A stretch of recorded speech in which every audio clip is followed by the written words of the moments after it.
Don't I know you, sir? Don't believe so. I haven't been here in many years. Name's Silas Greaves. Silas Greaves? The bounty hunter? Used to be. Well, what are you doing here in Abilene? Just passing through. Got a little business to take care of. Well, sir, it would be an honor if you would allow me to buy you a beer. Hell, son, it would be my honor to drink it. I'm Molly. Howdy. I'm Dwight. That's Jack and Steve. Ben's behind the bar. I bet you got some great stories. A couple.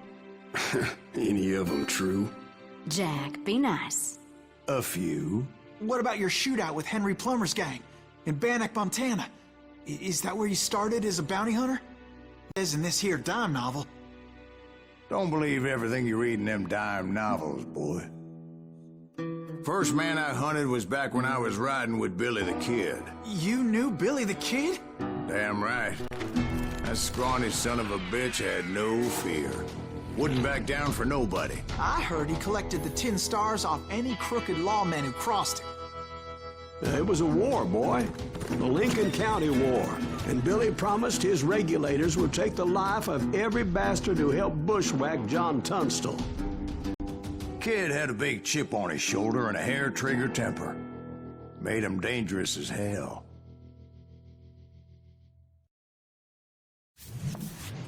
It was about 30 years ago. He was hiding out in an abandoned farm near Stinking Springs. I threw in with the kid because the man I had sworn vengeance on was riding with Billy's enemies. But before I tell you why I want that sumbitch dead, let me tell you what happened that day. I was heading back to the hideout when suddenly I had this funny feeling. Funny, ha-ha? No, Steve. The other kind of funny.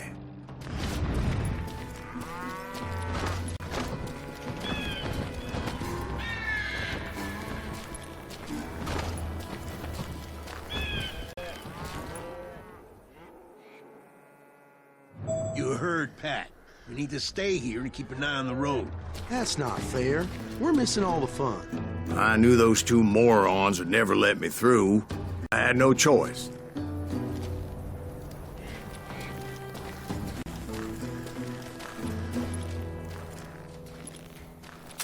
What the hell?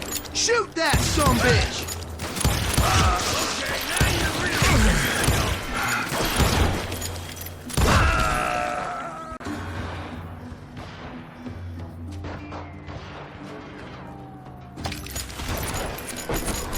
Was it Pat Garrett's posse?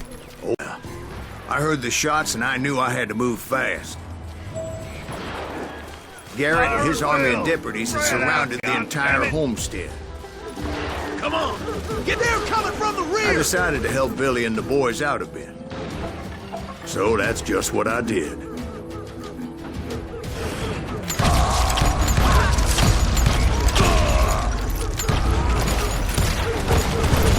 Hey, you have one behind us!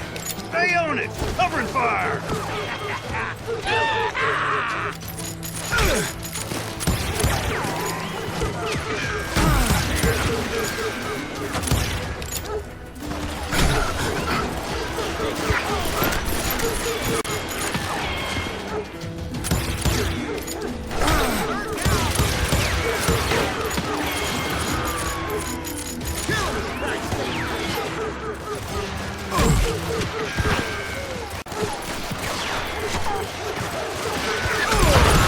As the governor of New Mexico was paying for the kid's apprehension, Garrett was able to hire every gun hand in Lincoln County.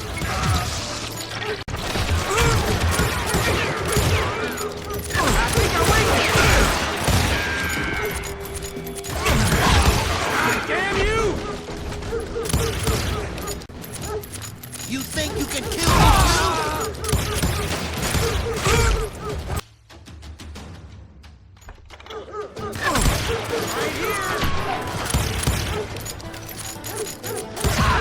God damn you! I'm putting you down!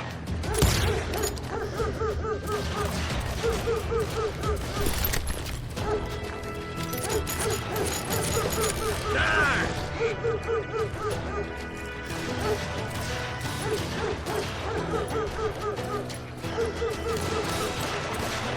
I knew that going through that front door meant putting my butt in a shooting gallery, so I decided to get sneaky.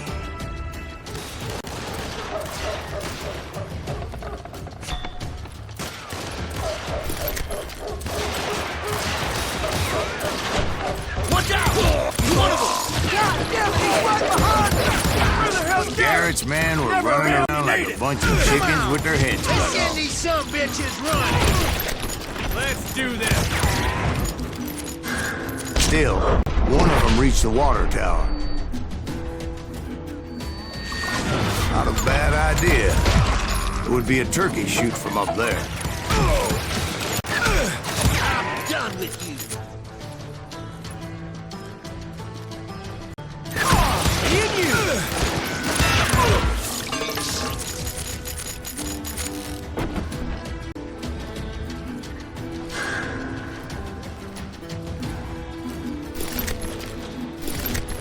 Luckily, these shooters Garrett hired weren't the sharpest tools in the shed.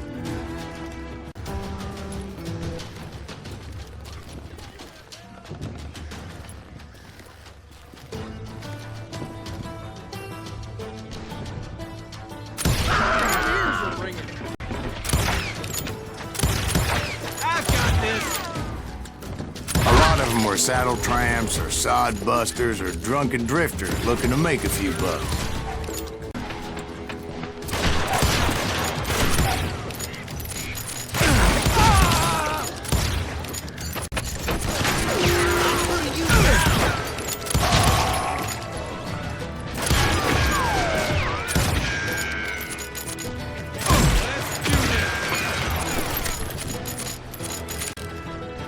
You ain't going nowhere! How you like that?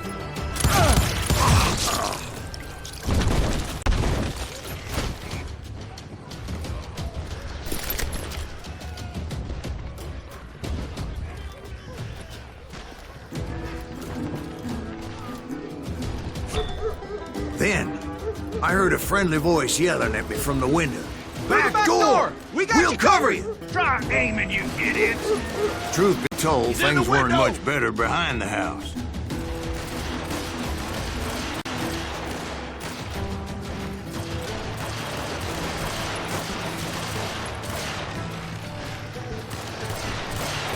Watch your flank! Where'd he come from?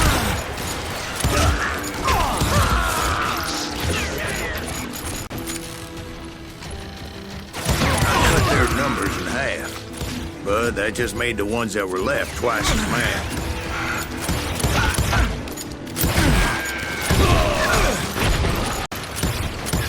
You think you can kill me too? They made up for their lack of skill with a seemingly endless supply of ammo.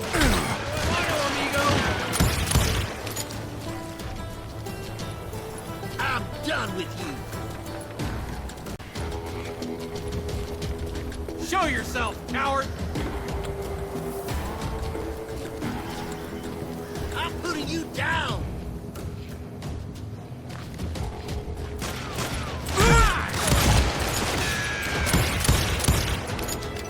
I'll do you my best!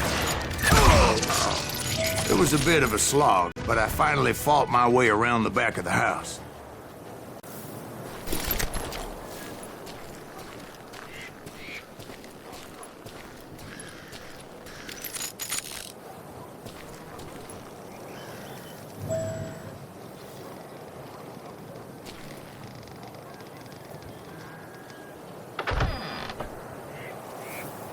And like that, You I was all be inside, dead, none the bastards! worse for wear. I passed Dirty Dave. Deader than a rat in a trap! You think you can kill me And upstairs, I found Billy and too? Charlie How about Bolger. that? Huh? You like that?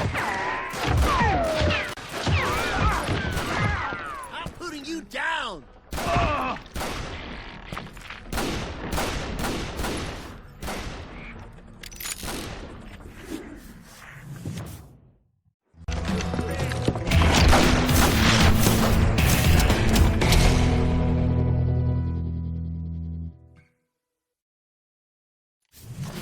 Billy looked at me and said, "About time, amigo. Grab a gun and get to the window." Wait, so you were friends with Billy the Kid? Yeah, sort of. Someone shoot that! Anyway, we were surrounded by dozens of deputized shooters who wanted to do us harm.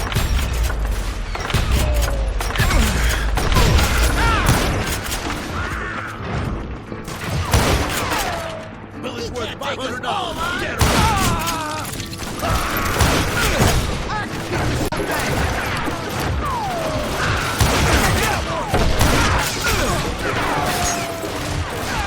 I'm telling you, Garrett's men were dropping lies, but they just kept on coming.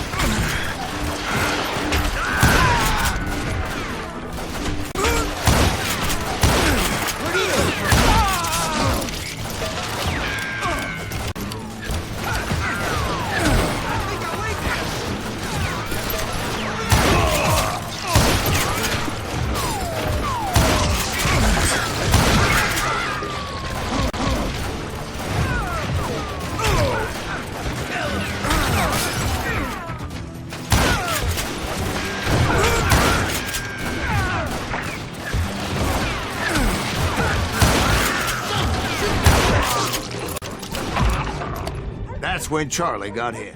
"They're catching us in a crossfire," shouted Billy. "To the other side."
I don't know how many of those cocksuckers I personally put down, but it was pretty clear, even to Billy, that maybe discretion was the better part of valor.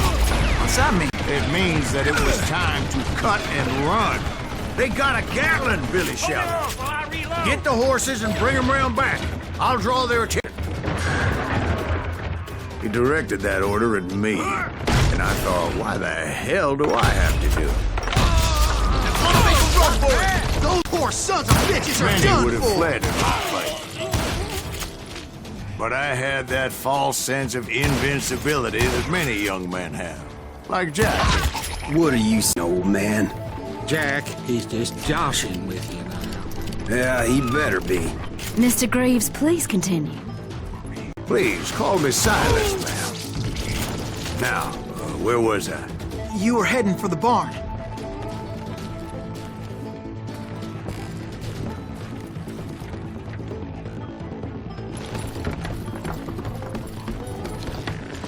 Gonna cut you, boy!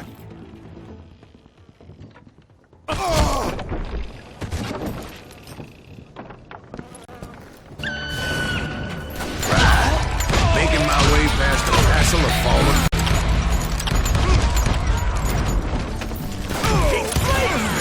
Sounds like Garrett hired a whole regiment of hired guns.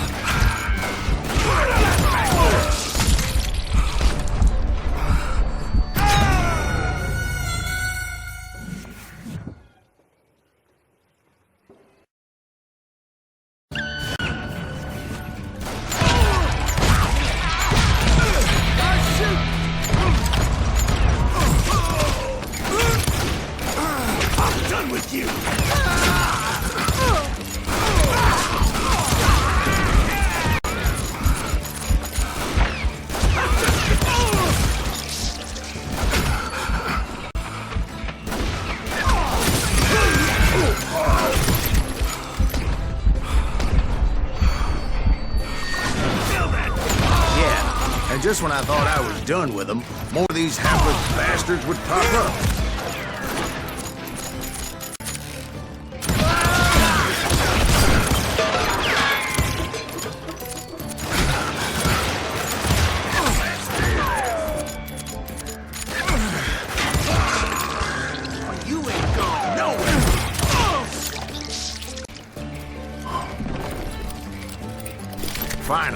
I had the stables within my reach.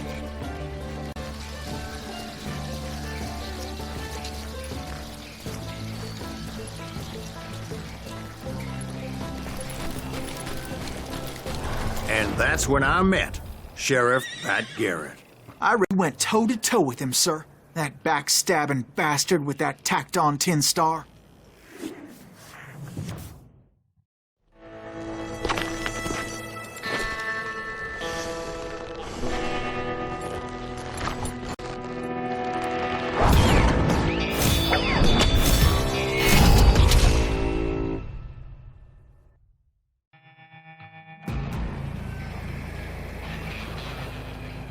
You challenged him to a showdown.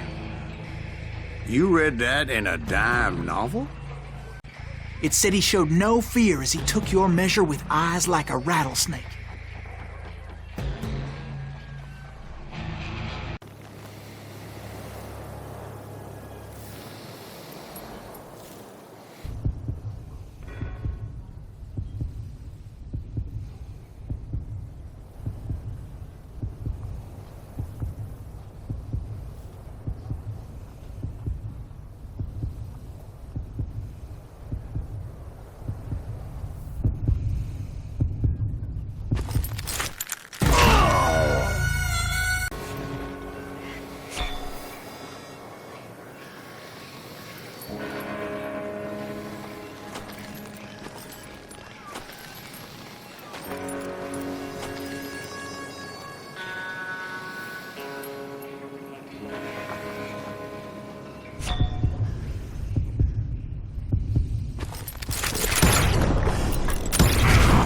And that you killed him in a fair fight.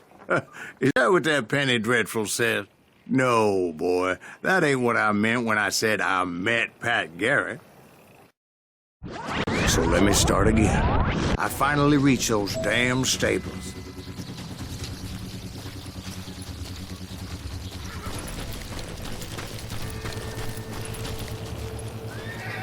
Stepped inside, and bam! Last thing I heard was Garrett's voice. That's not Billy. And go on, how did it end? And, boy, that was just the beginning.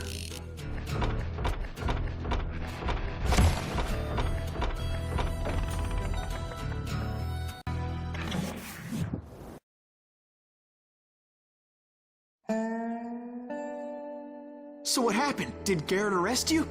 Yeah, after I came to, the bastard had clocked me with his Colt.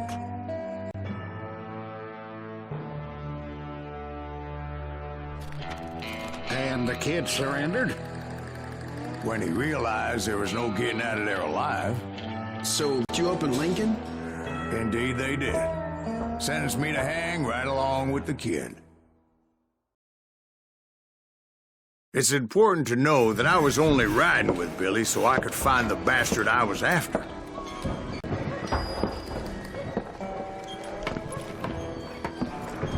He was with John Kinney's gang, and they were sworn enemies of Billy's regulators. Why were you after him?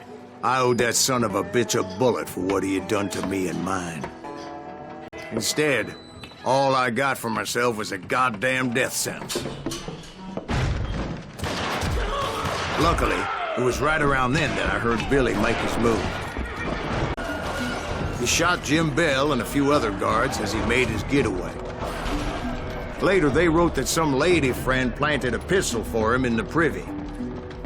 What the papers didn't say is that Billy helped me escape, too.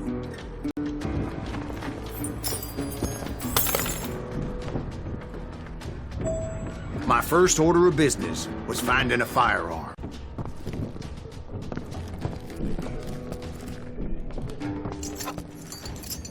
Luckily, I located Deputy Bob Ollinger's mean-ass shotgun.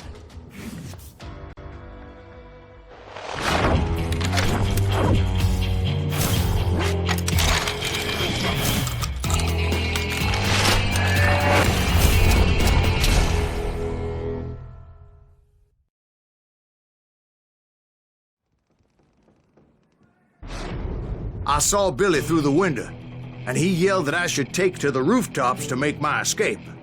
So I did. Anybody see? A double-barreled howitzer. It could blow a man clear off his feet. You hardly had to aim the damn thing.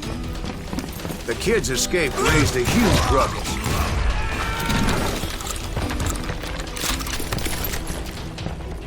Put down your weapon!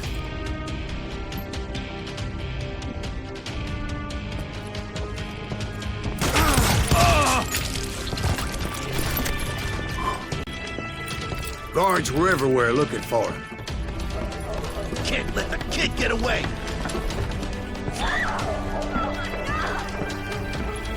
Anybody see him?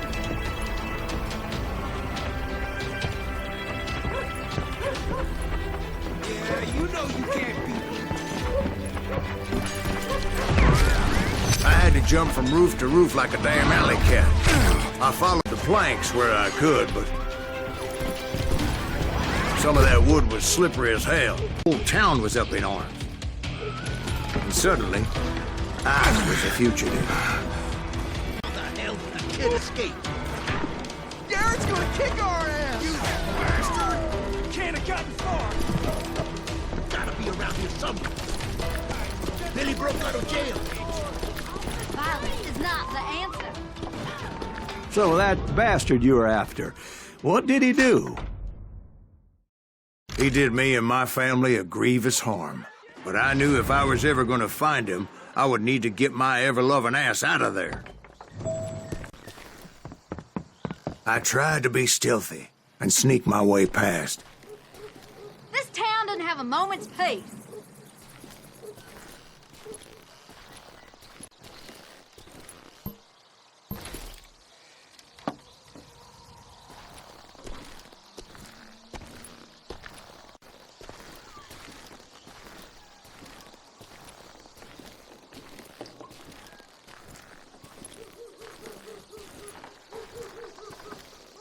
Where'd he get you?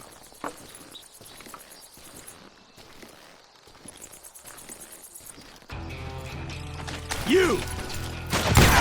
But hell if they weren't all waiting for me. Apparently, some of them thought I was Billy. He's in town somewhere! Oh, God! Where'd he get you?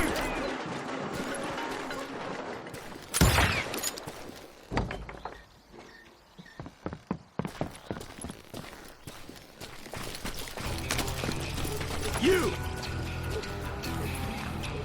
Leave him to me!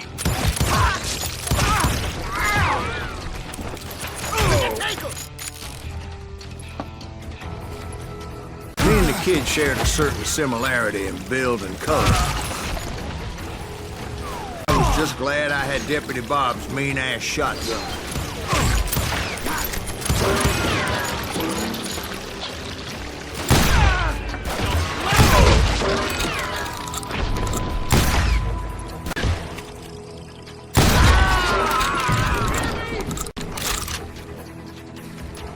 They're shooting in the street!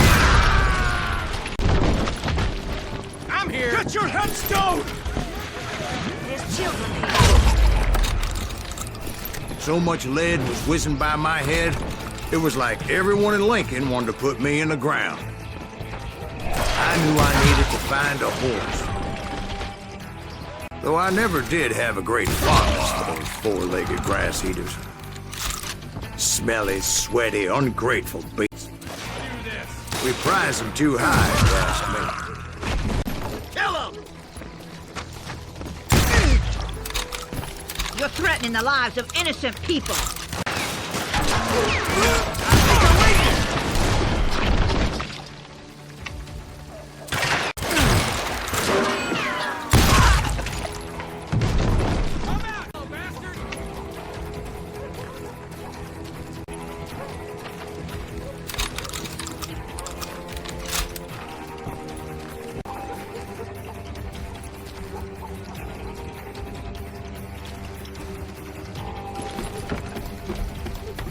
Show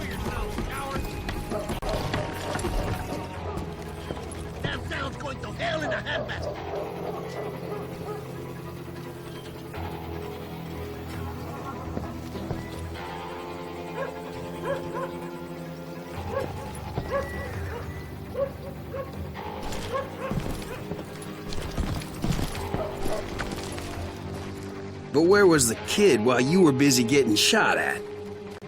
Gone. And that's when it occurred to me why Billy set me free.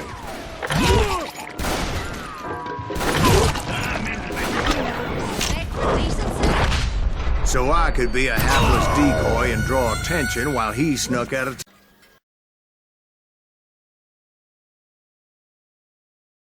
You're threatening the lives of innocent people.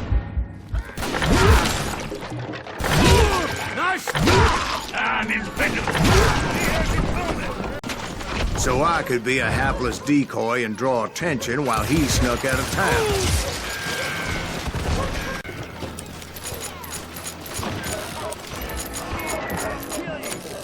I knew if I made it out of there in one piece, no one would put a price on my head.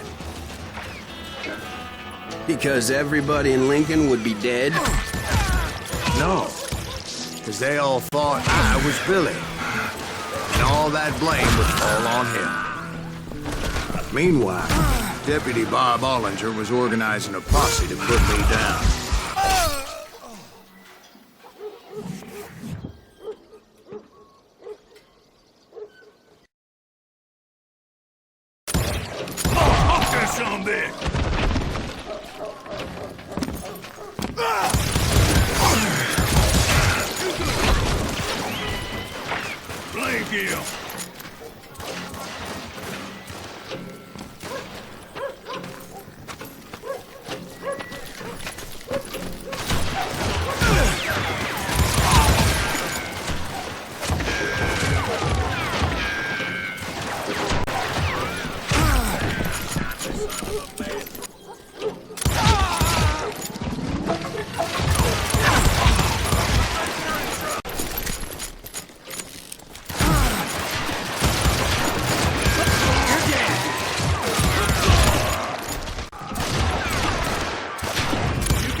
He's hard to hit.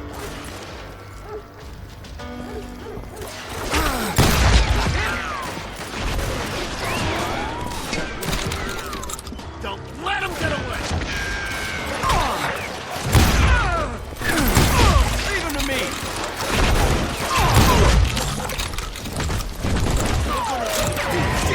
Get back.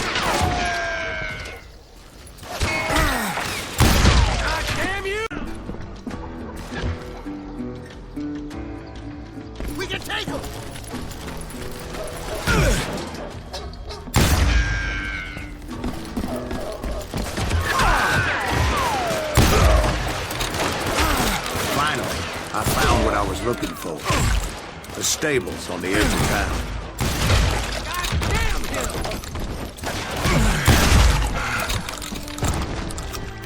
I don't get paid enough for this.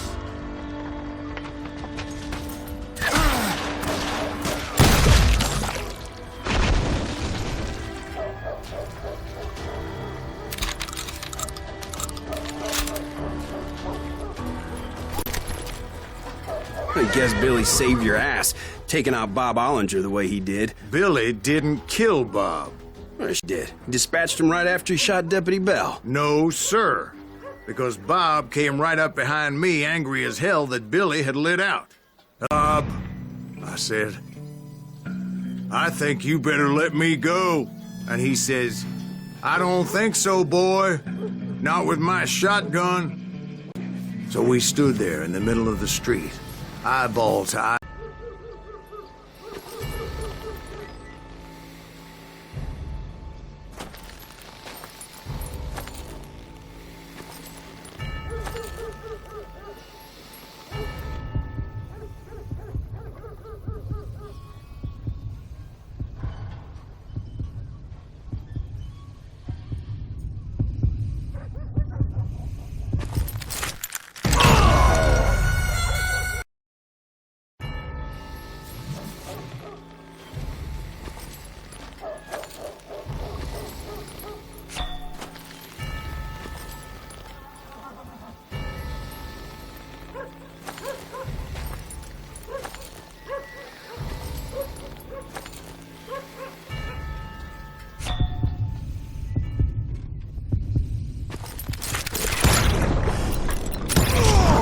I killed him in a fair fight.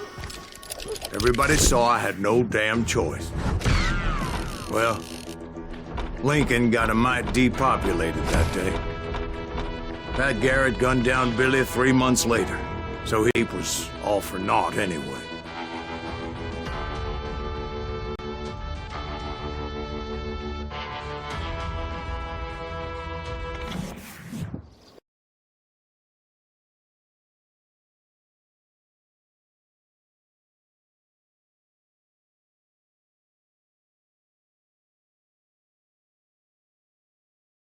So where'd you go after Lincoln?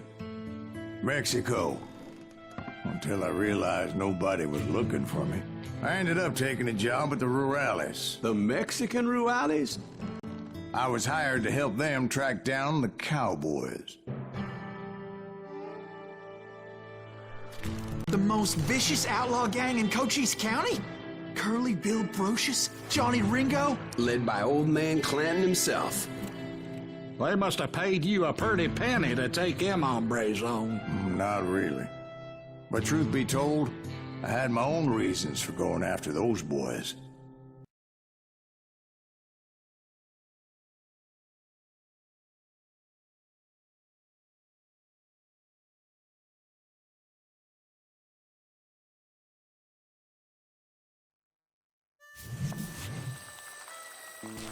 So was the bastard you were after now riding with the cowboys?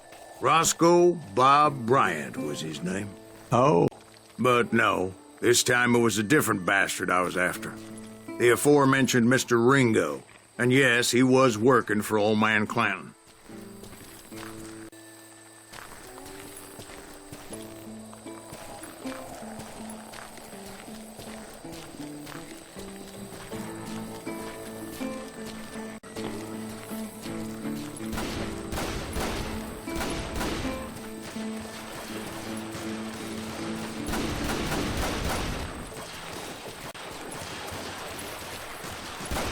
Where's he going?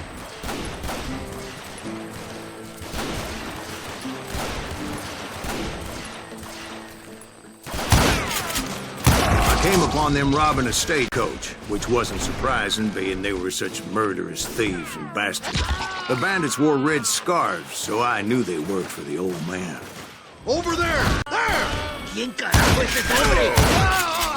I did my best, those poor passengers.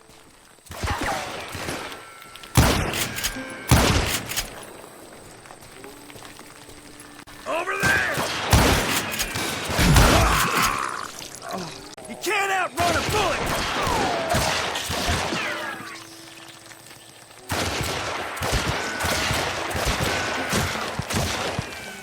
Shoot that running son of a bitch! Moments later, the attackers were dead, and I checked the stagecoach to see how many passengers were still breathing.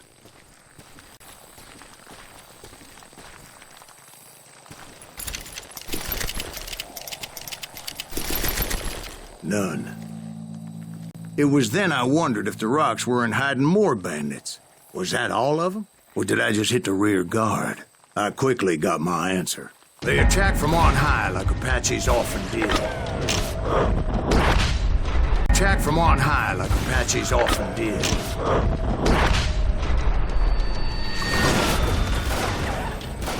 They would appear in great numbers from above and rain down lead on their hapless enemies' heads. making use of the high ground and whatever else they had. Yep, the Apaches always appeared out of nowhere, and there never seemed to be an end to them.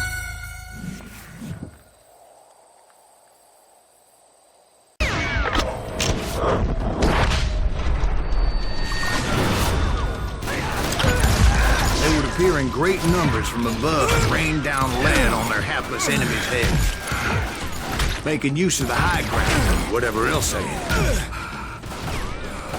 Yep, the Apaches always appeared out of nowhere, and there never seemed to be an end to them.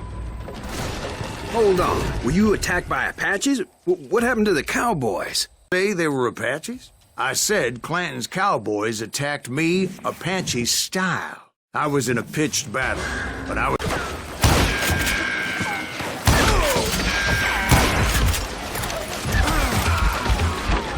Ain't fucking running.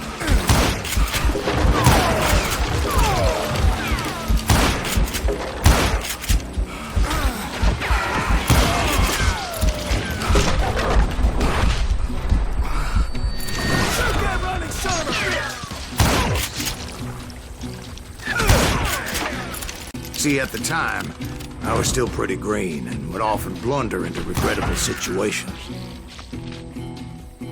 But I just kept shooting and I could see up in those damn rocks. I didn't see Ringo, but I knew he was with the cowboys. He and Roscoe Bob had done me a dreadful wrong, and I was determined to have my revenge. But to get to Ringo, I knew I'd have to fight my way past these other assholes first.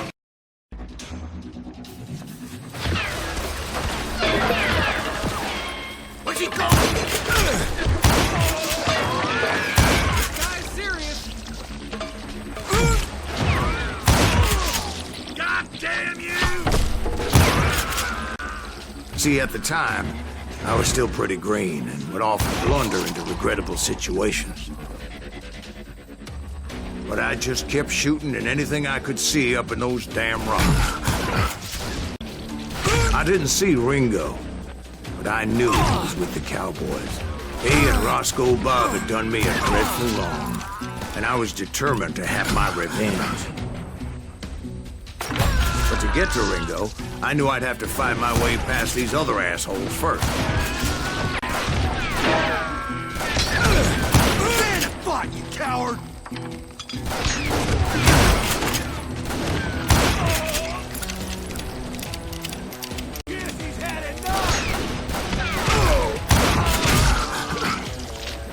He's getting Unfortunately, I was running out of ammo. Another example of my relative inexperience as a hunter of men. Immediately knew that a tactical retreat was called for, as my vengeful fury was much less impressive without the bullets to back it up.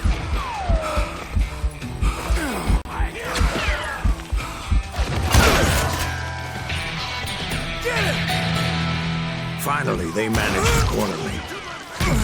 Trapped as I was, the odds of my survival seemed pretty slim.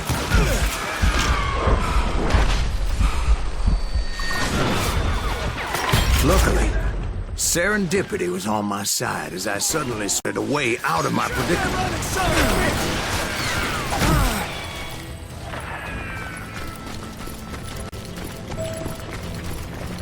I ran ahead as if the devil himself was after me.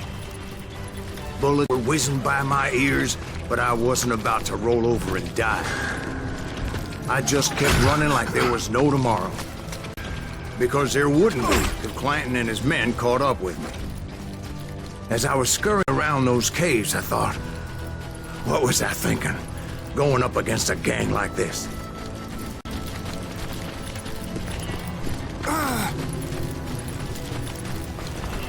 nowhere to run. I just kept running, not knowing where the hell I was going.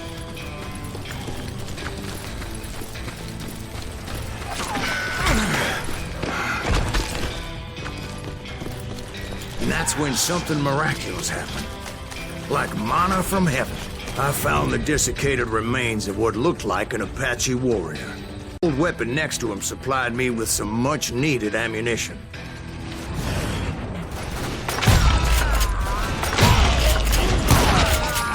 Matt Masterson once told me it was more important lucky than good, and he would know.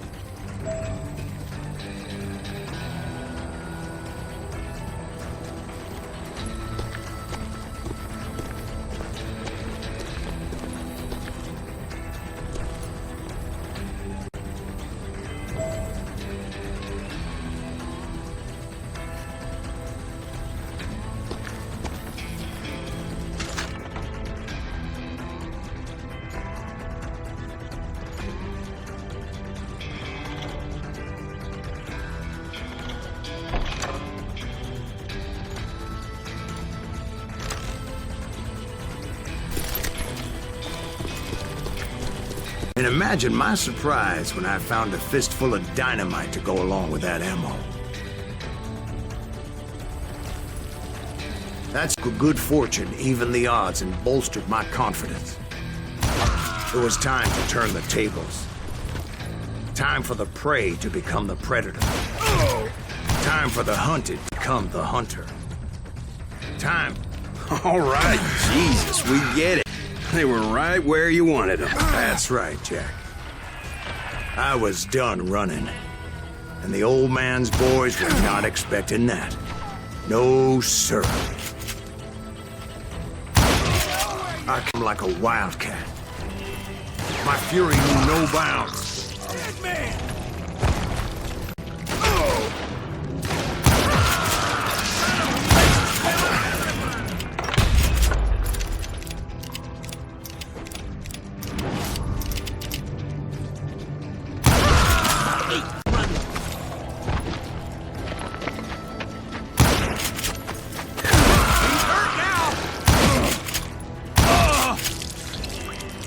Can't outrun a bullet!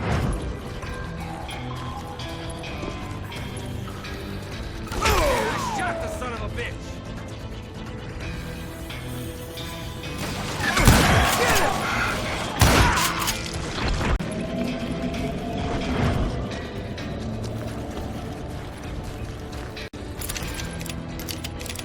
It was finally time for that old man to pay for his sins. Get out here, you coward!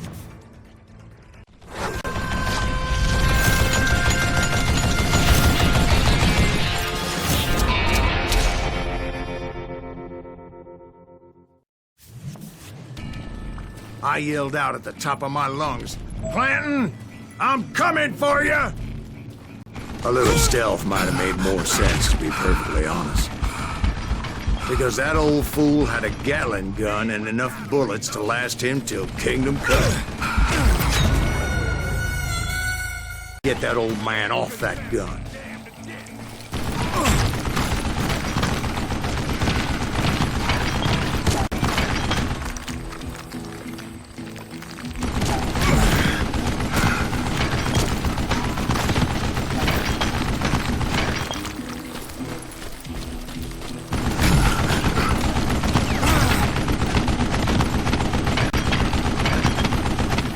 What a piece of crap!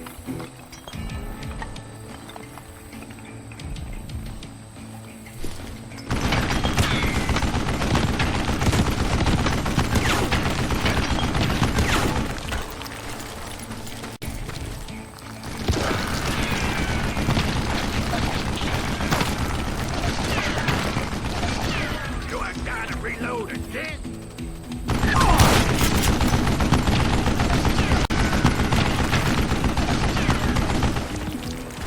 Would you just die?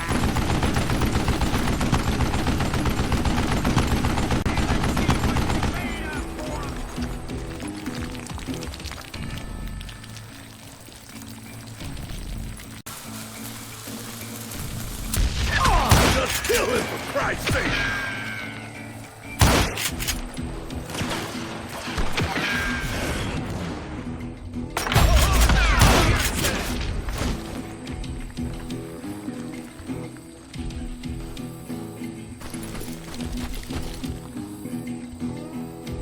Let's see if that chicken can fly!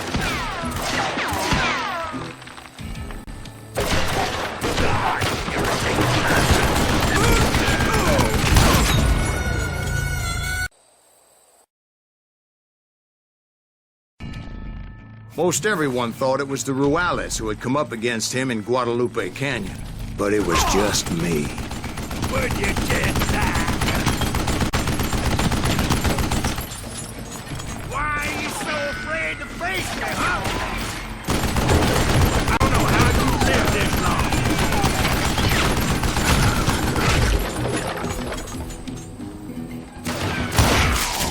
Give me my dirt now! Show yourself!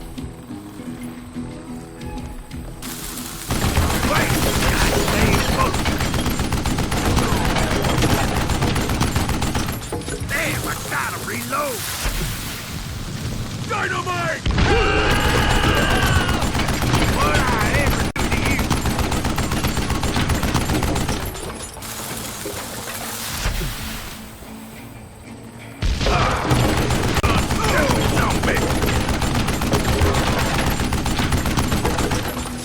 Hey, let's see what you're made of, boy!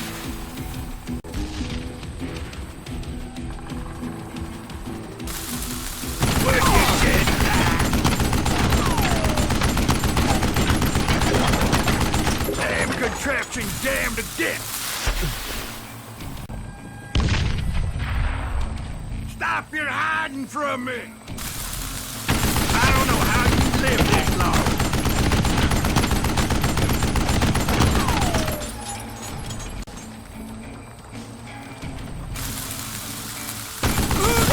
Goddamn book! What a piece of crap!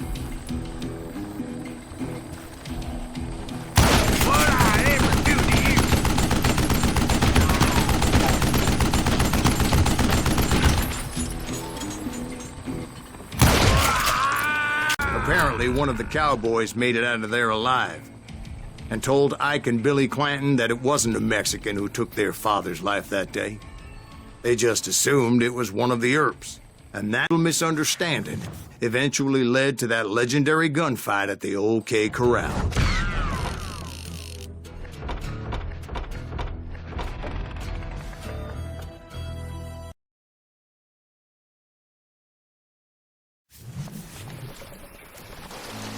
A few weeks after that dust-up at the OK Corral, I was still after Johnny Ringo. I had tracked him and the cowboys to their hideout at a sawmill, and they were loaded for bear.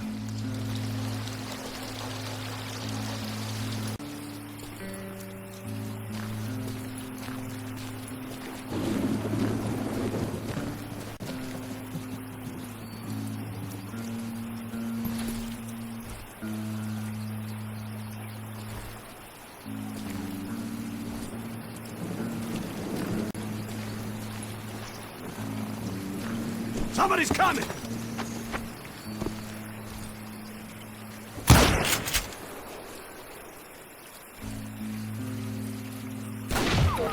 So, what exactly did Johnny Ringo do to piss you off? Well, him and that other bastard. Roscoe Bob Bryant? Yep. They both deserve to die, and I promise I'll tell you why. First, I need to tell you about the cowboys' new boss, Curly Bill Brocious. Herb's coming! Get a...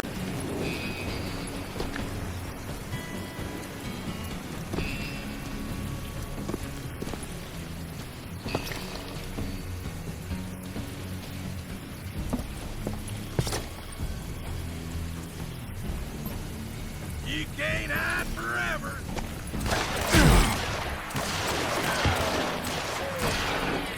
Send him to hell!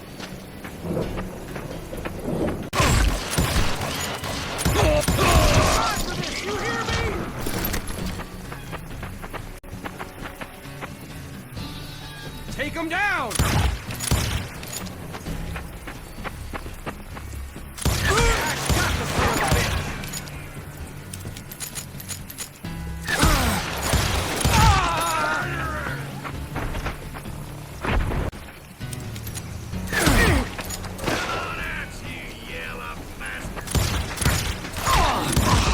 Curly Bill took charge of the cowboys upon the old's demise. And after that gunfight at the OK Corral, the Clantons wanted revenge.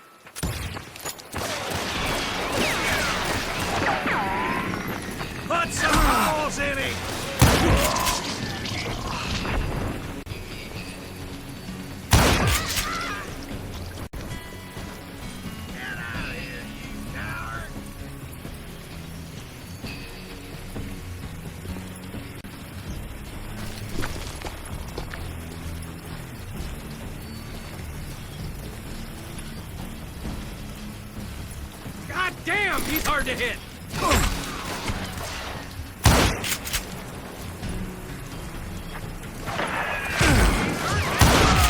So they murdered Morb and grievously wounded his older brother, Virgil.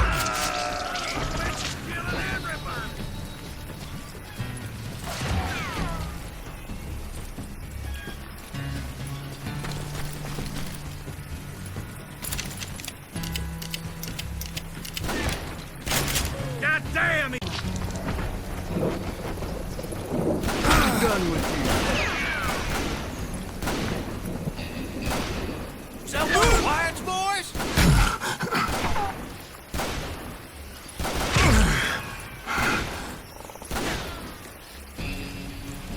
Get him from the side.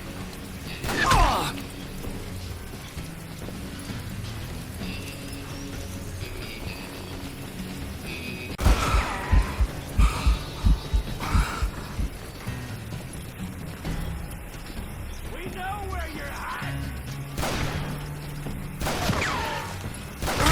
Kill him!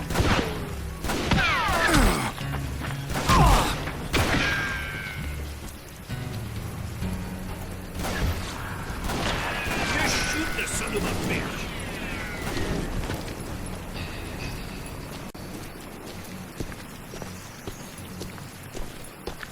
Get him from the side!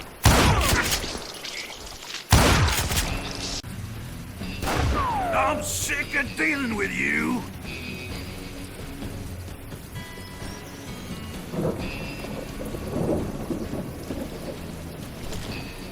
Die, damn it!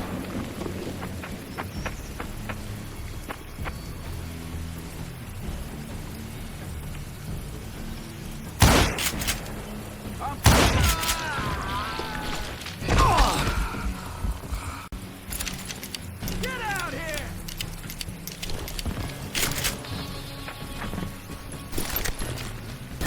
See me do it again?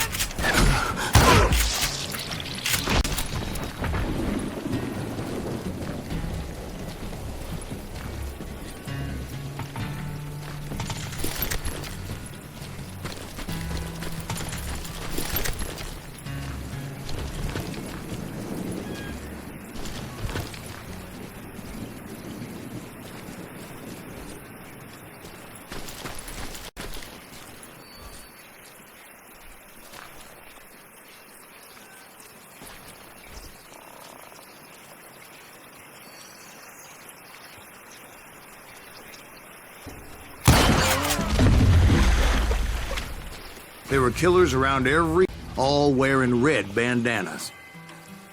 That's how the cowboys identified each other. And I was beginning to wish I had one myself. Damn you!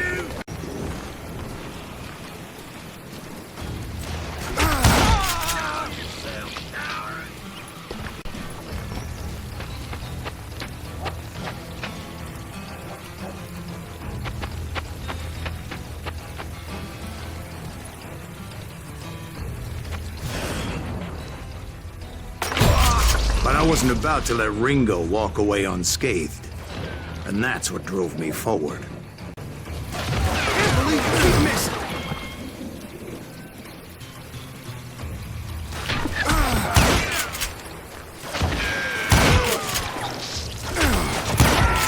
They say that Ringo was infernally fast. I hardly saw anyone faster, boy. Certainly not Wyatt Earp. That man was all hat and no cat.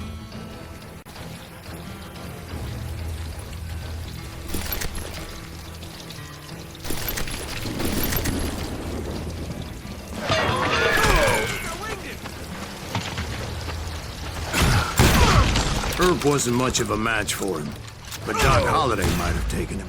That Lunger should have kept his money. They never charged anyone for the murder of Morgan Earp.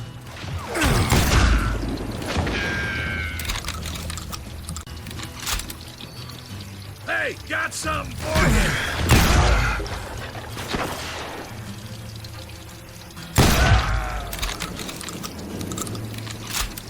Take him down!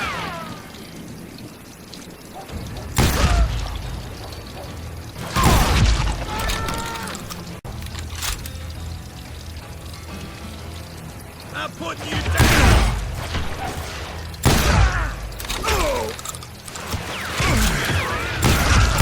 But everybody knew that Curly shot him in the back. That was common knowledge. Yeah, maybe so. But Ringo had nothing to do with it. He was just being loyal to a friend. Is that what you call it? Being loyal? Well, to get to that loyal friend, I had to pass by some buzzsaws as big as a man.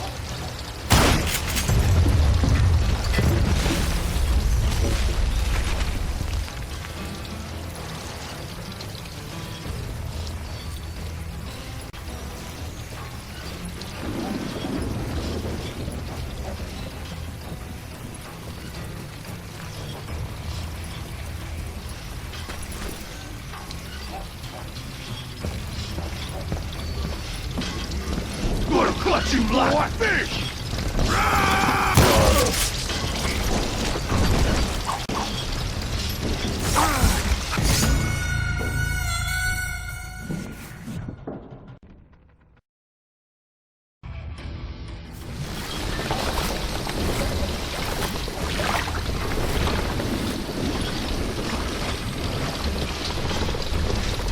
Gonna scout you a new one! You're gonna bleed!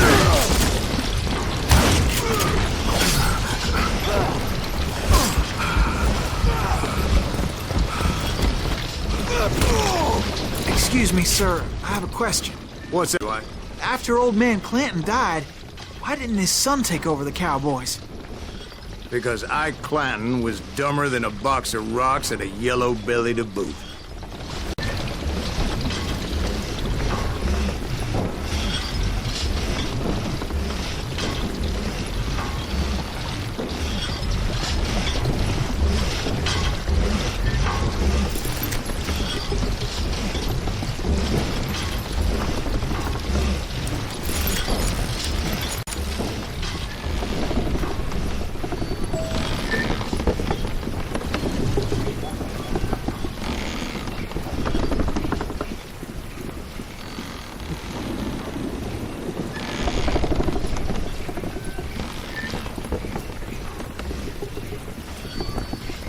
Now, Taking down the entire cowboy gang single-handed. indeed I was, Jack.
You're dead!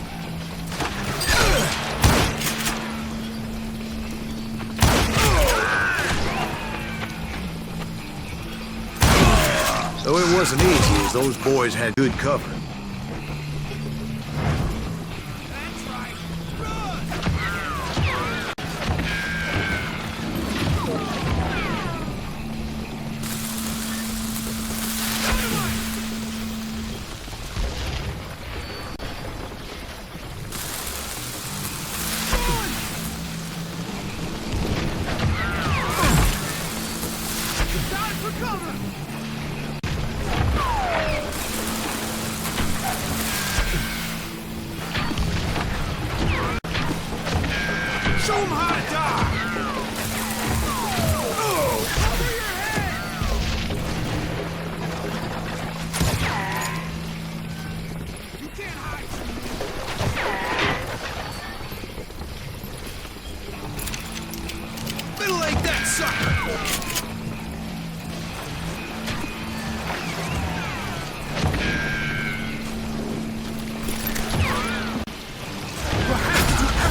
full of lead.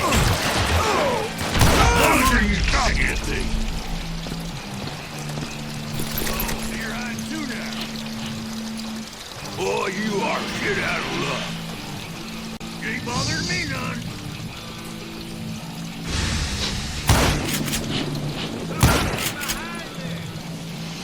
In for the kill. Can you shoot around corners?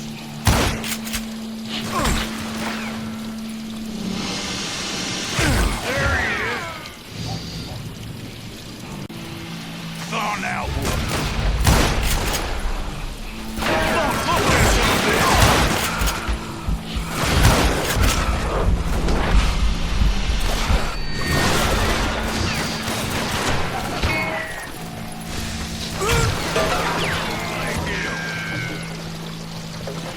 You gonna need a cat?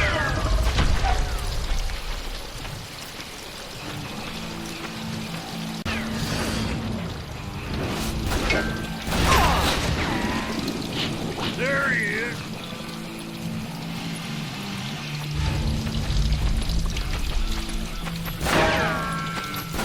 You gonna need a cat? In for the kill.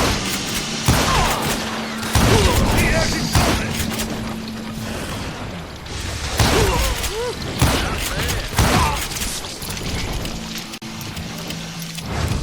I got a bullet with your name on it, boy. I'm done with you. Die for Christ's sake. There were carts everywhere, piles of lumber, and God knows what else for people to hide behind. That really was one hell of a sawmill. Quite an impressive operation.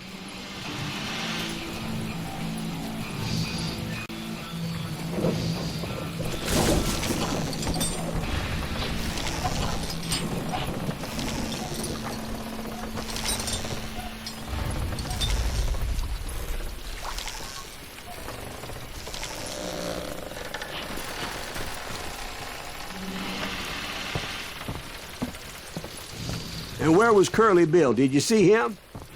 I'm about to get to that, Ben. Patience.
Curly Bill, Johnny Ringo, and his compadres took off into the lumber yard, and I followed after.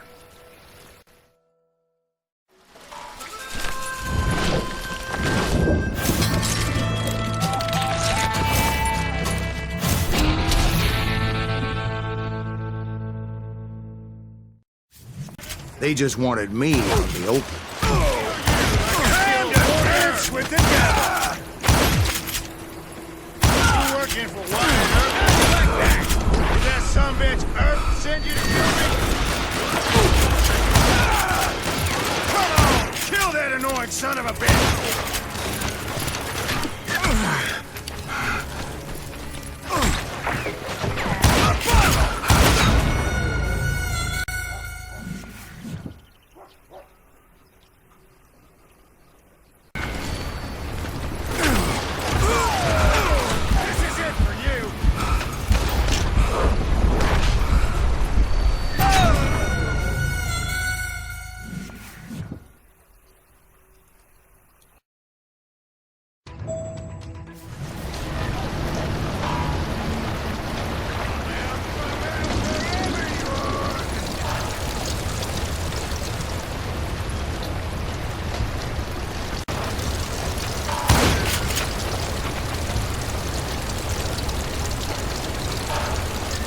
can't hide forever, boy.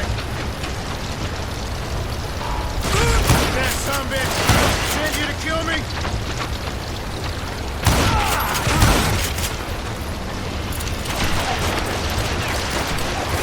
How's your footwork, boy?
This ain't my day to die!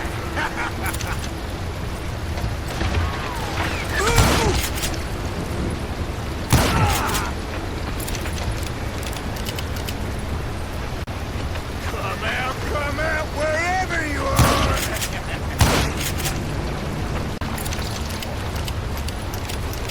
Let's see what you got! Time to kiss your ass goodbye!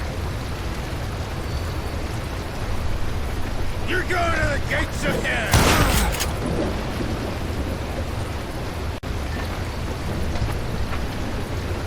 You can't hide forever, boy. Come on out, son!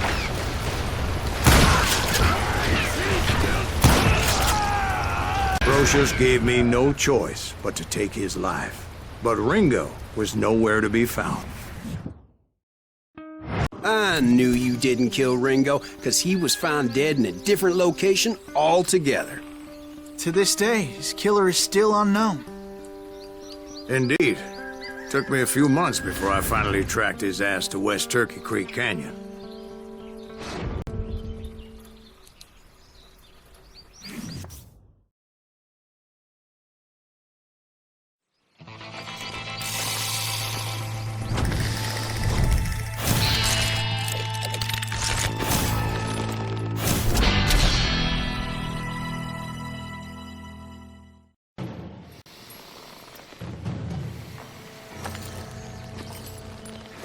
That's incredible, sir.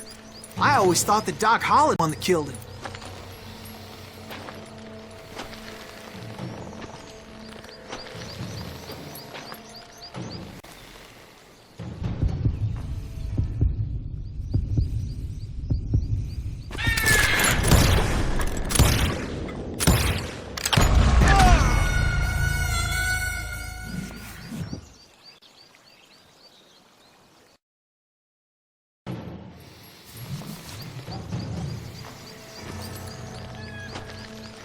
That's incredible, sir. I always thought that Doc Holliday was the one that killed him.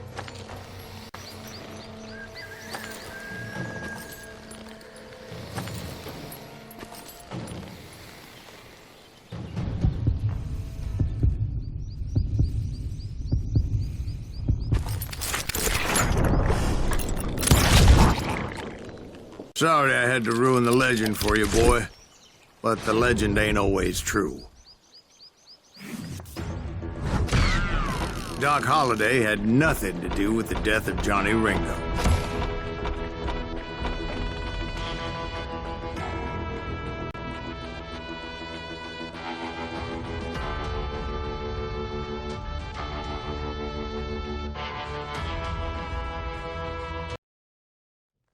I was paid a healthy bounty for Ringo and Curly Bill, and realized there was real money to be made. That's why I went after Henry Plummer.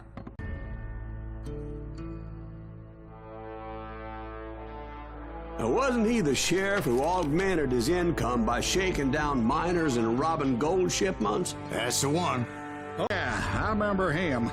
He ran that gang of thieving outlaws called the Innocents. So it's true that you went toe-to-toe with him? Indeed I did, son. Indeed I did.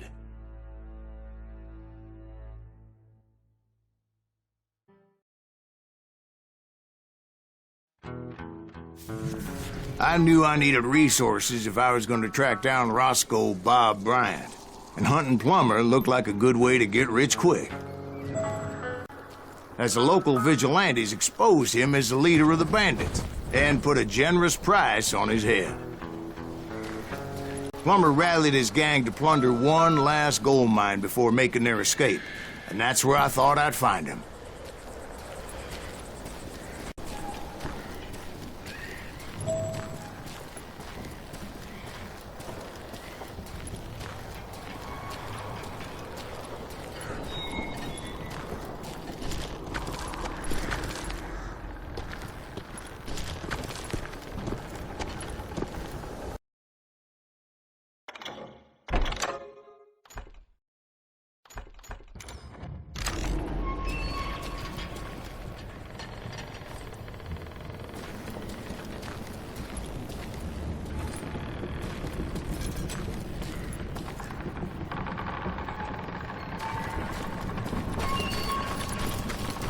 It makes me nervous standing so close to all these goddamn barrels of gunpowder. Why would you be nervous? No one has the cojones to come after us. As long as you don't light up a cigar, we're fine. Yeah, besides, George is up there on the rocks with that rifle of his. Nothing gets past him.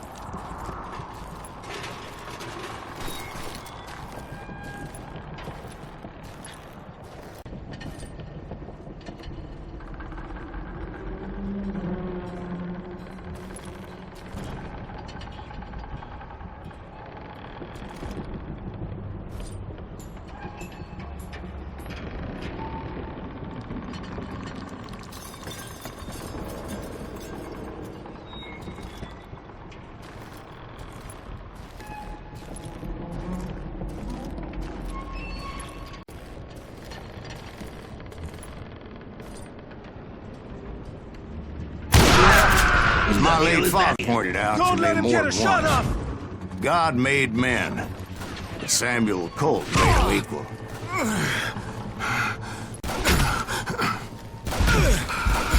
That's it for you! Get out here!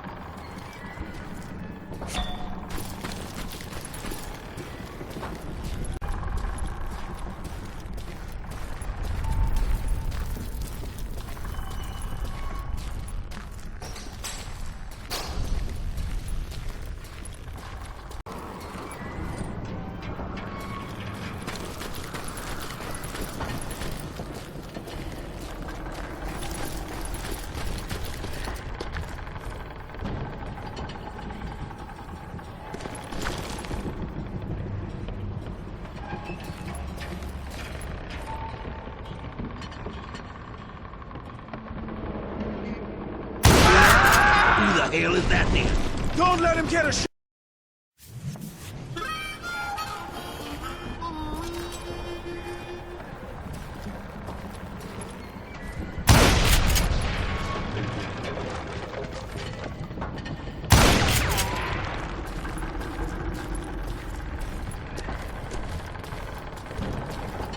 It was the biggest gold rush since Sutter's Mill in '48.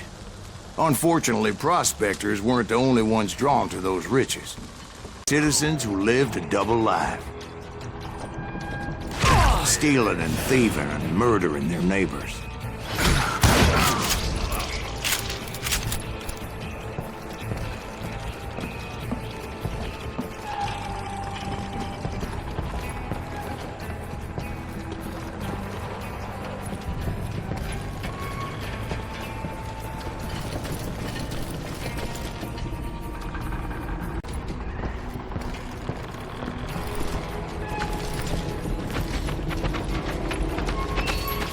Moron out of his misery.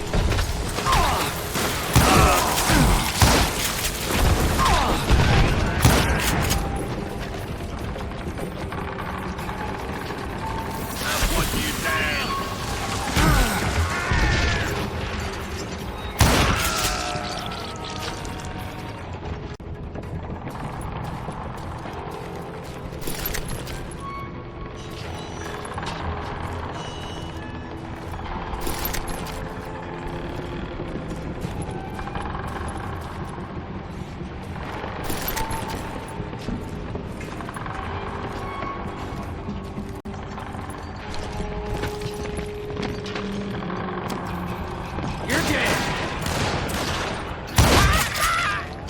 Of course, the rest were veterans of the Civil War.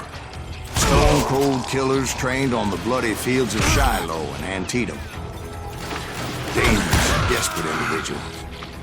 Plummer had a lot of men on his payroll. A hell of a lot. That son of a bitch pretended to protect the public with one hand while stealing them blind with the other. He set up a defensive perimeter which I had no idea how to breach.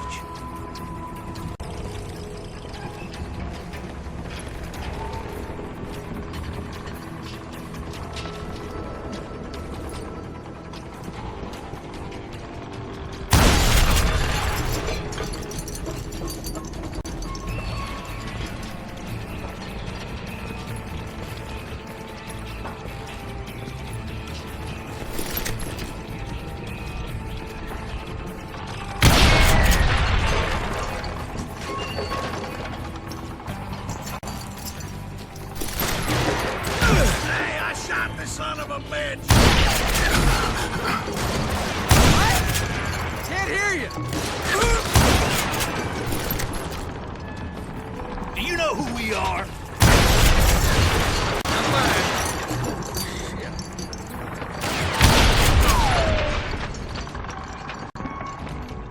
You can't beat the innocents!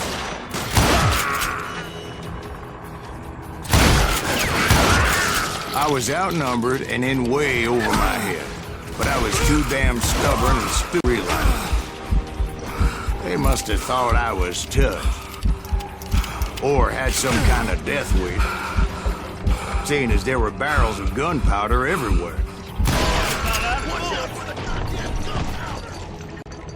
One stray bullet, one stray spark, and I'd be blown to hell and gone. Did I?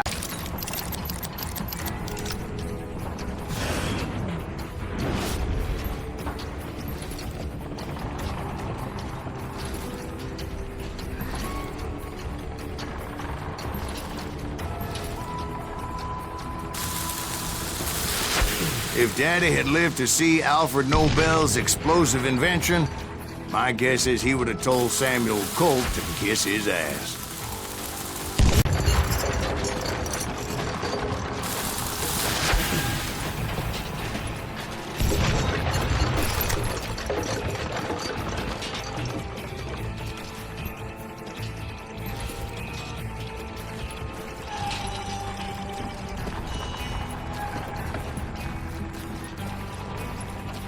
I thought I was some kind of hero.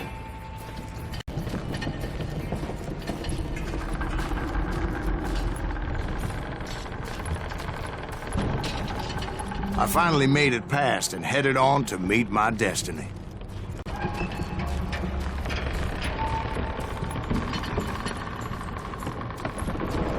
But first, I had something I needed to figure out.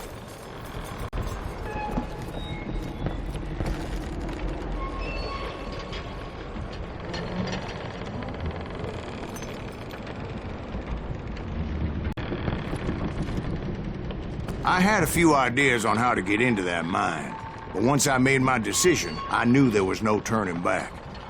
So my first thought was to enter the nearest mine portal. I saw an entrance. Made sense. It was the quickest way in, but that also made it more dangerous, as there would undoubtedly be enemy pickets posted along the way. This is our gold now.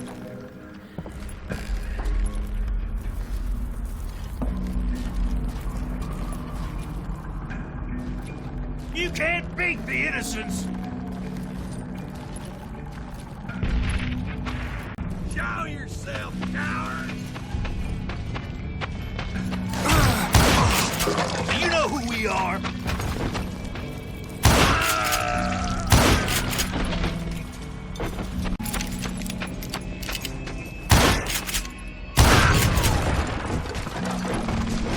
You can run, but you can't hide.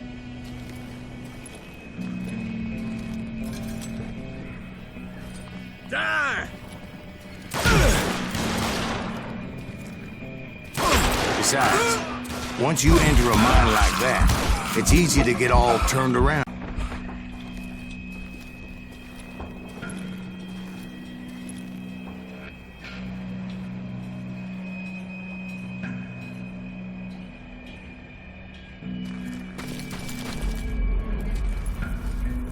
And that confusing maze of corridors wouldn't even be the worst of it.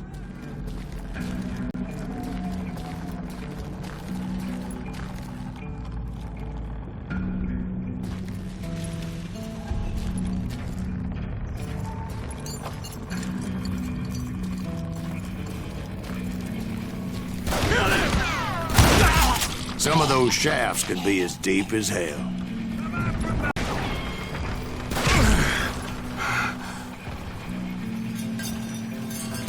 I'm ending you!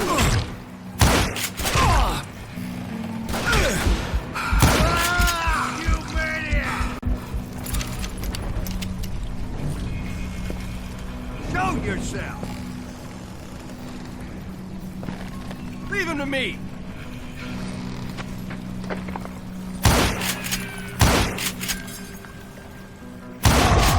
A single stumble or mistake easily end in a deadly plunge to oblivion.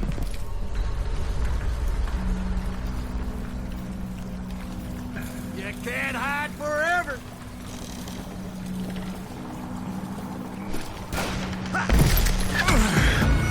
This is why I do not like heights.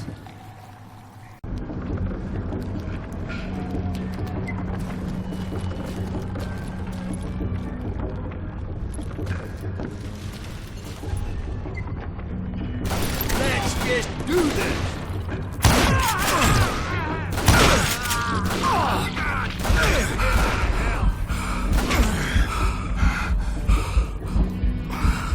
It's you or me!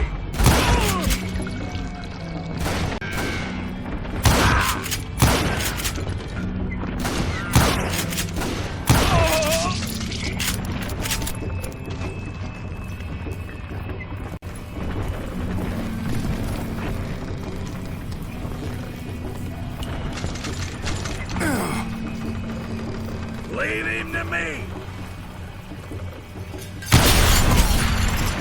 You ain't beefing me.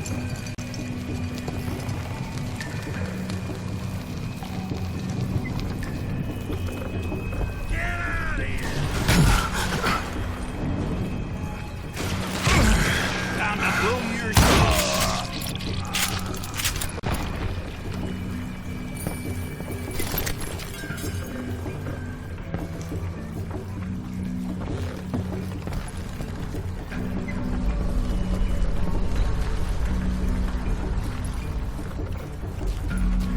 Reflexes often make up for a lack of common sense. Luckily, I was never one to be easily bushwhacked. I would just need to be careful not to blow myself to kingdom come.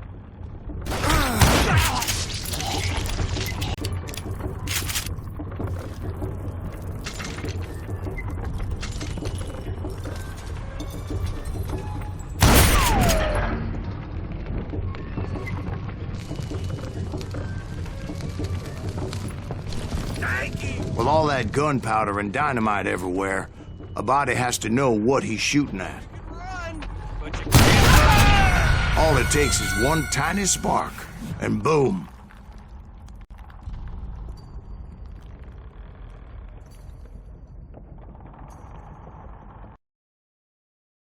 Take that asshole out! I do not deserve to... As a boy, I always loved the 4th of July. There he is! I put him down!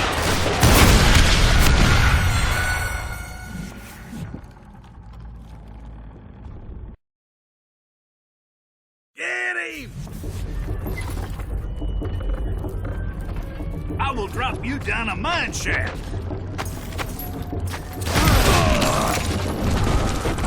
You can't hide forever.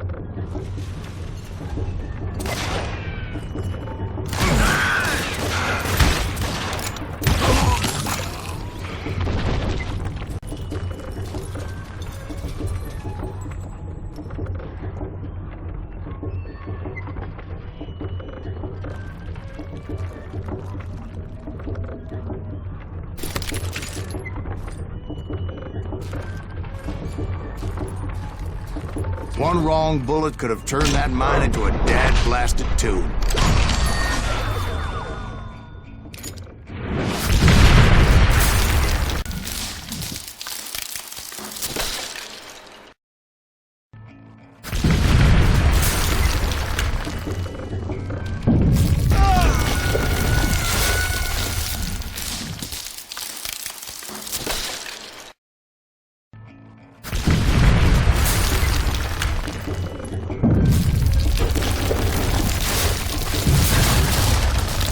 Freely admit that my plan of attack was not just moronic,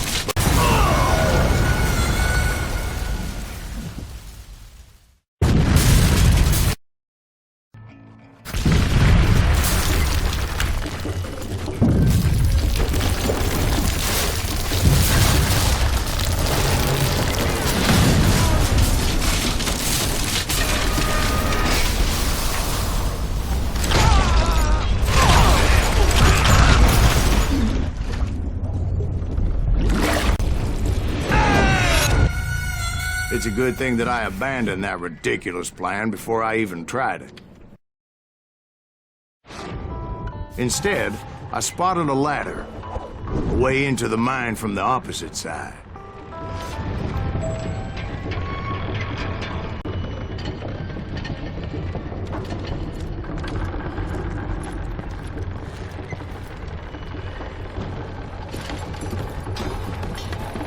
It was a long way around, but that approach seemed more sensible at the time.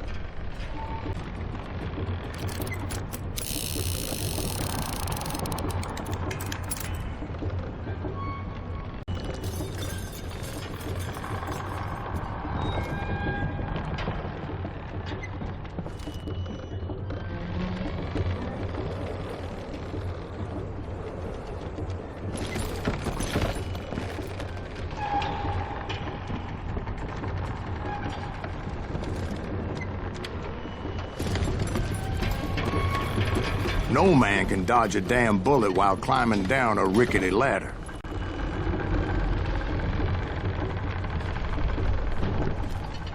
I needed to make a leap of faith, which ain't easy when you're suspended between heaven and hell. I was determined not to give up, however. As Sheriff Plummer seemed quite the despicable character.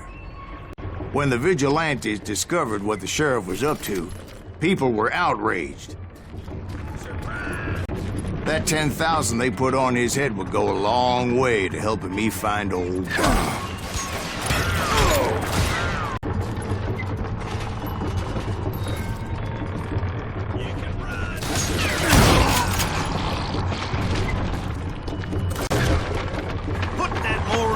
And I had made it my mission to settle that score come hell or high water.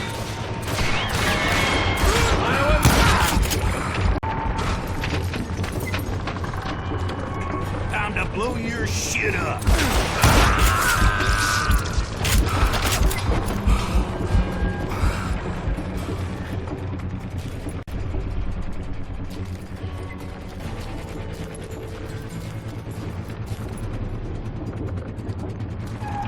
But first, I would have to make a choice.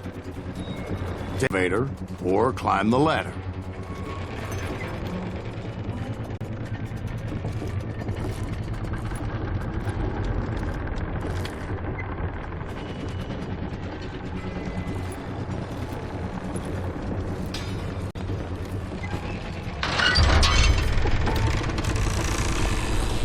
I picked the more convenient and more dangerous route.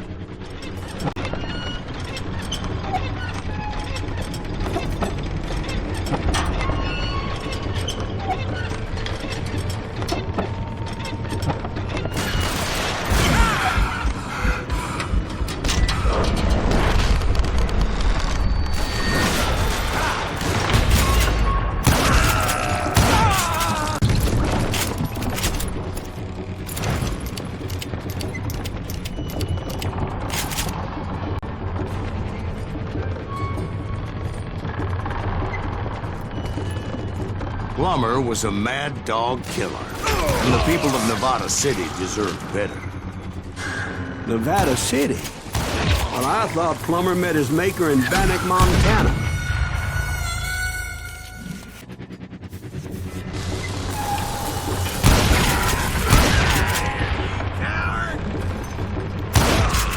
Right, well, he was the sheriff of both places at one time or another, but that's neither here nor there.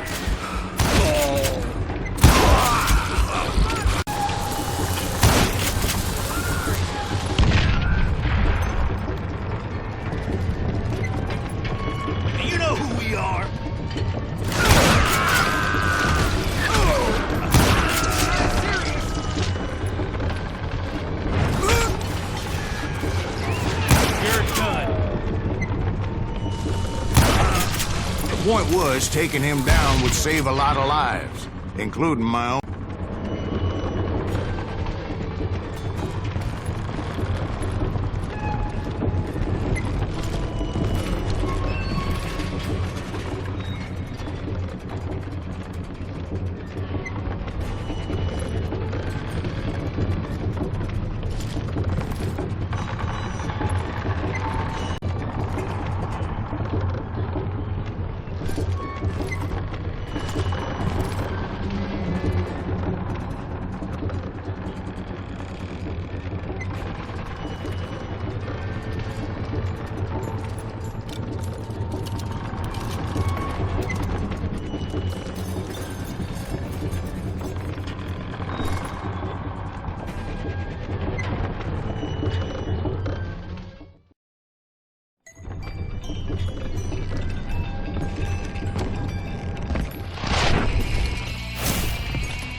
Blow you into next week, boy! You can shoot, but can you aim?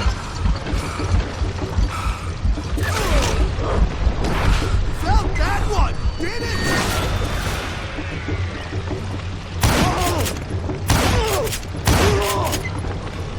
I can shoot too!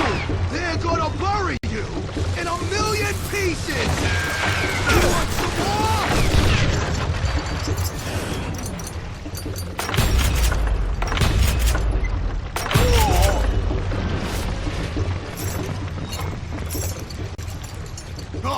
Guess you had enough!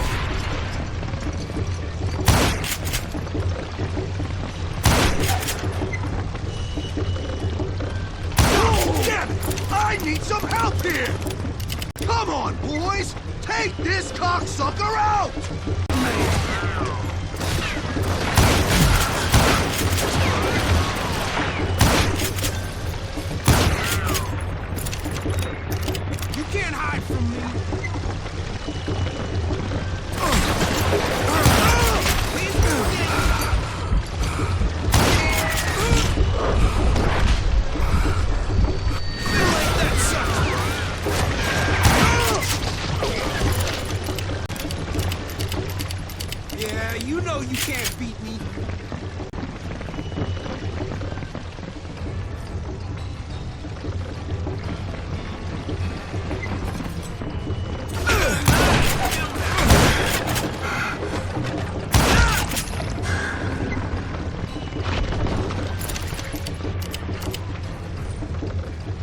gonna shoot you dead!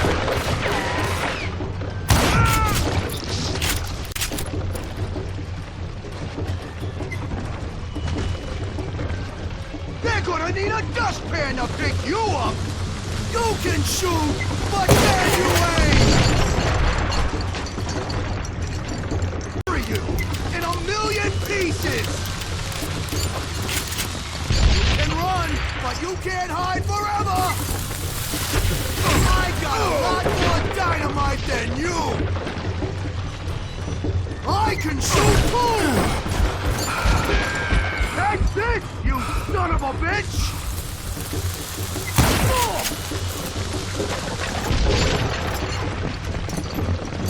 I will drive.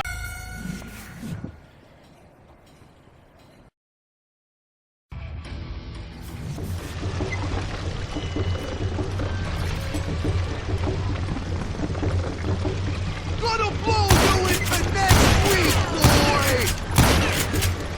I can shoot too!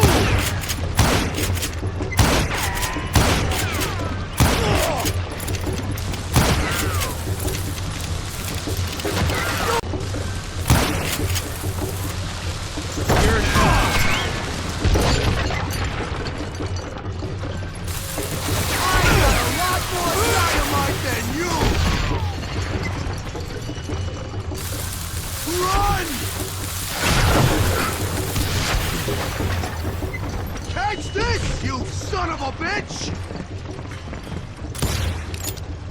You ain't taking me! They're gonna bury you in a million pieces! Well, that's how Plummer died. Him and his crew were worth their weight in gold. And now, I was officially a bounty hunter.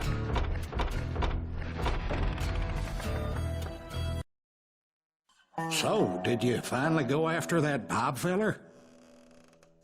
Heard word he was in Kansas with John Wesley Hardin. So that's where I went. Where in Kansas? Abilene. Why do you ask, Ben? No reason. Was Hardin as fast as Ringo?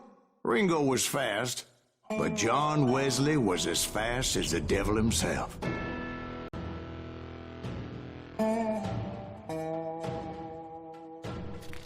Hell, he killed his first man at 15. From that day forward, he had a price on his head and wouldn't back down for nobody, not even Wild Bill Hickok himself.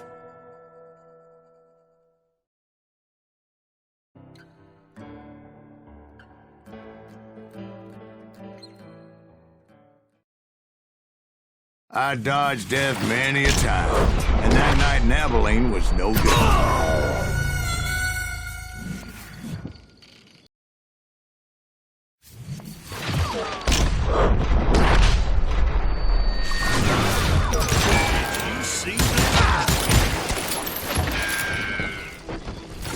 I was there with the intention of finding that bastard Bob and bounty on John Wesley.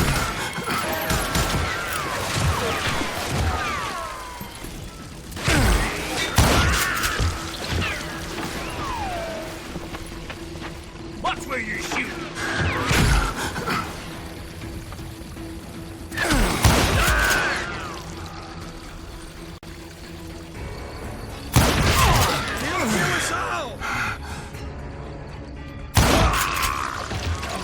Ready.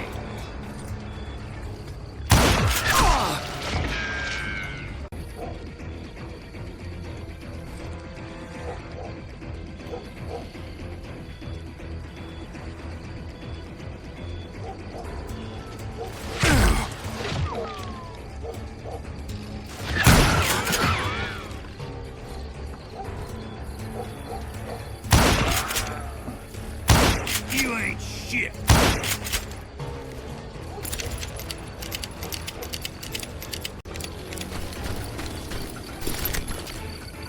Crazy bastard. I thought the Texas Rangers got Hardin.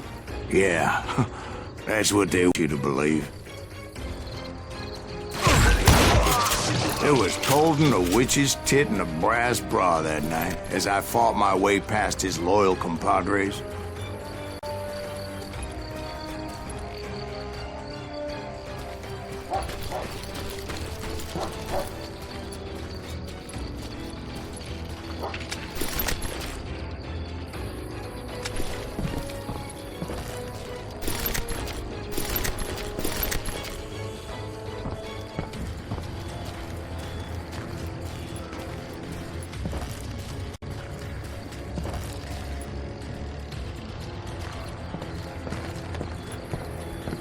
the very same saloon we're sitting in today. Look around and imagine this place painted in blood.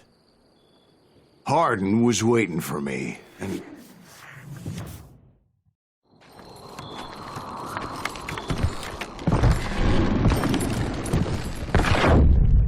Wait, I'm jumping the gun here.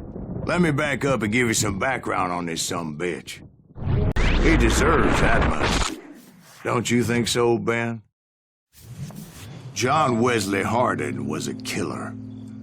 By the end, he confessed to taking the lives of 42 men. Fathers and husbands, brothers and sons, men with families who cared about them. Put up money in hopes of finding justice. He was a bona fide folk hero by then, and had amassed a gang of armed miscreants and other assorted thugs. He and his men set up camp outside of town, and I was hoping Bob was among them.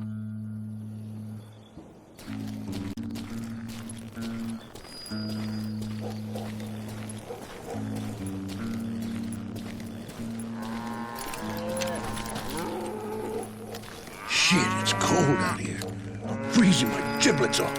Ain't right we gotta stay out here keeping watch like this. Ain't nobody stupid enough to go after Hardin anyway. Better 3 hours early than a minute too late.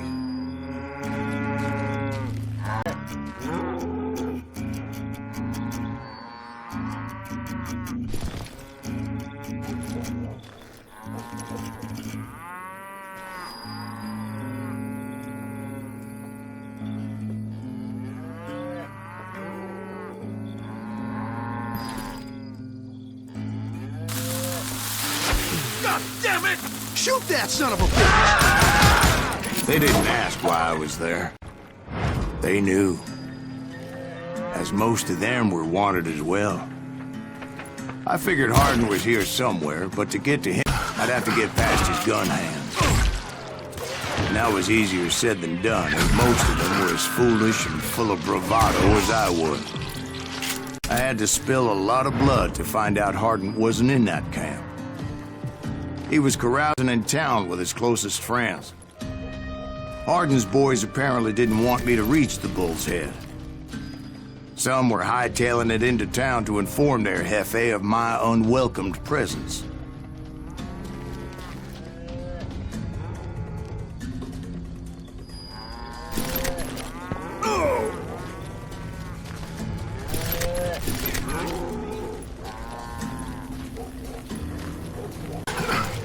Can't believe you keep missing them.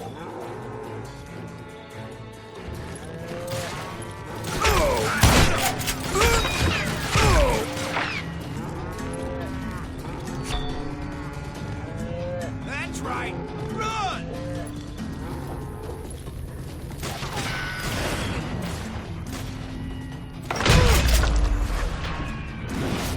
Come on, kill him!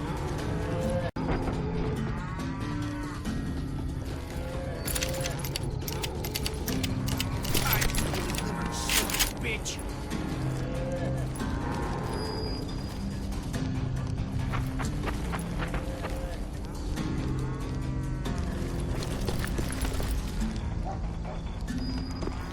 Show 'em how to die! That's impressive.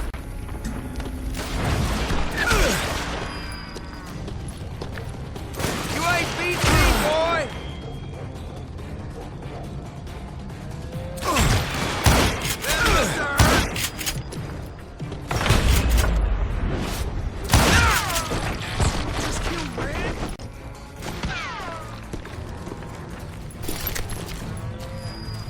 That's right. Run!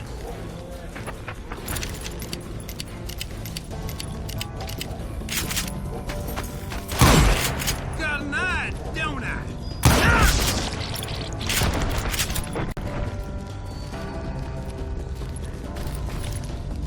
Tell Hardin someone's coming for him. Stop that sumbitch!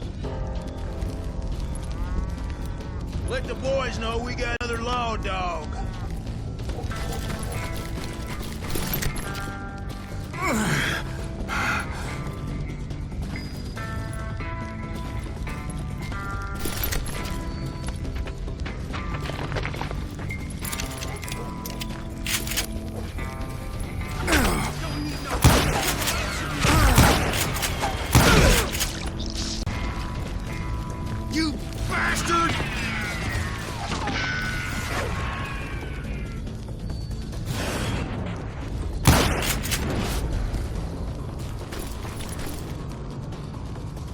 dead man!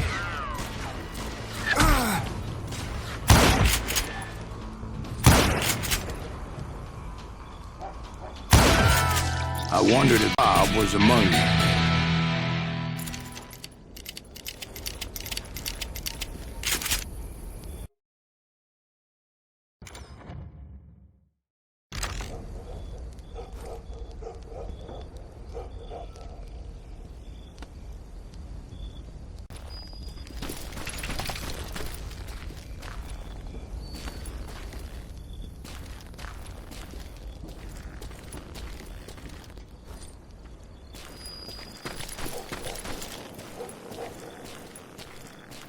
And I steeled myself for the fight ahead.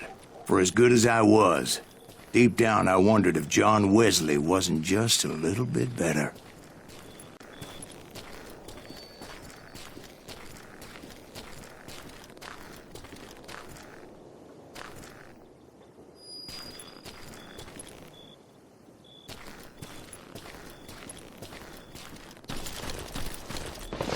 Before I could test my mettle against Hardin, however, I would first need to dispatch his cadre of hired killers.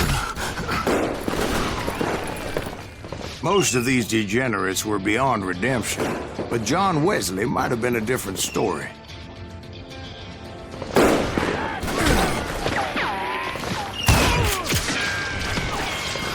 Shot at him!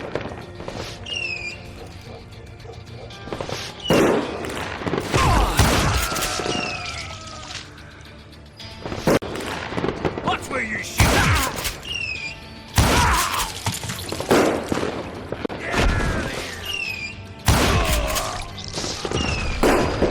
I didn't learn until later that that night was in fact his birthday celebration.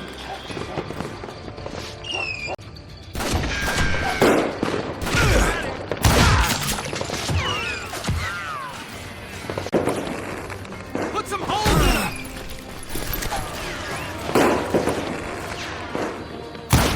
He's drunk with blood! Kill that stupid son of a bitch!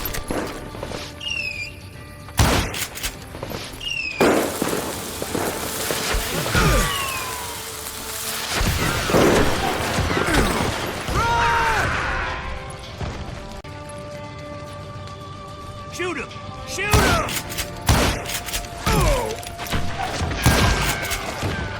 God damn him! I hit him!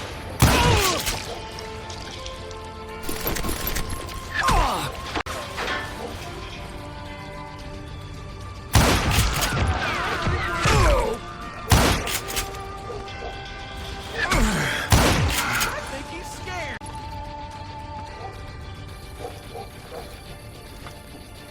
God damn, he's hard to hit.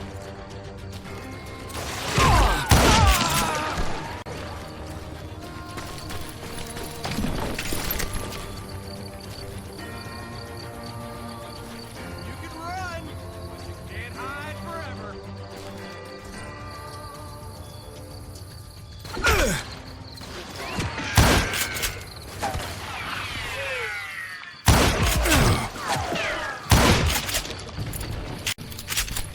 I think I already mentioned that I found Hardin in this very saloon.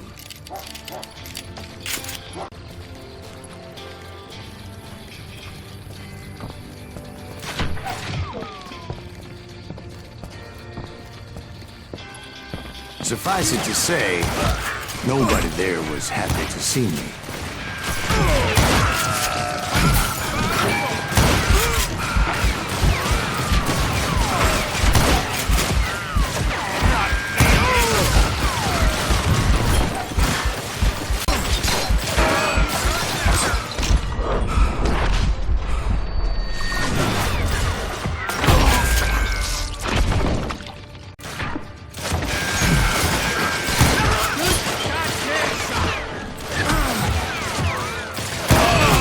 In fact, I felt a certain hostility. Mutilate that sucker!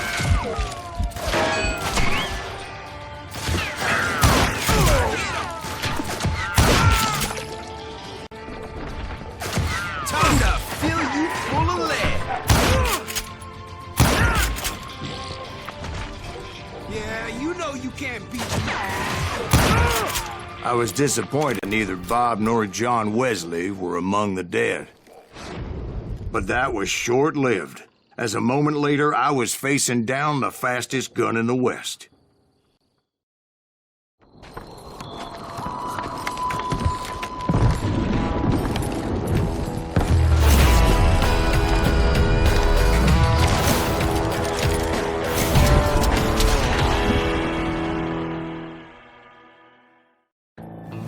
I felt a bolt of adrenaline.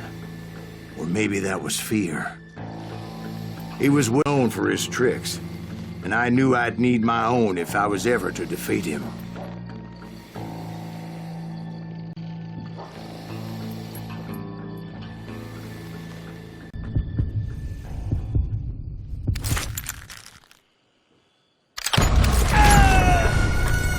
No, wait!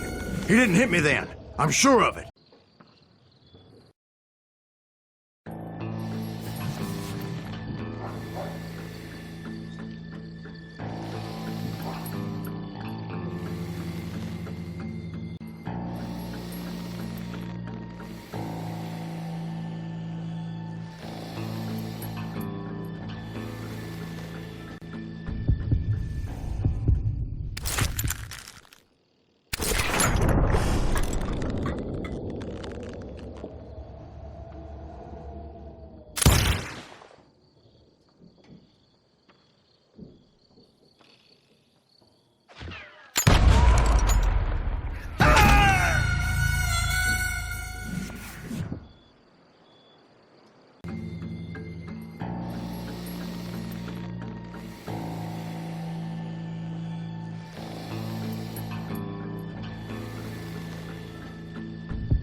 That man was faster than greased lightning. And inebriated as he was, he didn't count his shots. And now, he was at my mercy. So he didn't... No, I sent him to prison. Years later, after he was free, some restless avenger took his life. Shot him in the back in a saloon just like this one. Anybody up for another beer? Ben?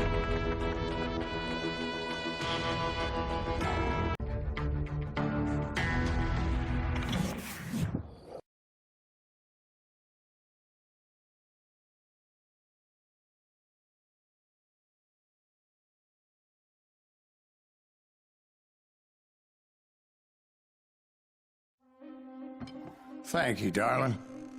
Yeah, some say revenge is a dish best served cold. So whatever happened to that Bob guy you were after? Personally, I'd like to hear some of your other adventures. Like, I don't know, did you ever go toe-to-toe with a red man?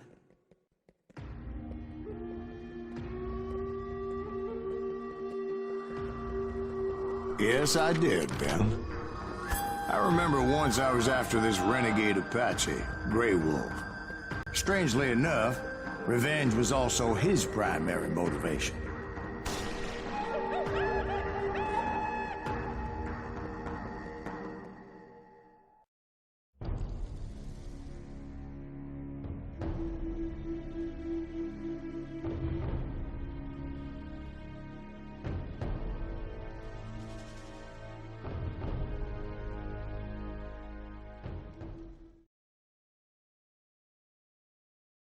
A bounty was put on Grey Wolf's head, and that's how I came to hunt him in the mountains.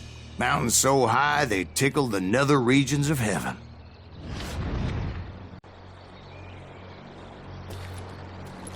Grey Wolf was a Chiricahua Apache medicine man who had led a war party in revenge for a massacre against his people. The U.S. Army had attacked his tribe during his daughter's sacred sunrise ceremony, and the slaughter was unspeakable. I understood his anger, as there's nothing more traumatic than seeing those you love die in a cruel and painful death.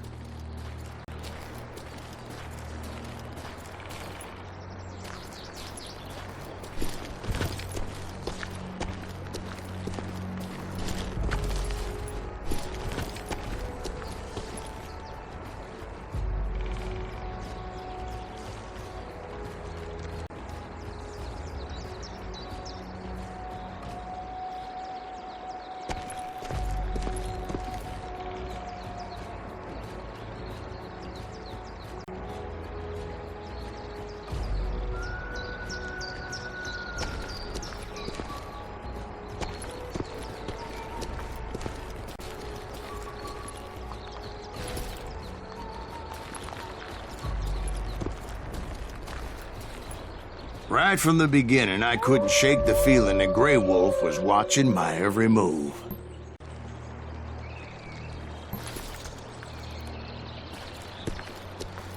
He led a band of young Apache warriors who wanted retribution and were more than willing to die for him.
They saw me before I saw them.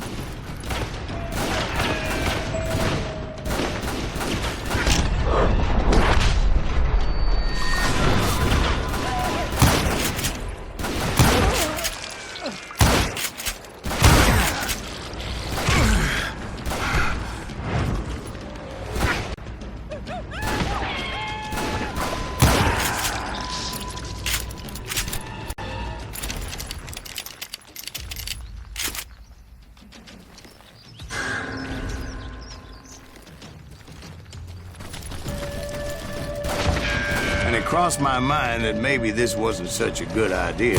But now that the shooting had started, there was no backing down.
It was rugged country, the winter home of the Chiricahuas, and that's why they had retreated there.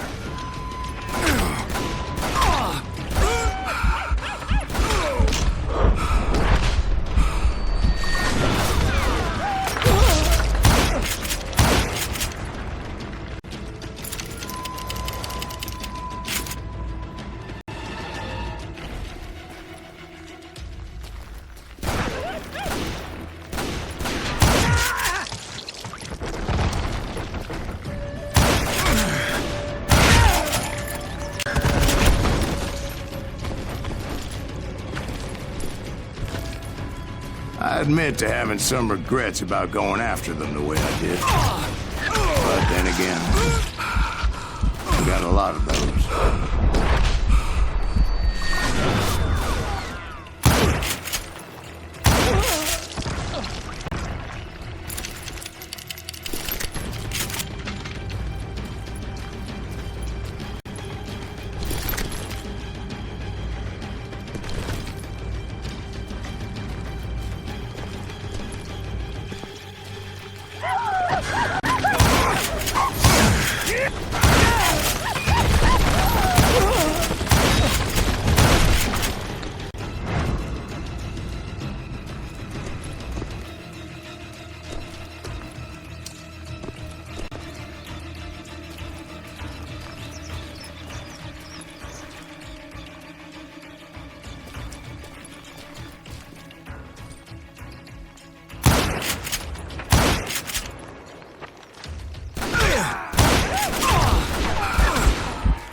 Did you, Wolf? Not at that moment, but I did find the entrance to their hideout.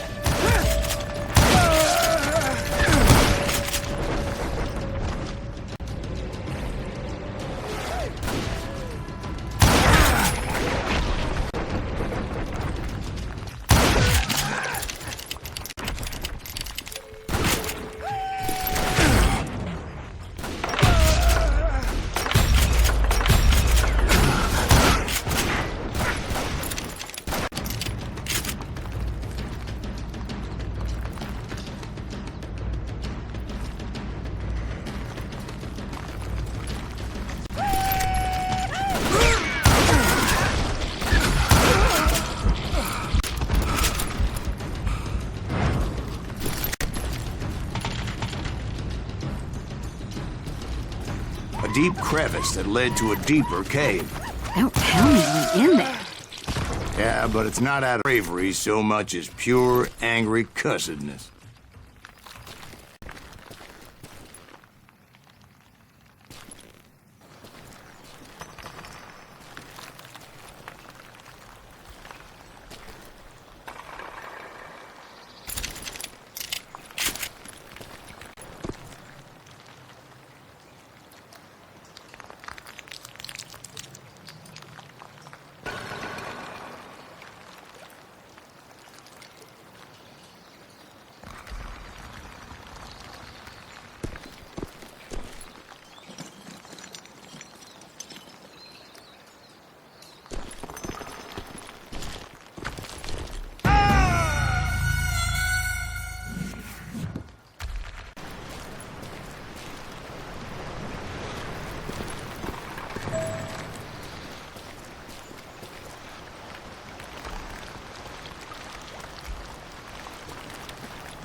See, back then, I had a stubborn streak a mile wide, and I wasn't about to back down. So it was like pitch black in there? Actually, it was pretty well lit, as they had torches on the walls.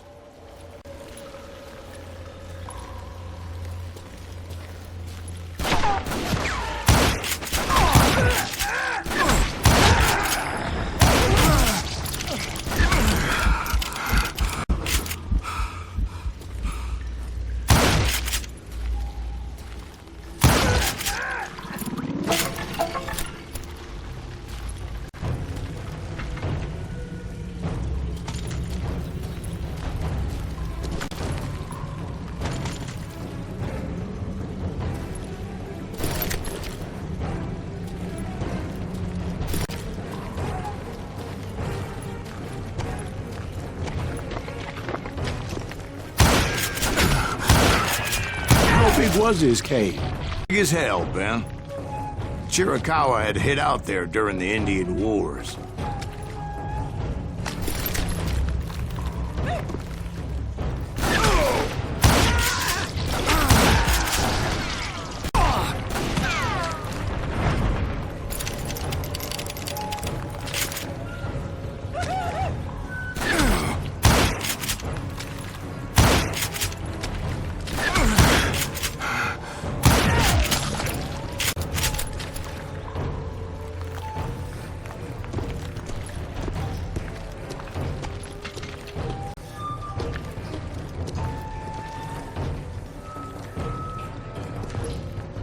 They thought it was haunted with the ghosts of those murdered by the horse soldiers.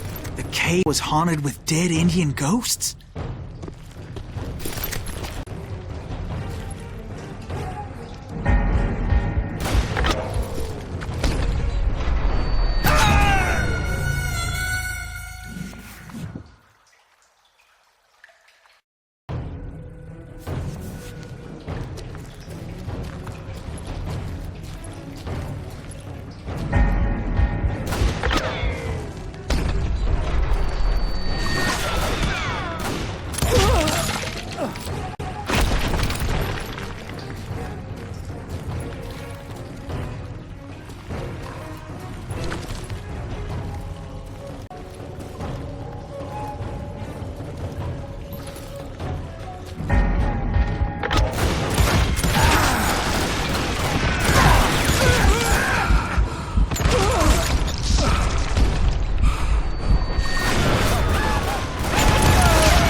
How come you know so much about engines? A few years back, I was married to 2 Mescalero women.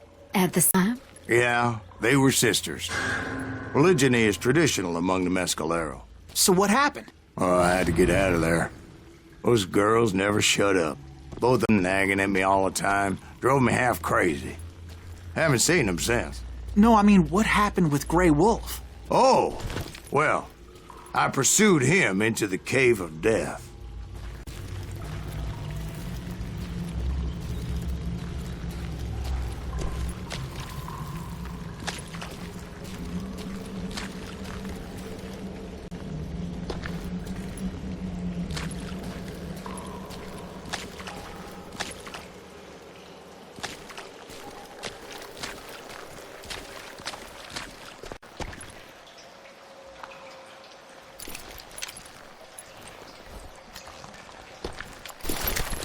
I came upon this flooded grotto, and that's when I saw him.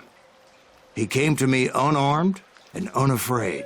His voice echoed in the shadows, and I sensed he meant me no harm.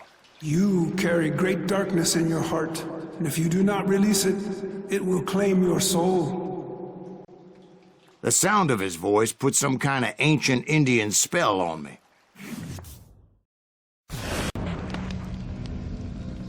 As his story unfolded in my mind. You will come to this place again and kill many more men, and the darkness will grow until it consumes everything that you are. The soul would have no rainbow if the eye had no tears. He said I was a great warrior, a coyote man, unequaled by any other pale-faced warrior, or something like that. The snakes will bite shadows of your past until a venom poisons your heart. An echo of the song of the dead summons the spirits deep from within the mountains. I didn't quite get what he was saying, but there was definitely... And indeed, his warriors surrounded me and attacked me like hungry wolverines. They couldn't stop me, though, and Grey Wolf wasn't in the mood for idle talk.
I swear I couldn't see any way out of this trap.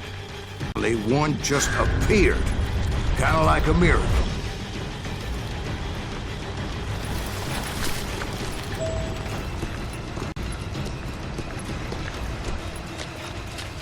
I felt like I would be lost in that damn cave forever.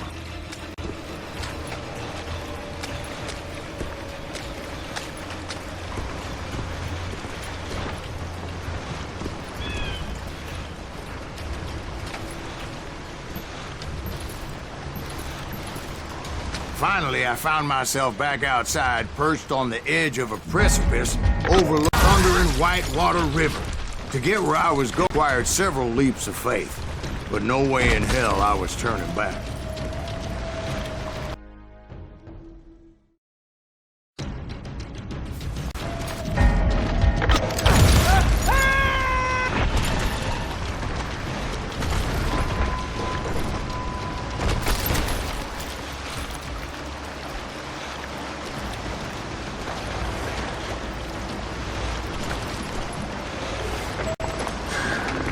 I chased after him, determined to make him explain the meaning of all that mumbo-jumbo. Mumbo-jumbo's right. Are you making this all up as you go? A few details may be fuzzy, brother, but I am relating exactly what happened to me.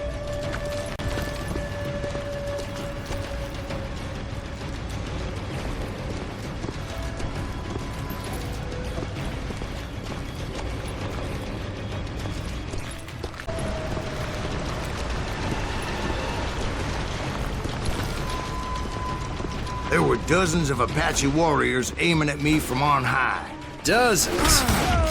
Well, maybe not dozens, but there was a lot of them.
I had a steep climb up creek ahead of me and scrambled up those rocks like a mountain goat. I was determined to locate Grey Wolf and find out exactly what the hell he was trying to tell me.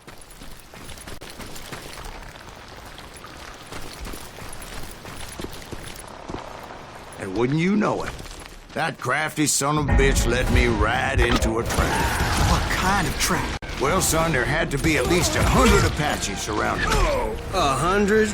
God be my witness. Oh, come on. Who are you kidding?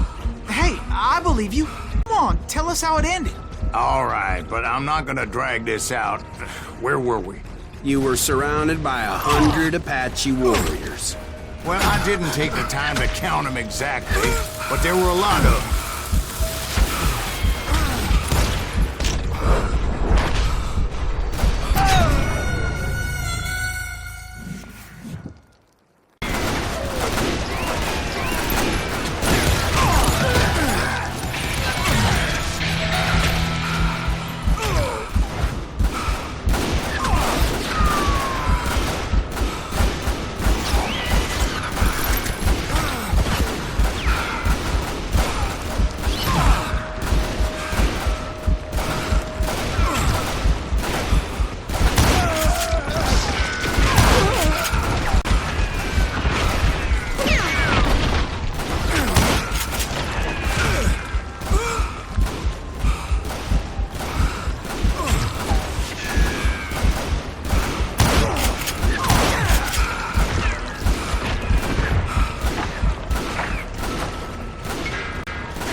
In the end, a path appeared before me that I had not seen before.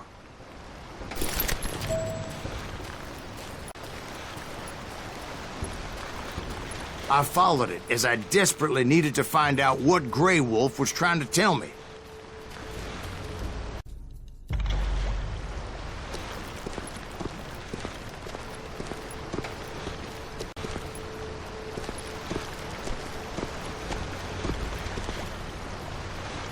But it was like that son of a bitch disappeared into thin air.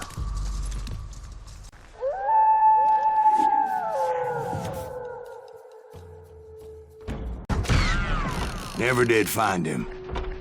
And never did collect my goddamn bounty.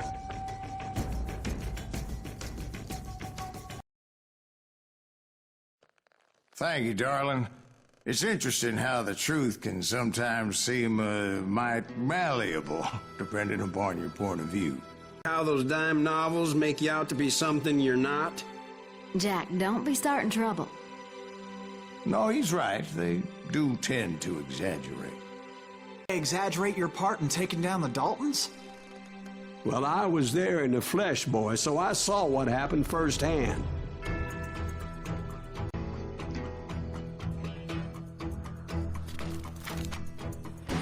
Those Daltons were lawmen once, before they all went bad, robbing banks and trains clear across the territory. Until Coffeeville, of course. I was citizens who took up arms that day. Fighting on the side of the right? I did my best, sir. We all did.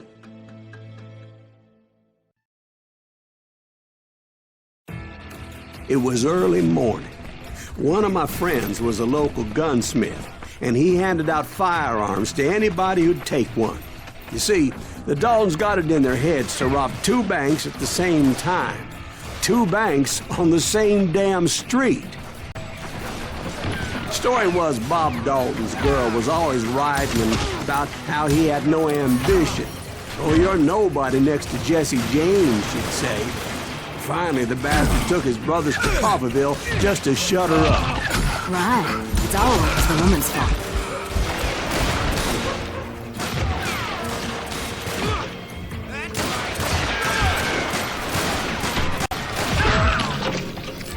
Well, the locals recognized the Daltons right off. Before they could get away, half the town took up arms to defend their property. Their first mistake was pulling a job in their own damn hometown. You got us a hero. Put some holes in him!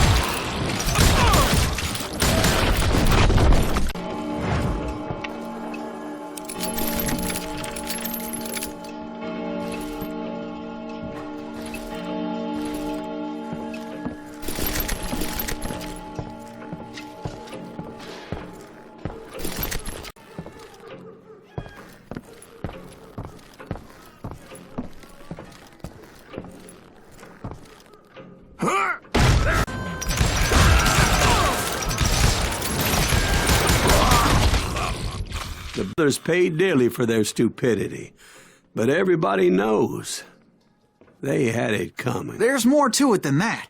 I read all about that day, so I know for a fact that it went down very differently. First of all, it was high noon. A posse of U.S. deputy marshals were on the rooftop across the street. Get ready, boys. They're gonna make a move. The lawmen had been tracking the Daltons for months, and now they finally had them right. Among them was a bounty hunter feared by many a lawbreaker. This man had no intention of letting the Daltons slip away. They met an adversary that day who had no fear and offered them no quarter. The marshals tried to get the Daltons to surrender. They'll give up eventually. We just gotta wait the son of bitches out. This bounty hunter knew that the brothers were far too proud to ever lay down their guns.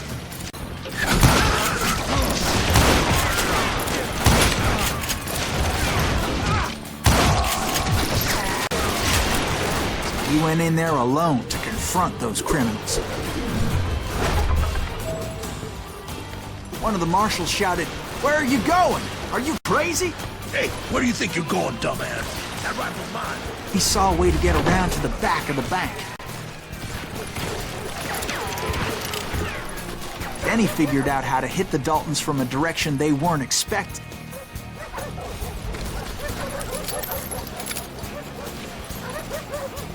From above.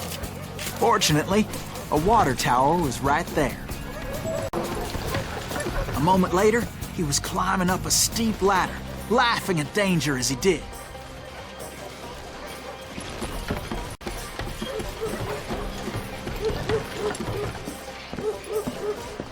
It was brave men like him who risked their lives to tame this wild country.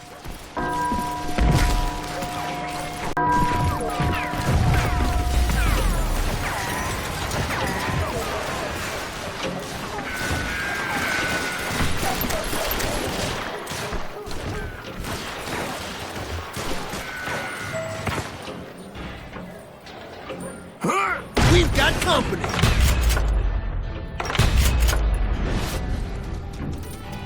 Heroic men like him, who did what other men couldn't, or make this country free.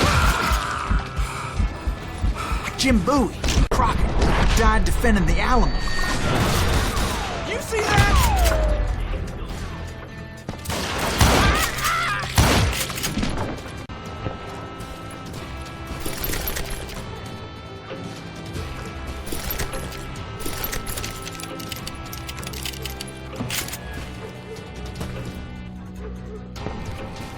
Silas Greaves?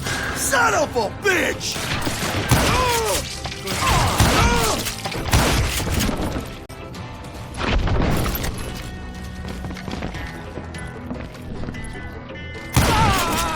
You better hide.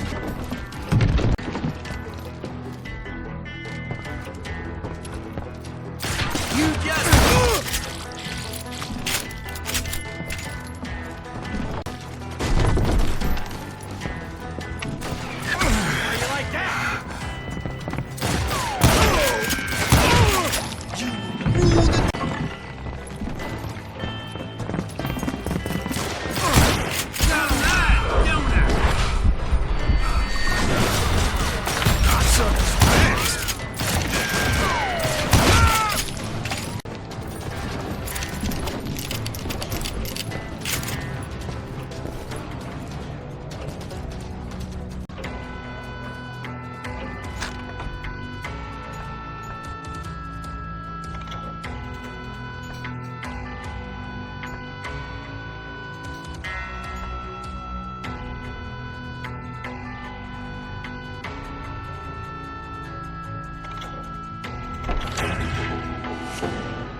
Over there!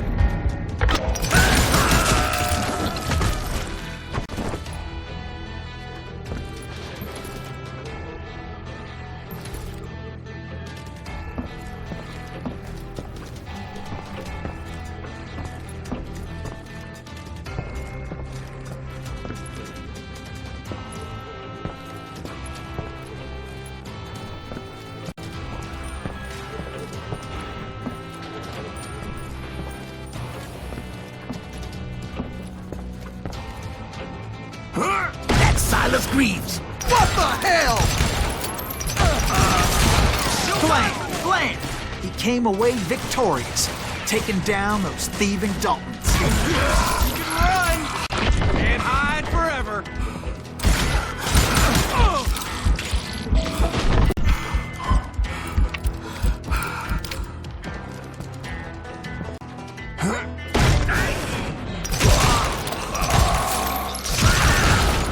His name was Silas Greaves, and when the dust finally settled, he was the last man standing. Sorry, kid, but that just wasn't the way it happened.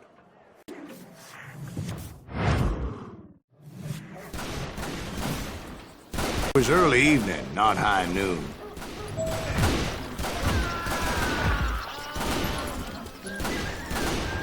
I was late to the party, and Coffeyville was already up in arms. Daltons blew up a safe, and we're all set to hightail it out of there. Here we go! Those pathetic deputies surrounding the bank were dropping like flies.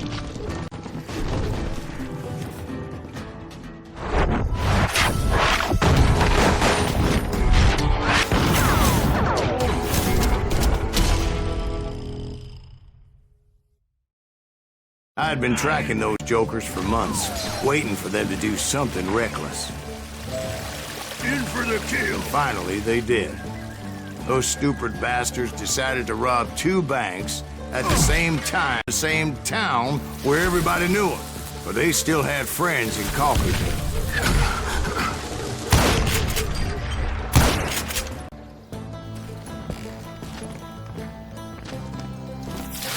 Yeah! You gonna need a cannon? Ah! You like that asshole?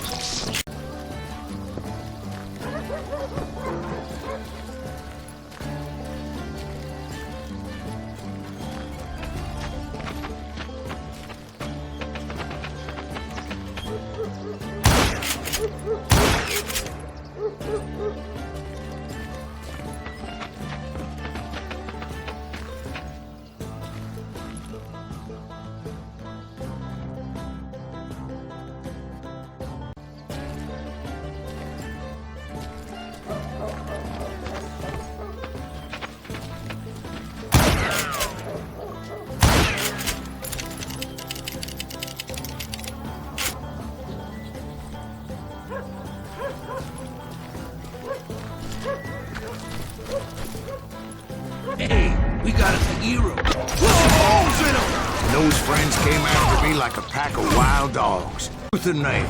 They were coming at me from all directions. Get out of here!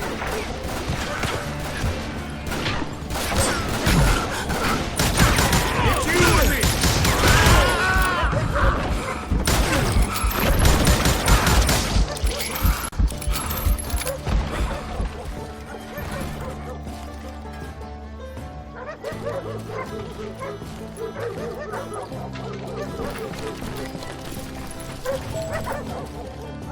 I caught sight of the Daltons running with the money. I found myself in the middle of another shootout entirely.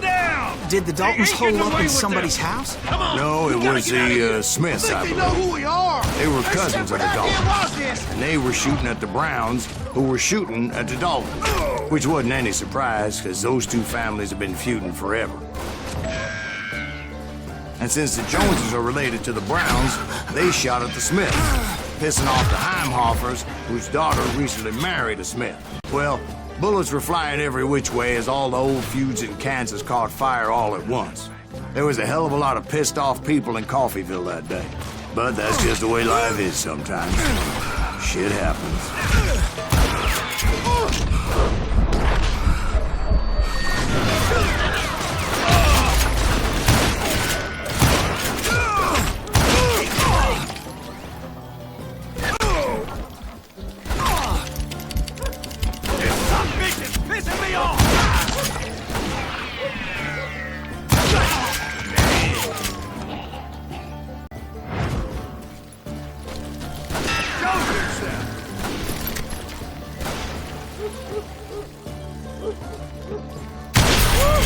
Give me a goddamn headache.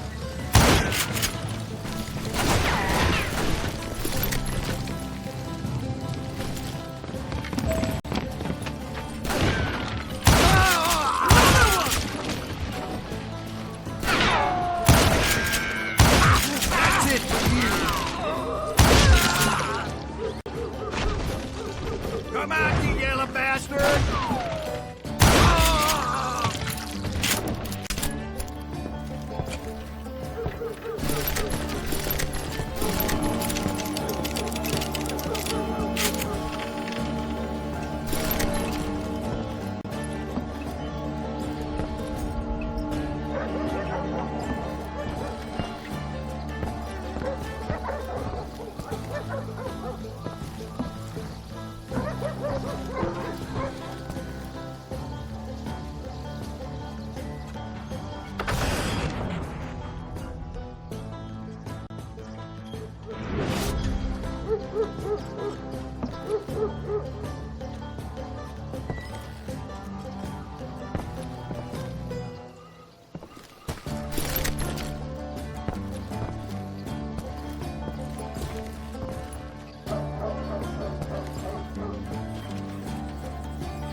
The Dalton boys knew I would never give up. Those weren't the sharpest knives in the drawer, but they always stood together. They set a trap to slow me down and allow at least 2 of them to escape. The third brother stayed behind to plant me, just in case that trap of theirs didn't work.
It was Emmett, the youngest, and he decided to stand his ground and face me down.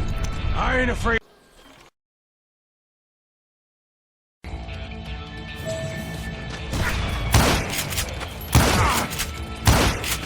ain't getting by me, Greaves.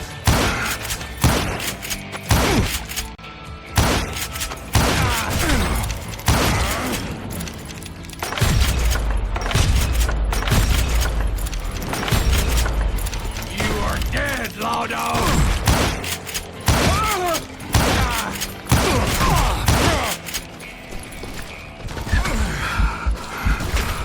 Gonna beat you like a red-headed stepchild!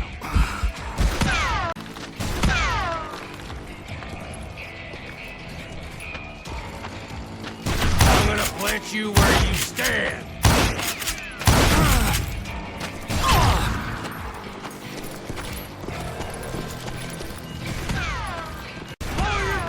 Clean off!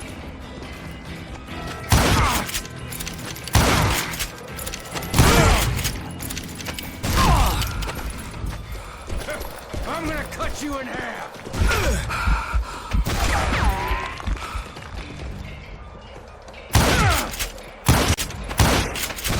Send you to the bone orchard! Emmett Dalton survived the robbery in Coffeyville. He's the only Dalton who did. They say he was shot 23 times. Well, Dwight, who do you think put all those damn holes in him? But I have to admit, that boy had grit.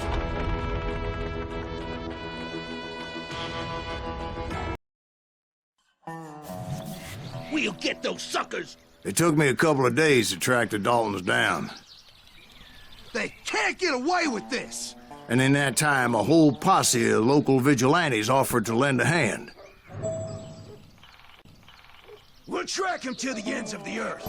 They seemed as determined as me to find those outlaws. But as we headed into those swamps, it was like I had my own private army. There was no those boys were getting away this time.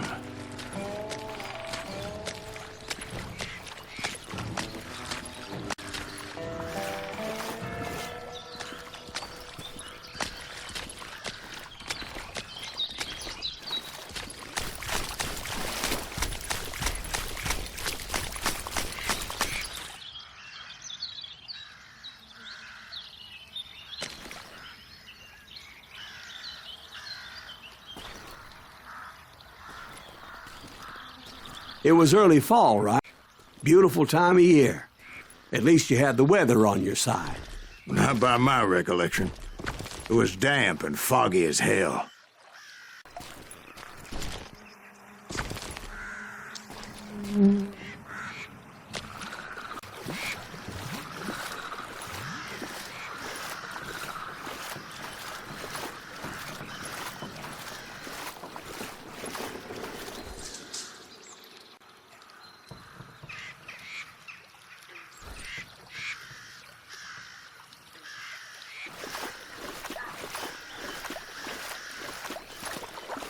It was tough to stay on a true course, so we kept an eye out for landmarks.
It was autumn.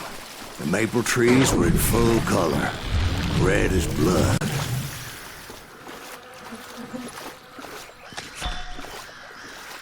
The rains that year were torrential, so the whole area was flooded.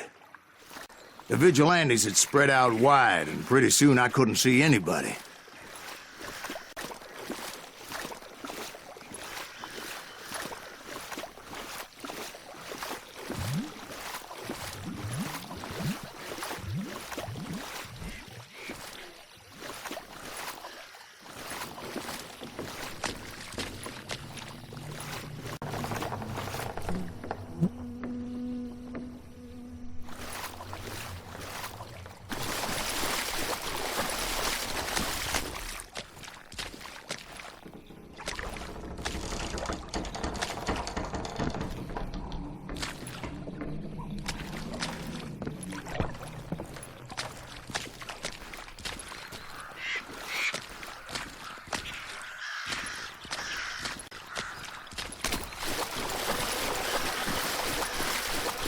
Bury them in the swamp! Let them where they stand!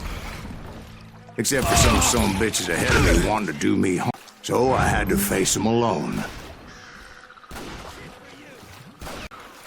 I wondered why my compatriots didn't come running when they heard the shots.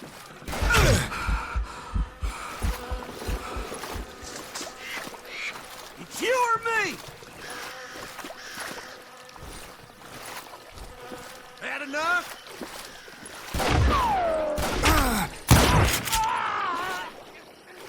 I'm Indian!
So did you find the Daltons? Not yet, but I did have the questionable pleasure of meeting a few of their friends.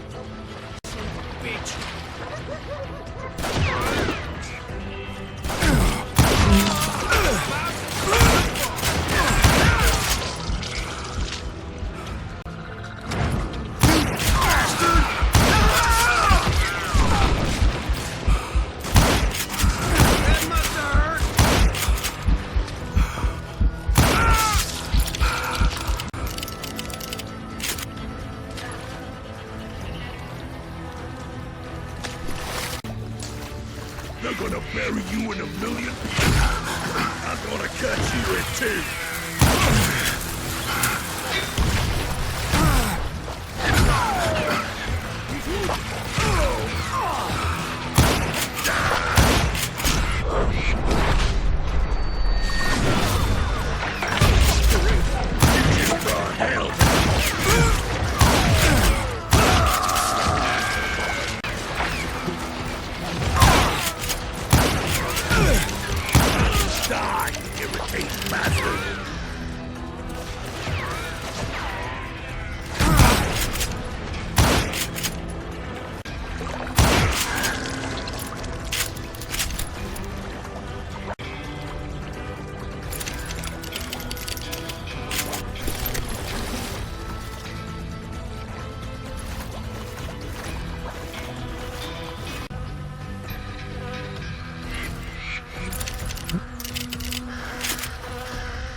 Point being, I was under serious attack. And my reinforcements was nowhere seen.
But luckily, a barn materialized as if right before my eyes. I scrambled up top to get a better view.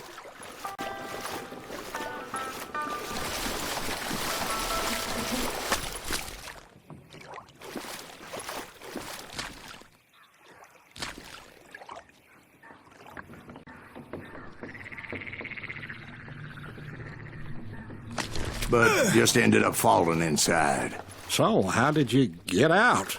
The bars was open. About right then, I saw some suspicious characters running through the bushes. Of course, I followed them. But that goddamn swamp was like a goddamn maze, and pretty soon I had no goddamn idea where I was. Steve? So I just started walking, and pretty soon...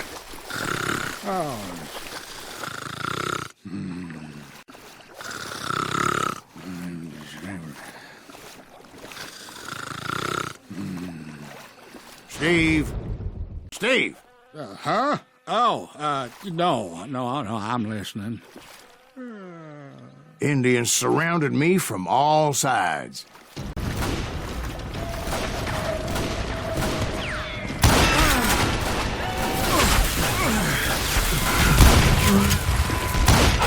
Indians? There were Indians? No. I just wanted to make sure Steve was paying attention. Now, where was I? You were following the Daltons through a swamp? That's right. See, Steve? Dwight's paying attention. No, I'm listening. I was just resting my eyes. So, where was I? The Daltons. Right. See, there's a reason so many outlaw gangs are made up of brothers. Being a brother is a very sacred thing. It's a bond like no other.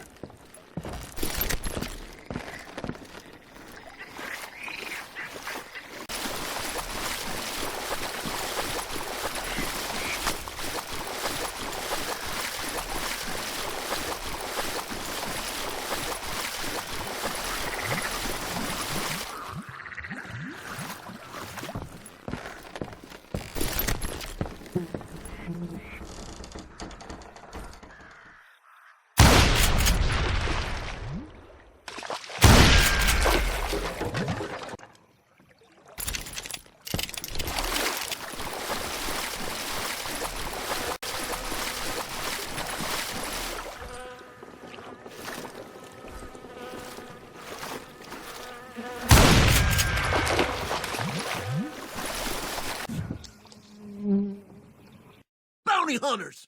Stop that, son bitch! So did you ever find the damn Daltons? Not yet, but I did find a few of their cousins. You Kansans breed like rabbits. More Smiths or Heimhoffers or who knows what. But hell, what's more important than family? I bet Ben knows what I'm talking about.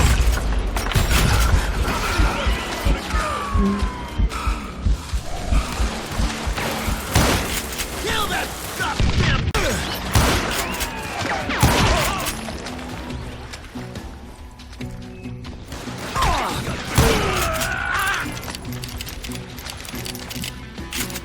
God damn you, Greaves! Right here!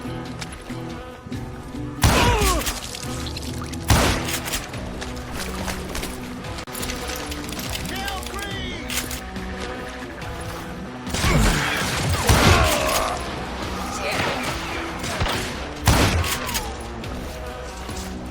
Can't beat us all!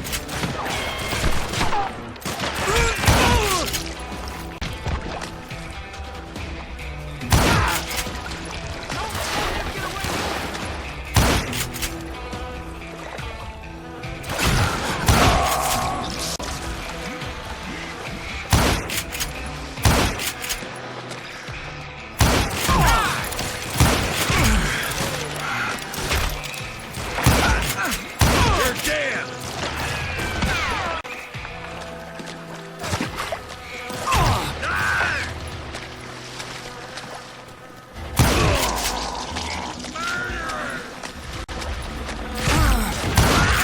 Bullets are useless against me. Now you're in trouble. Keep shooting. I don't mind. Waste your bullets. Go ahead. Oh, no. What?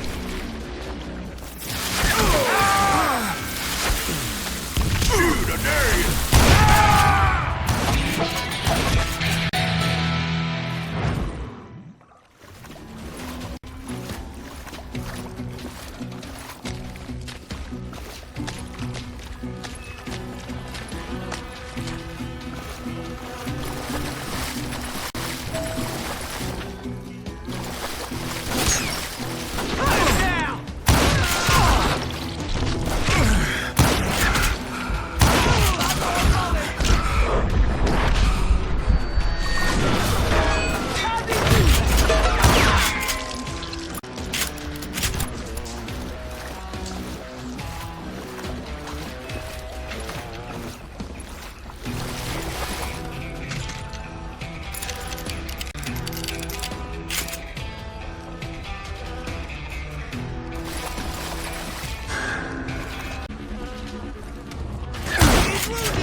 I'm ending you.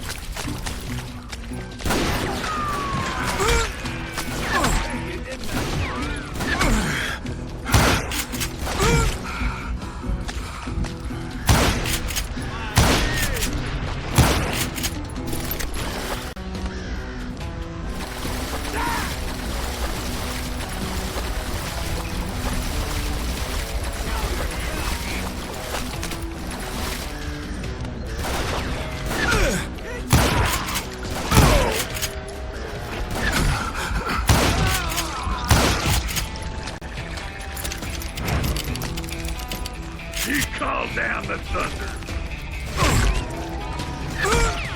You ready for a belly full of buckshot?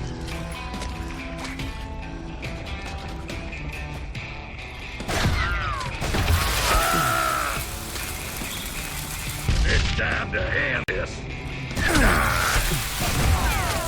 Stop that.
Meet the likes of me.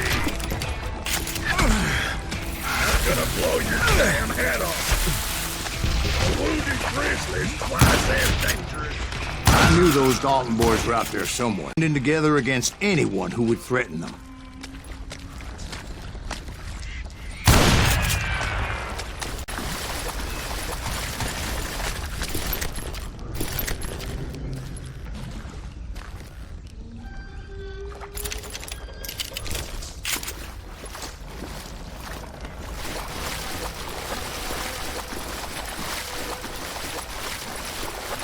And that's when I saw it. A goddamn steamboat. A steamboat in a swamp? Yeah, Steve, but this wasn't much more than a wreck, really. But how'd a damn steamboat end up in the swamps? Guess it floated off during the flood of '89. Now, was it a stern-wheeler or a side-wheeler? What? Does that really make a difference, Steve? It was a steamboat with a goddamn army on board. It was then that a fusillade of bullets come raining down from on high, and those vigilantes who accompanied me weren't anywhere to be found. But among those men that were shooting at me, I thought I saw some familiar faces.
Somewhere up there, the Daltons were waiting on me.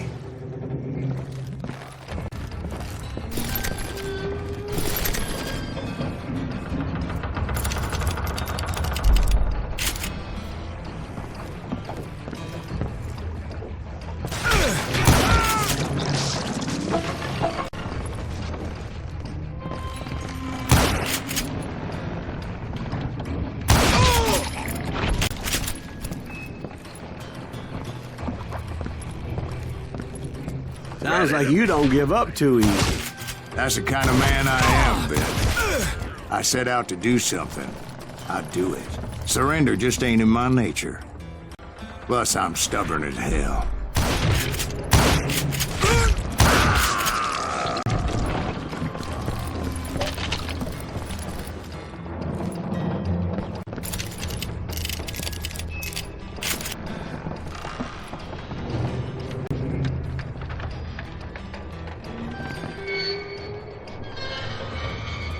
Yeah, you know you can't beat me.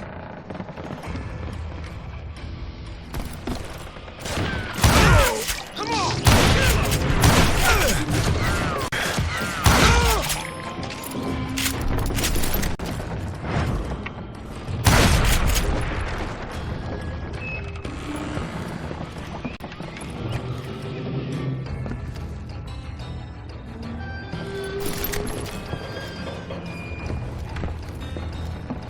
I'm gonna shoot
Right about then, much to my relief, the vigilantes finally arrived. Their leader motioned at a cabin in the middle of the top deck, pointing me directly at the Daltons. I finally had them, after months of dogged pursuit.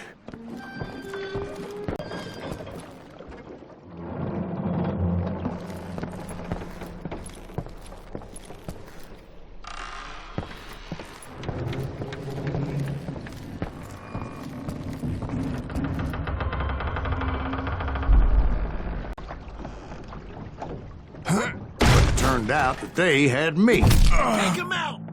I'm sending you to hell!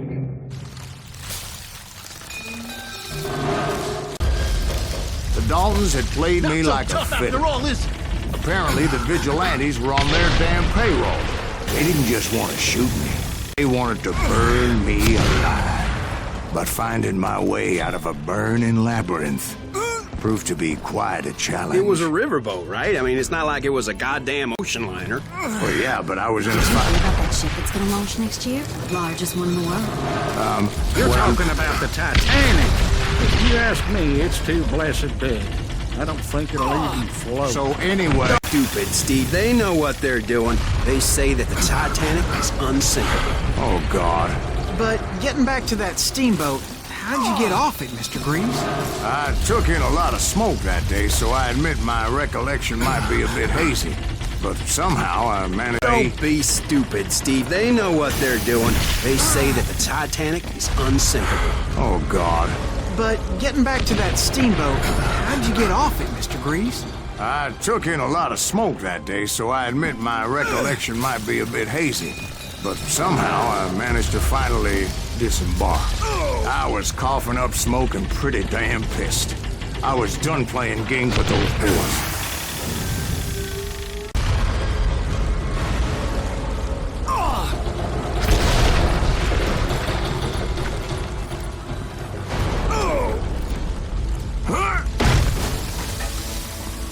It was time to settle this once and for all. Somebody kill that son-of-a-bitch! Someone kill that... I see him!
Weren't about to come at me one at a time.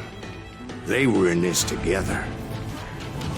Two brothers side by side determined to take me down. Confident that this time the odds were on their side.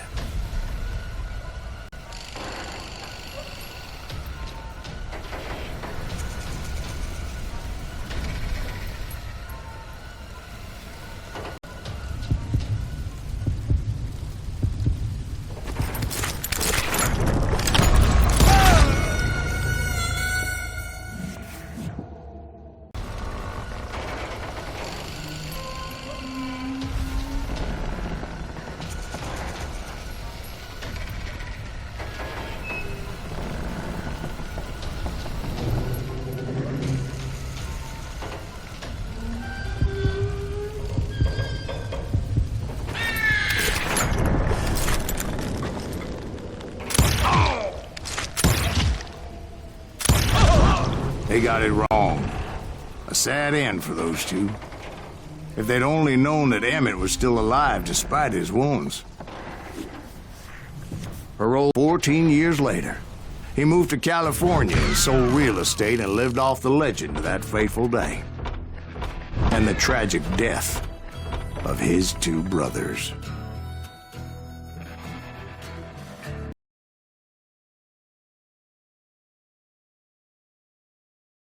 My own brothers died tragically as well, truth be told.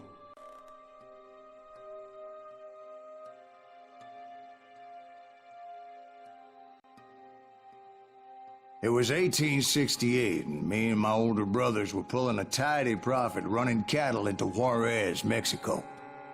One night after brothers retired for the evening, I found a little poker game in a cantina with a couple of cowboys. And I just couldn't lose.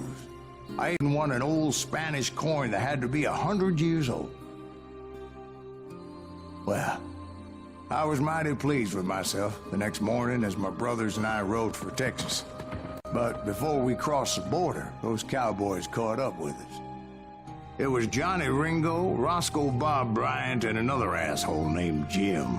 They wanted their money back and everything else we had, including our lives, as those boys didn't want us coming for them later. Bob put that old Spanish coin in my mouth and said, "I won't have it said that I left you with nothing, boy." Well, those horses bolted, and there we hung as those bastards rode away. The branch finally snapped under the weight of the three of us, but being my older brothers were bigger and heavier, they were already dead. And right then I swore to myself that I would avenge them. Ringo you know about. But Bob eluded me, until I heard he was riding with the Wild Bunch.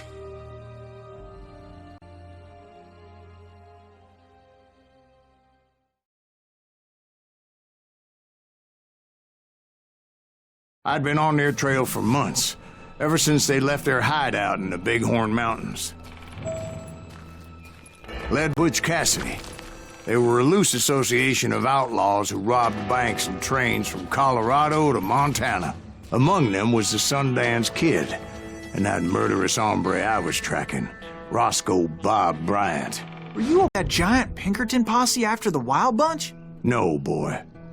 A circus like that would have slowed me down. Besides, I wanted Bryant all to myself. I'd heard about a large shipment of gold being transported to Wilcox, Wyoming on the Overland Flyer. I figured the Wild Bunch would likely hit such a treasure, and by God, I figured right.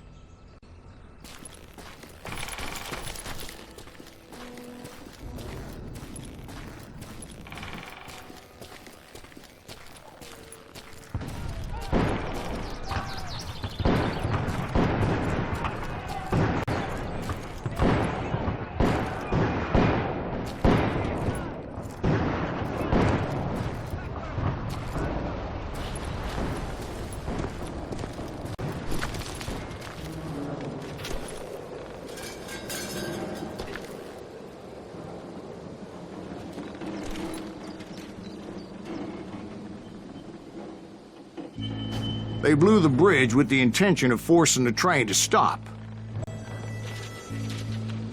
Well, I assumed the Wild Bunch was likely in the still intact part of the train high above, so I had no choice but to make my way up through the passenger cars dangling down.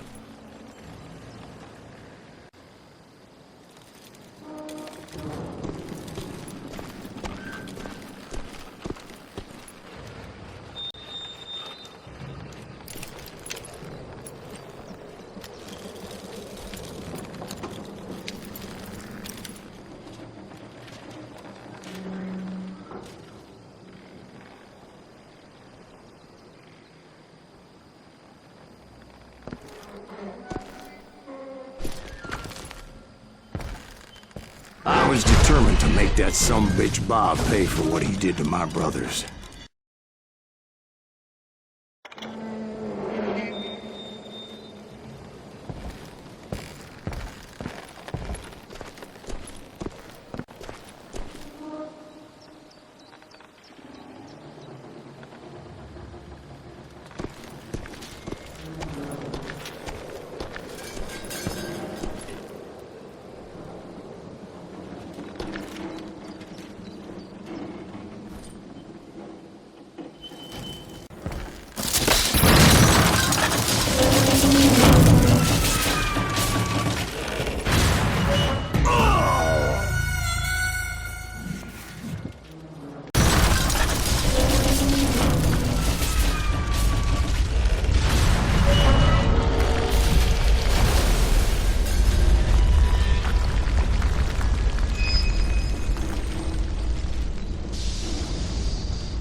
ears are still ringing from blowing up that ridge.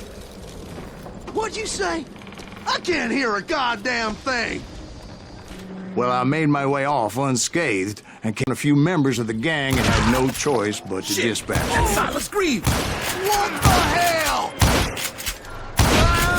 From there, I negotiated an even more precarious route.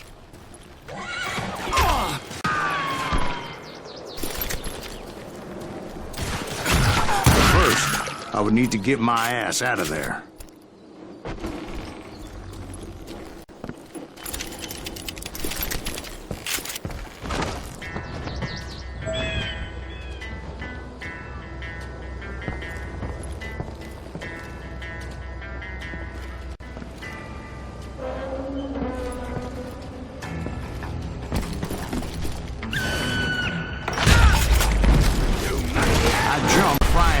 Into the fire as the train was clearly fixing to fall.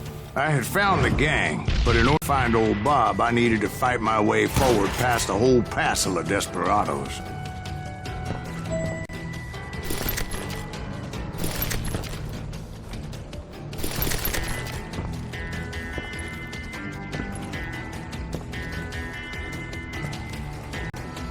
Outside, inside, any way I could, I made my way towards my prey.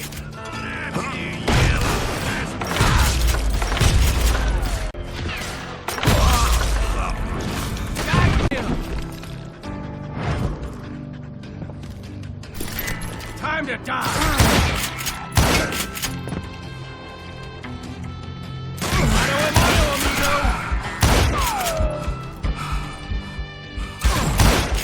You're done. What in tarnation? Well, what about the passenger? It was mostly a freight train, as I recall. There were no passengers aboard that day.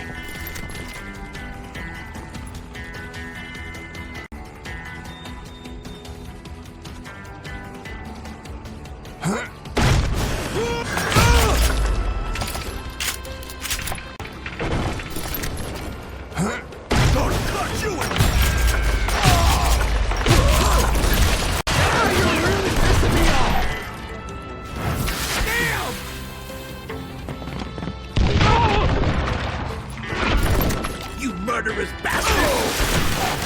Chad!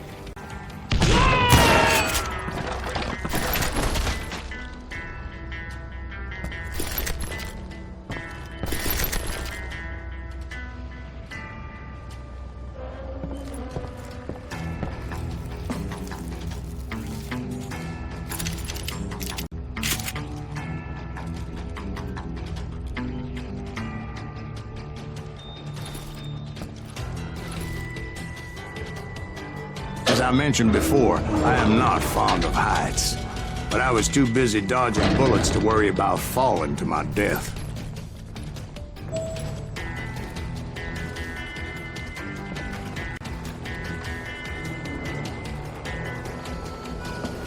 Odds were I was likely to die that day anyway.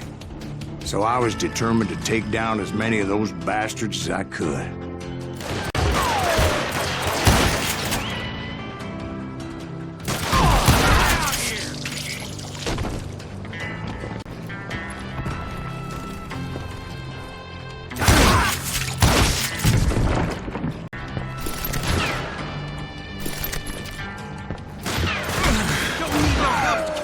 Of you.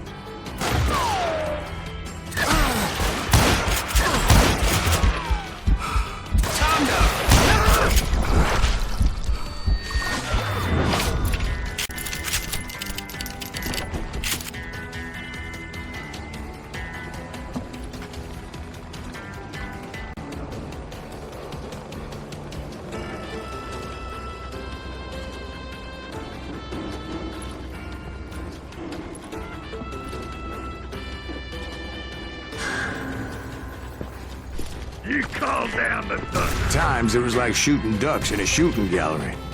The only difference is these damn ducks shot back. Sorry, son of a bitch!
I kept hoping the law would show up and give me a hand. You mean like that giant Pinkerton posse that I read about? Did they come riding in, guns a-blazing to help?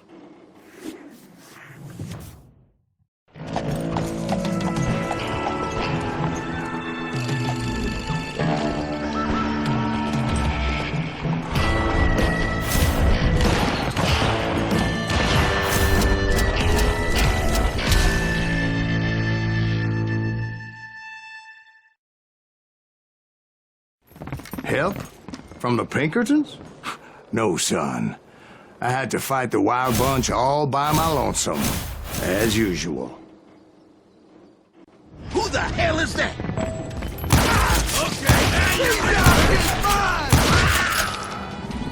Take cover! Retreat! Retreat!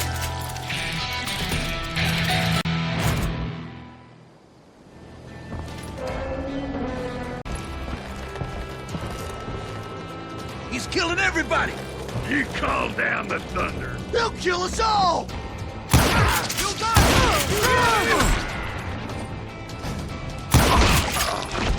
I'm gonna cut you in two. Now I'm gonna hurt you bad. Damn!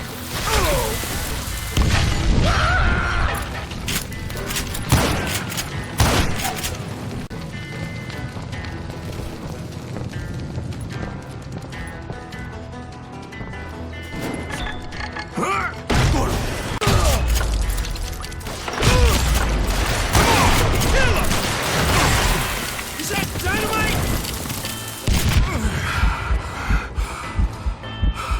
Yeah, you know you can't beat me.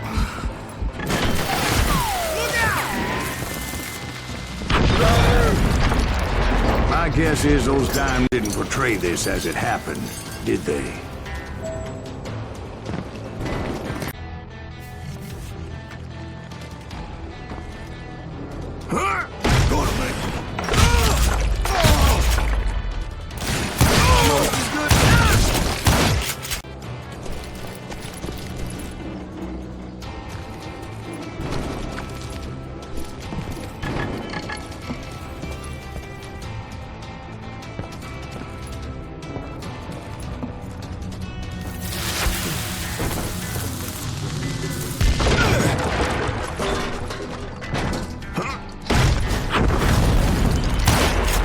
My guess is those dime novels didn't portray this as it happened, did they?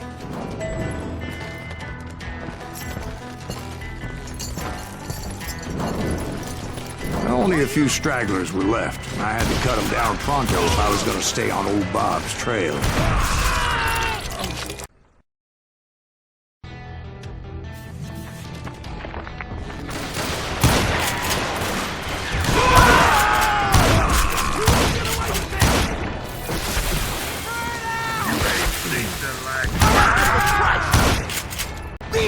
No amount of gold is worth this! Ready to meet your maker. I'm gonna blow you down.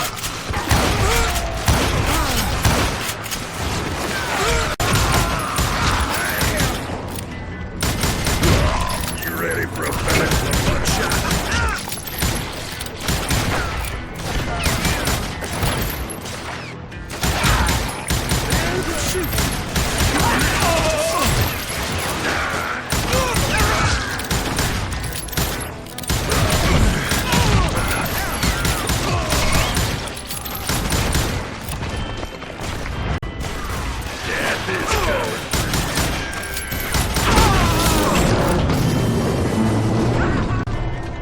Once I silenced all those guns, I went searching for my nemesis, determined to finally have my justice. But the only survivor who welcomed me was George Flat-Nosed Curry. Who was he?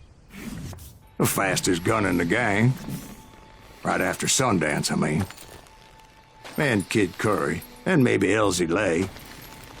Those might dispute that.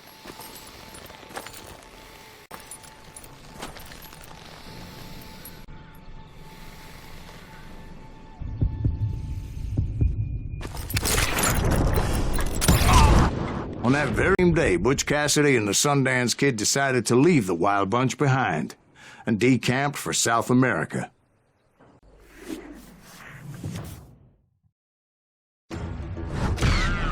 They ended up living down there for many years, but I'm sure you already know all about that.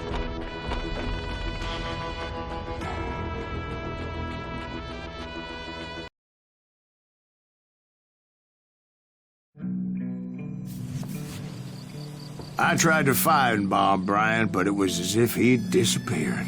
Sometime later, I heard the Wild Bunch was back together. Escaped from jail, and now he was running the whole shebang. So I took to their trail, as I was still in pursuit of my brother's killer and hoped that he was back with him.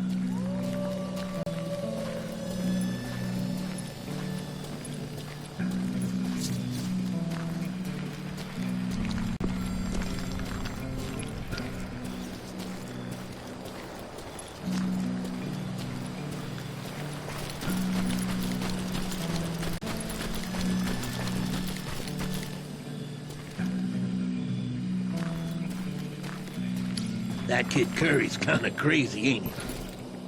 Don't let him hear you saying that. Anyways, I tracked those boys to a camp right outside Parachute, Colorado.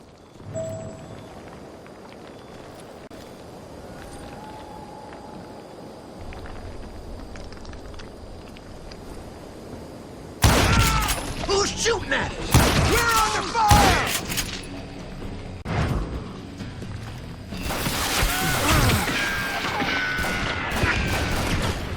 Being outnumbered, I didn't bother with a warning shot. I just started taking bastards down.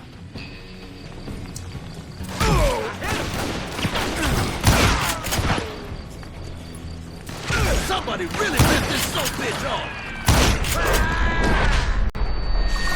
Damn ears are ringing.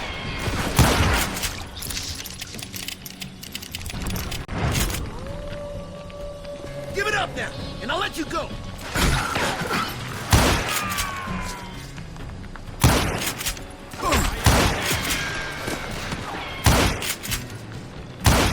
This ain't right!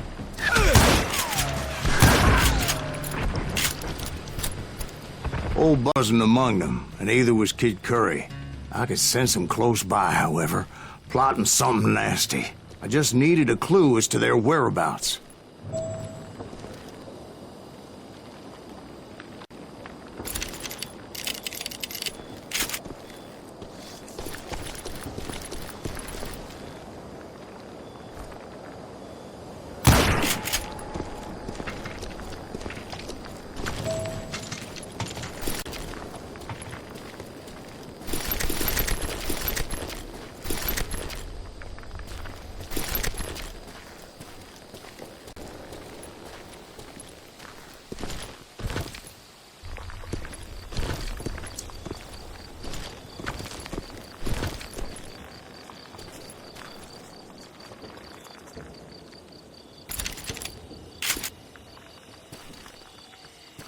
And I found one.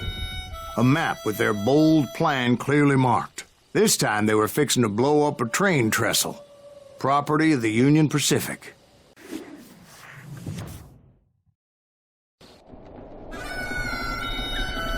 The plan clearly indicated how they were fixing to undermine several of the weakest wooden supports.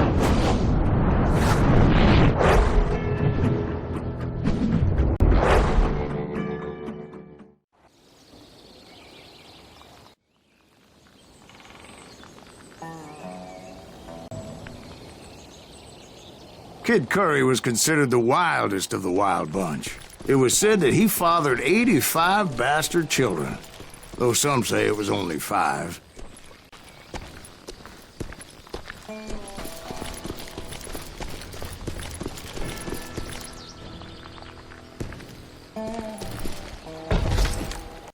Kid Curry had bragged to a whore how he was going to rob a train heading to the U.S. Mint in Denver. And that whore, Fat Sally, she told me.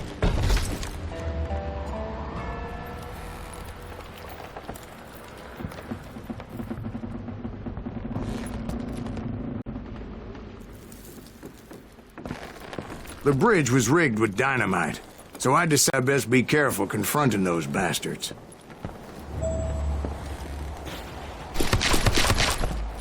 I made it a point to remove any dynamite that I came across. A moment later, I saw a ladder that somehow had escaped my attention. Blow us up now. Don't worry.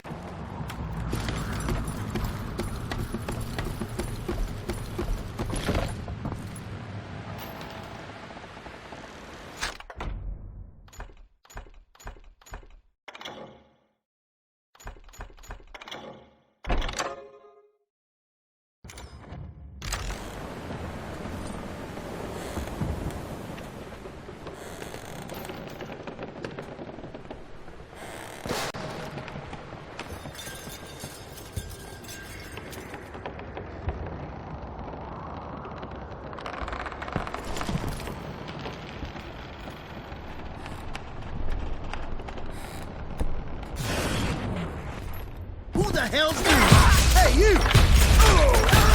But the Wild Bunch did not take kindly to my presence and attempt to blow my head off.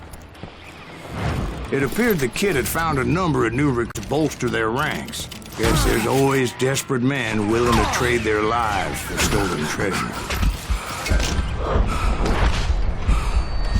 You're done.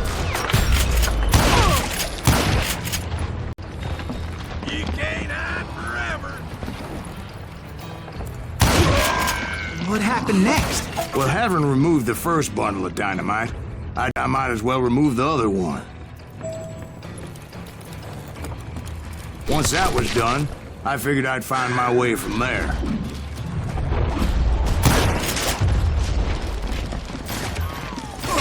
About to buy the farm.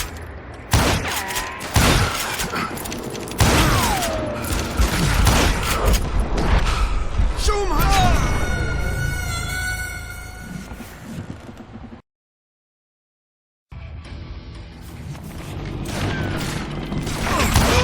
Okay, then.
He's crazier than a cat in a room full of rocking chairs.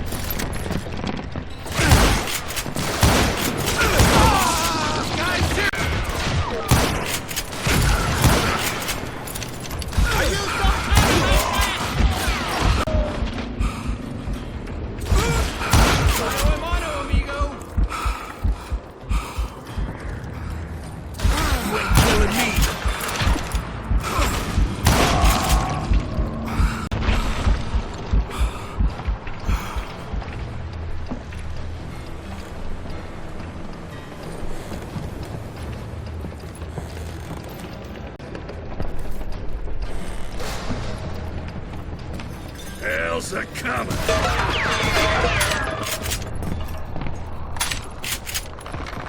I'm gonna cut you in two. You're gonna have to do better than that. Now I'm gonna hurt you bad. What happened then? Had to remove more of that damn dynamite.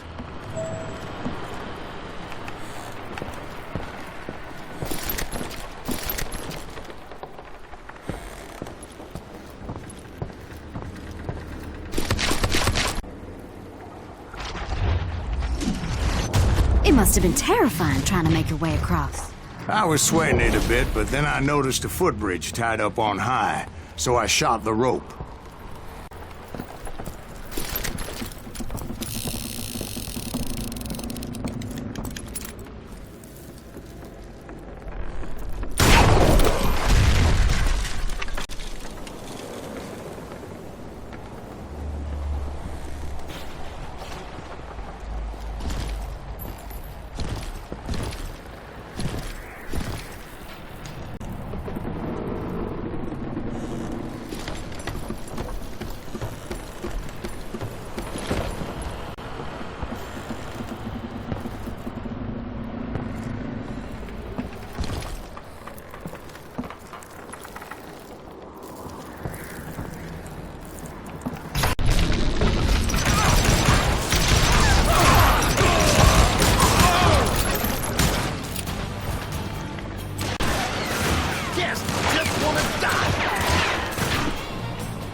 and I'll let you go.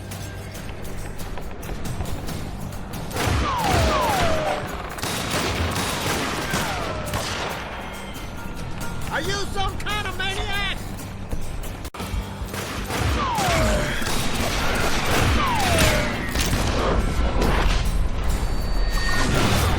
What?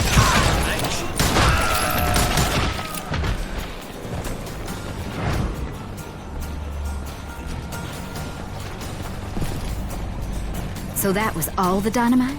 Funny you should mention that, darling. As actually there was a fourth charge impeding my progress.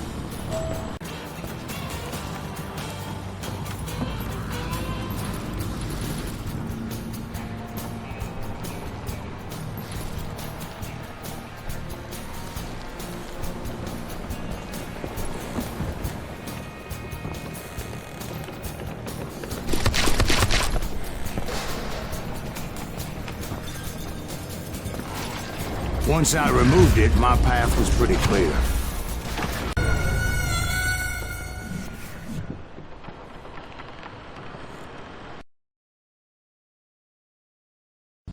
You call down the thunder. And I'm going out and too. You just brought hell down. To end this.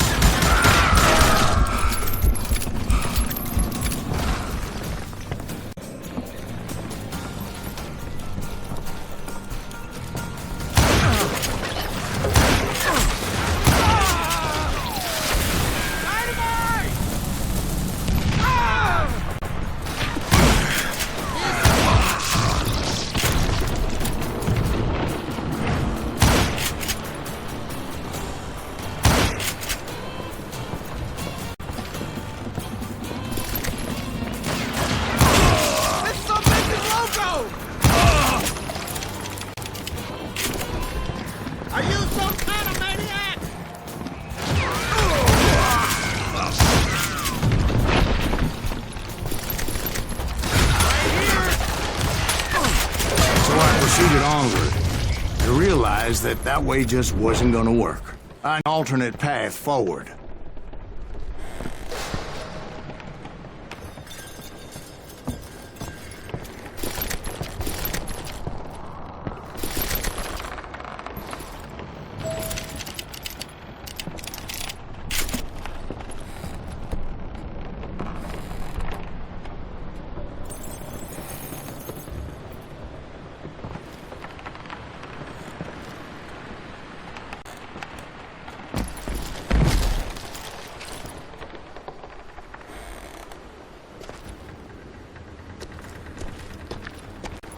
Luckily, I found a cave, and as I made my way back to the bridge, I saw something that concerned me.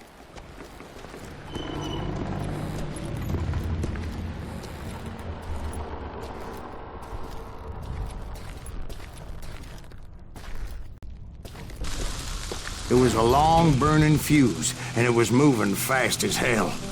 I had to catch it. It's truly amazing I've made it this far in life. Considering how many times I've danced with death.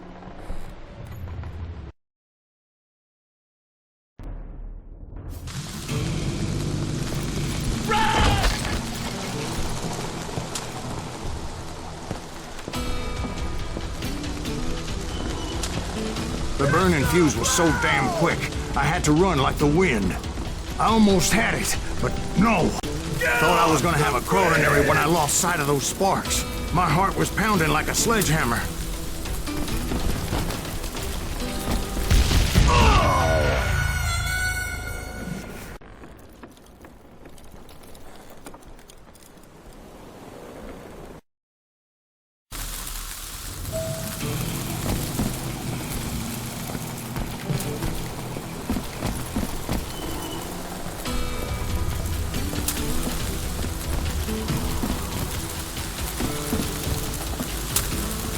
Whew. Of course, I was successful, or clearly I wouldn't be talking to you folks here today. Naturally, I removed the last dynamite charge. Well, it was a chin reunion.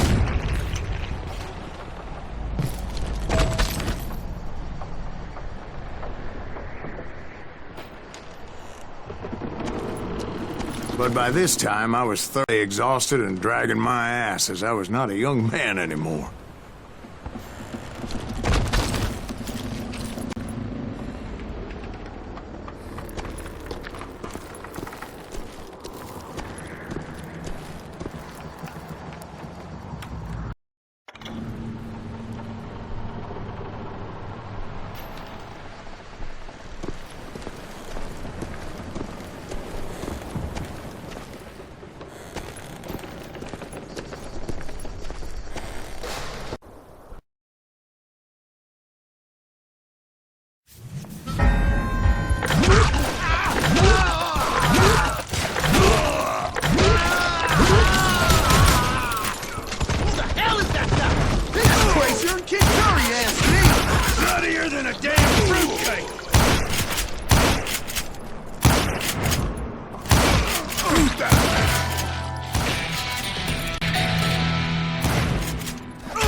Just when I thought things couldn't get worse, Kid Curry opened up on me with a goddamn Gatling gun.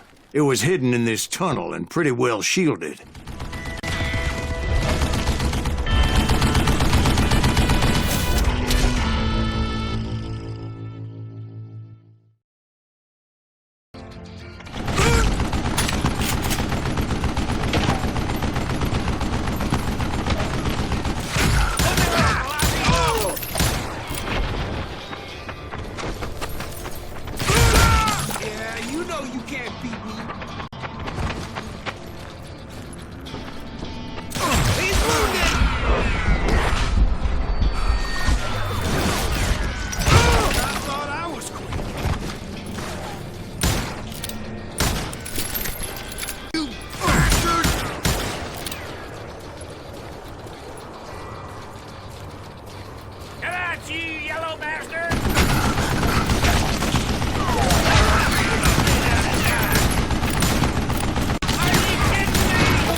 Eventually, I brought that tongue on. And that's when I met Kid Curry himself. He had decided to stop pussyfooting around and deal with me personally.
fast as he was. I was just a bit faster. And as he lay wounded, I demanded to know the whereabouts of Roscoe Bob Bryant. He shouted at me. "Is that what this is about? Bob went with Butch and Sundance to South America. You ain't never finding him."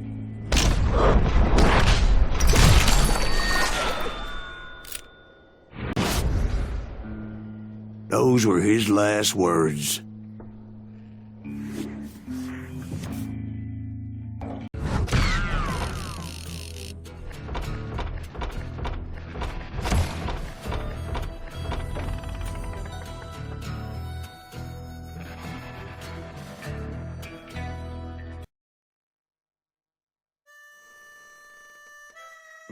So, Bob Bryant got away?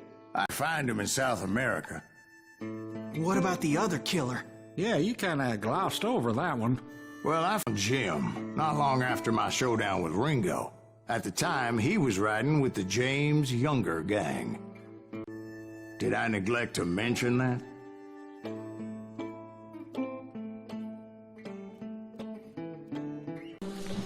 Jesse James?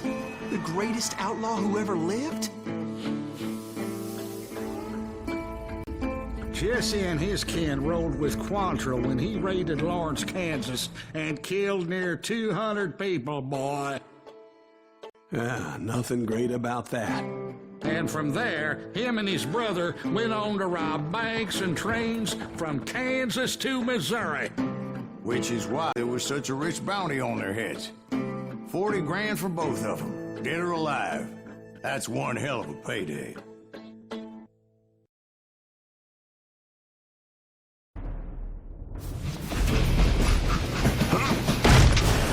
I confronted them as they were robbing a train. Bullets were flying at me from every which way. But I knew I'd have to fight my way forward if I was gonna find this Jim. You can't hide from me! You ain't seen the likes of me.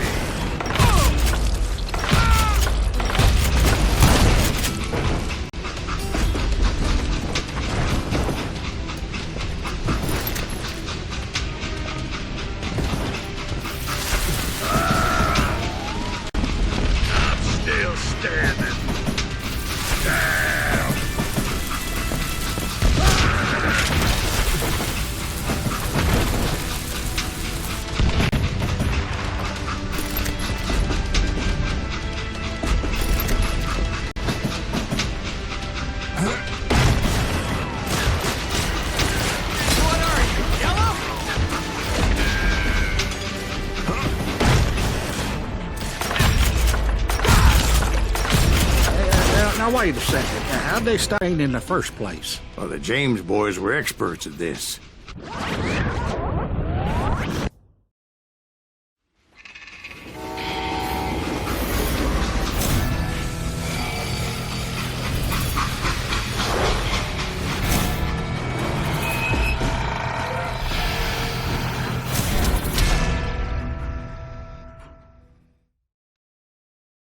They hopped a freight train, having heard there was a big payroll in the express safe.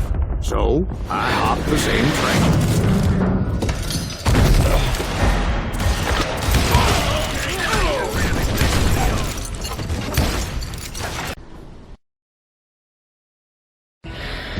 The James Younger gang was decimated after that little fiasco they had in Northfield, Minnesota. So Jesse needed more men and took on the killer I was after, along with a host of others. I was hoping to find my man and put a bullet in his head.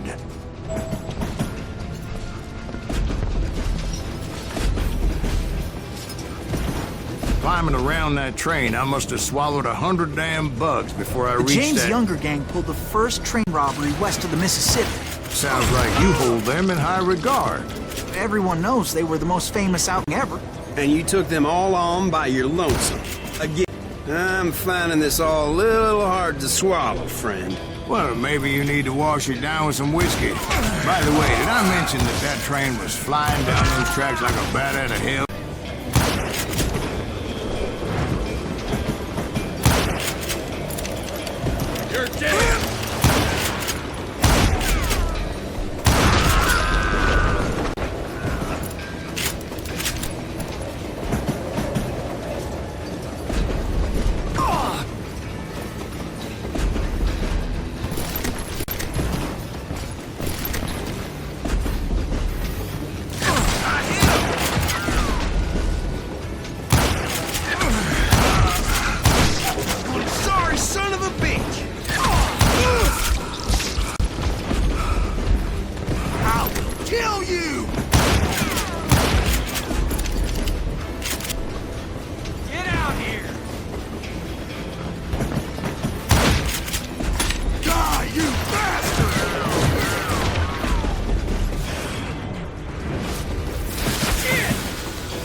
ain't seen the likes of me. How's that? Death is coming for you. I'm gonna hurt you.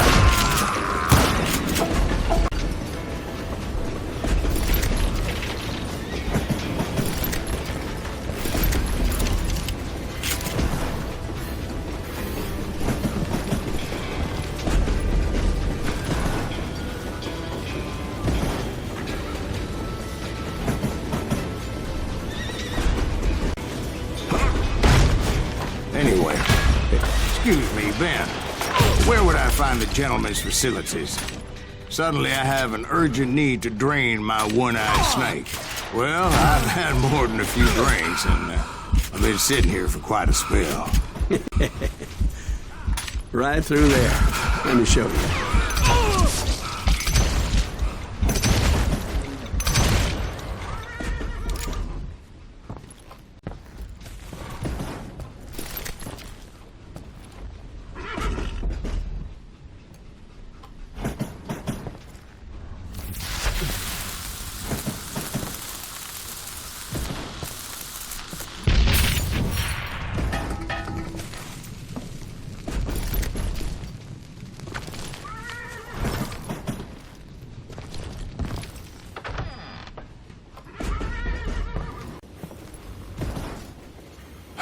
I never heard so much malarkey in my life. You think he's bullshitting us?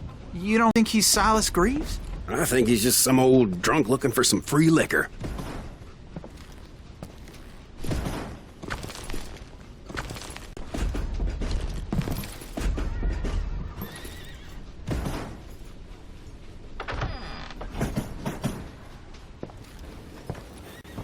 I don't know, Jack. I think I believe him. You don't think he met Jesse James? Oh, you gotta be kidding me. That story makes no sense at all. Jack. I mean, you gotta be 2 bricks short of a load to believe that cock and bull story. I don't agree. Jack, lay off the But bar. you seriously think that tired old man went toe-to-toe with Jesse James?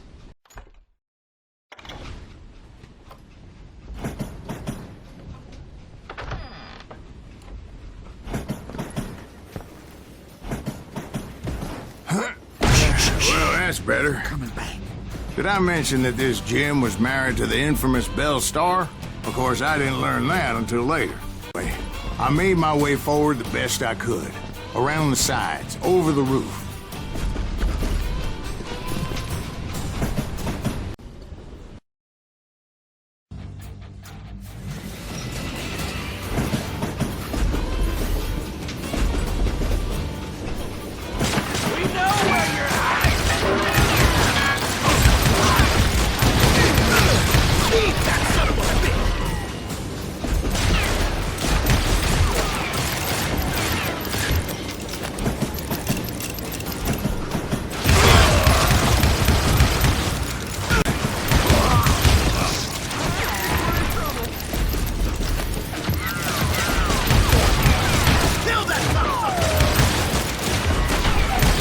Everybody's always mistaking you for somebody else, aren't they? Why is that, I wonder?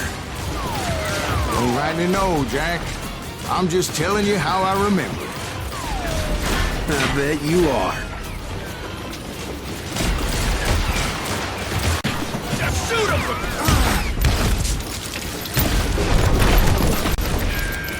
You can run! Can't hide forever! Kill that pissant!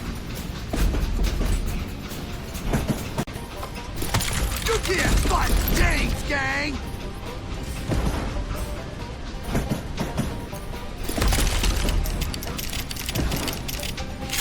Shoot that stupid son of a bitch! Get out here! You don't want to mess with us!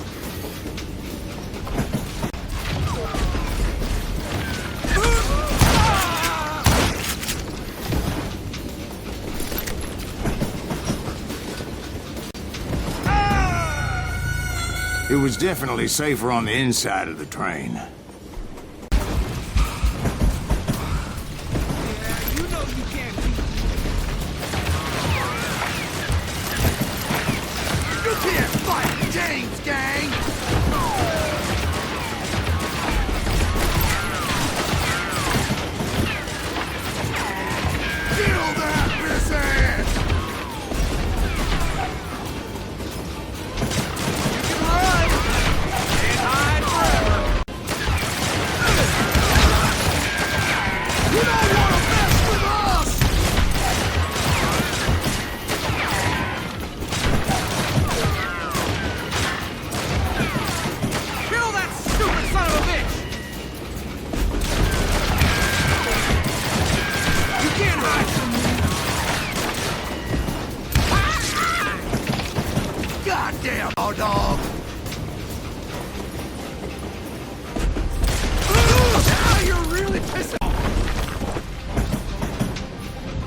This asshole don't know who he's up against.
You bastard!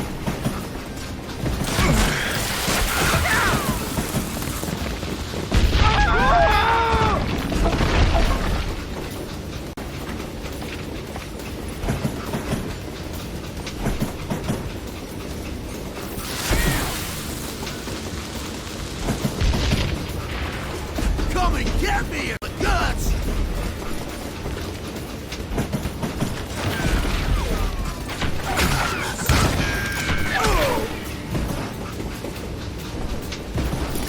You can't fight James, gang!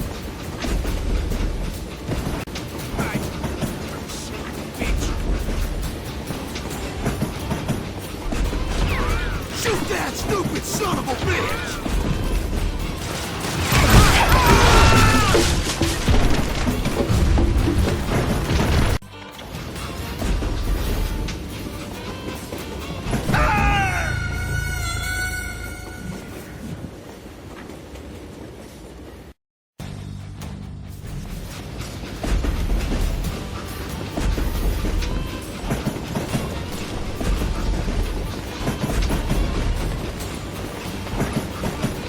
Right about then, I was at some asshole on a Gatling gun. Yeah, seems like you run into a lot of them. Asshole? Gatling guns. Yes, I did. Now, I don't remember how I took it out. It was either a bullet or dynamite. Where would you find dynamite? Does it really matter, Jack? You're messing with a story here. I gotta reload. You're done.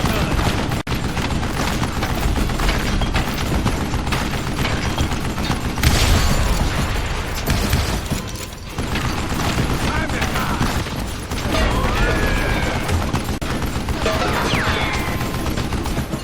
Shit, I gotta reload again.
I was looking for Jim and shooting any son of a bitch stupid enough to get in my way. And that included Jesse James himself. Calm down, let's go.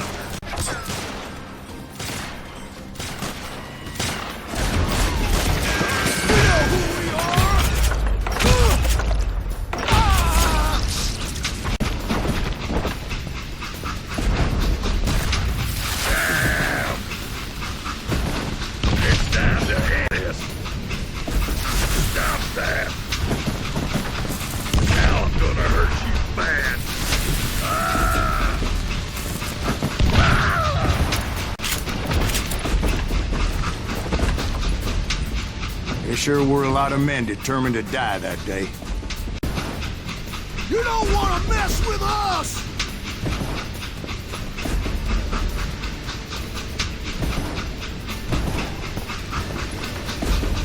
You can't fight James, gang!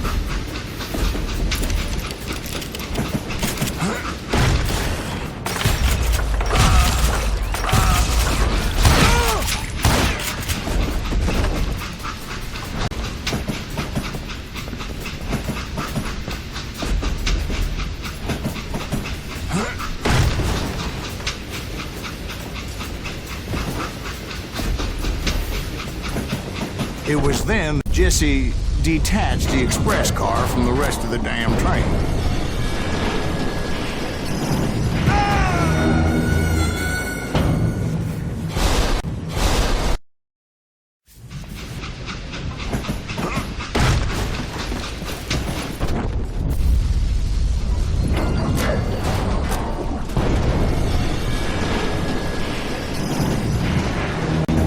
I could see Jesse waiting for me, fixing to kill me so he could get away with all that money.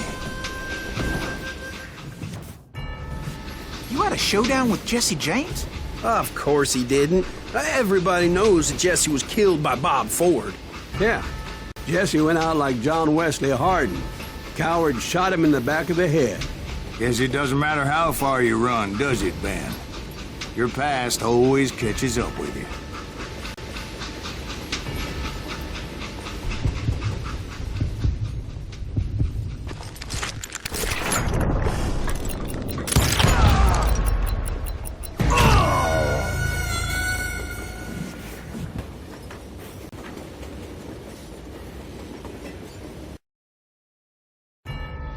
You had a showdown with Jesse James? Of course he didn't. Everybody knows that Jesse was killed by Bob Ford. Yeah. Jesse went out like John Wesley Hardin. Coward shot him in the back of the head. Guess it doesn't matter how far you run, does it, Ben? Your past always catches up with you.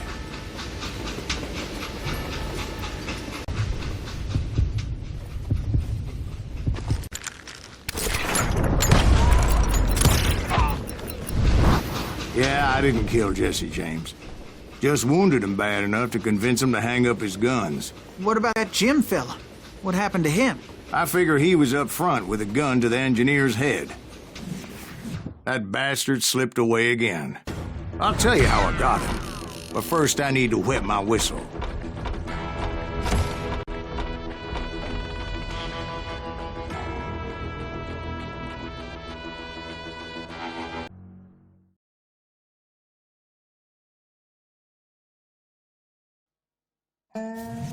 After my showdown with Jesse, I continued to track his brother, Frank, and that sumbitch Jim. I followed those bastards into the high mountains as they were going to ground. What mountains would that be? Somewhere in the Ozarks, I believe. A perfect place to hide out from the authorities.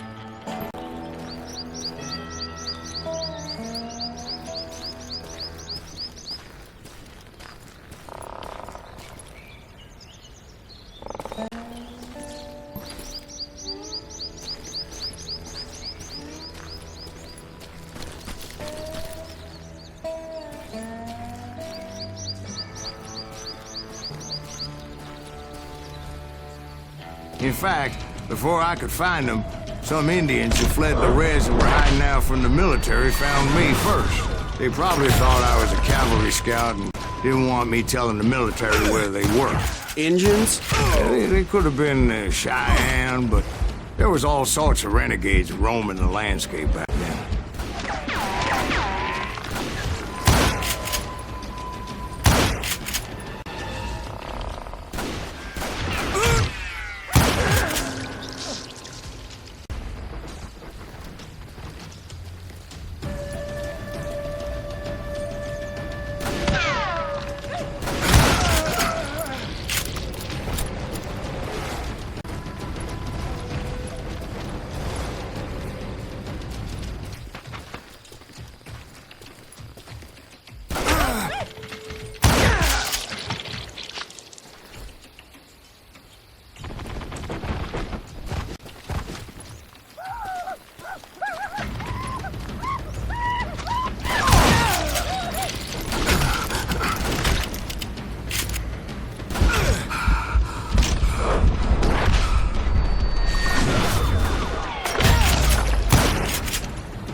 Hey, how about another whiskey, Ben? Nothing better to soothe the troubled soul.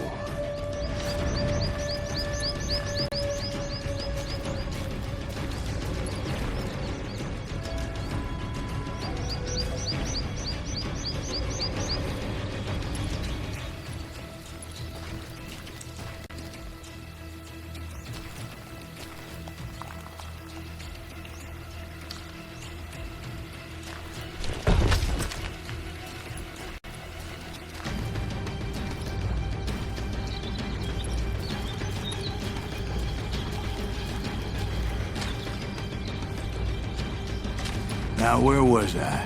Indians, right. I had more than my share of run-ins with the Red Man. Like that time... Did I tell you about Grey Wolf? Yes, sir. You did. Ah, of course I did. In fact, I can still remember that old medicine man's words to me. Jesus Christ, we're back to that again? You carry great darkness in your heart. It will claim your soul. You will come to this place again and kill many more men.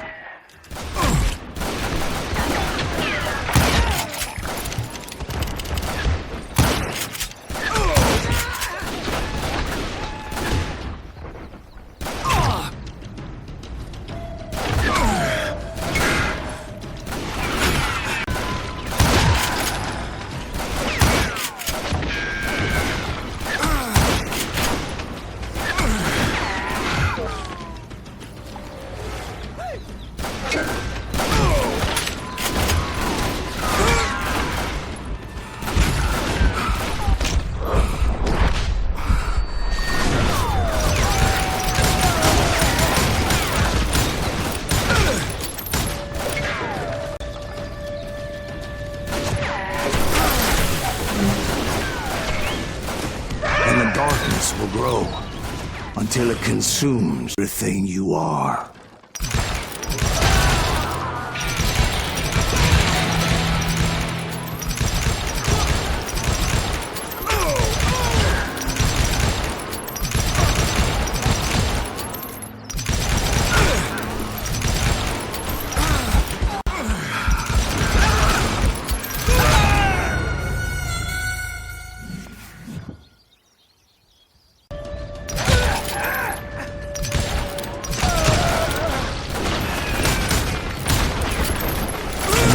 darkness will grow until it consumes everything you are.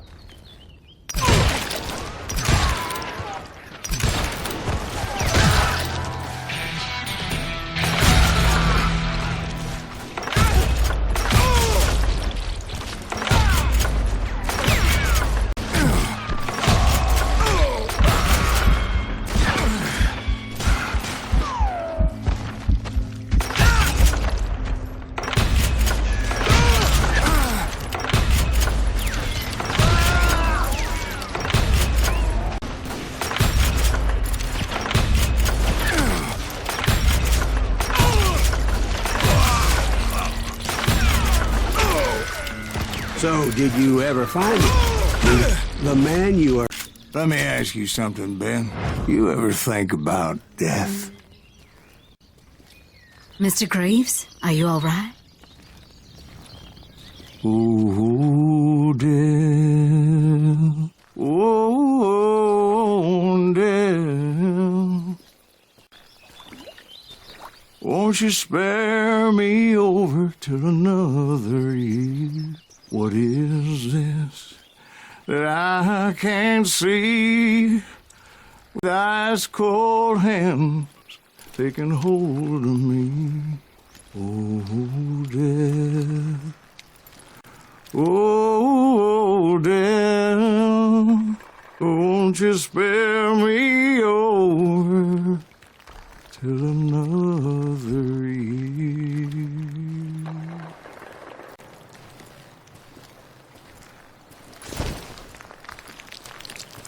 Well, I am death, none can excel. I'll open the door to heaven or hell. Oh, death. Oh, death. Won't you spare me over till another year? Oh, death. Someone would pray. Could you wait to call me another day? No wealth, no land, no silver, no gold. Nothing satisfies me but your soul.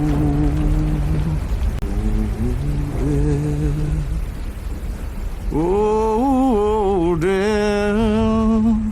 Won't you spare me over till another year? So, answer the question.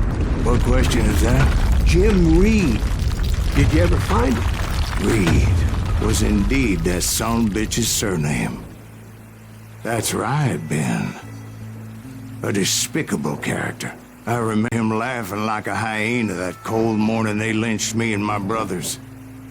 He was intent on avoiding my vengeance, but nothing was gonna stop me.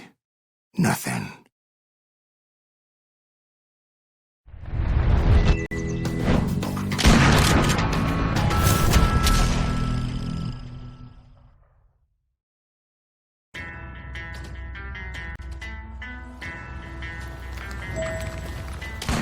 I finally did track those outlaws down. They had long rifles with scopes and were well positioned to pick off any poor soul who came anywhere close.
I'm guessing Frank James believed I was responsible for the demise of his brother Jesse.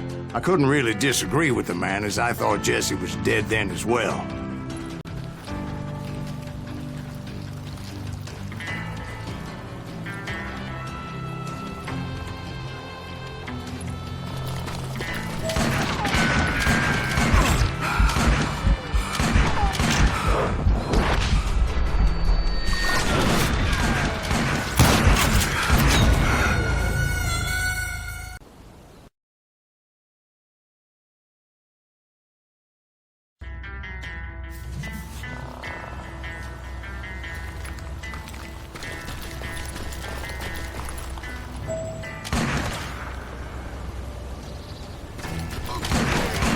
Backed off as I closed in on him, but he was still intent on killing me.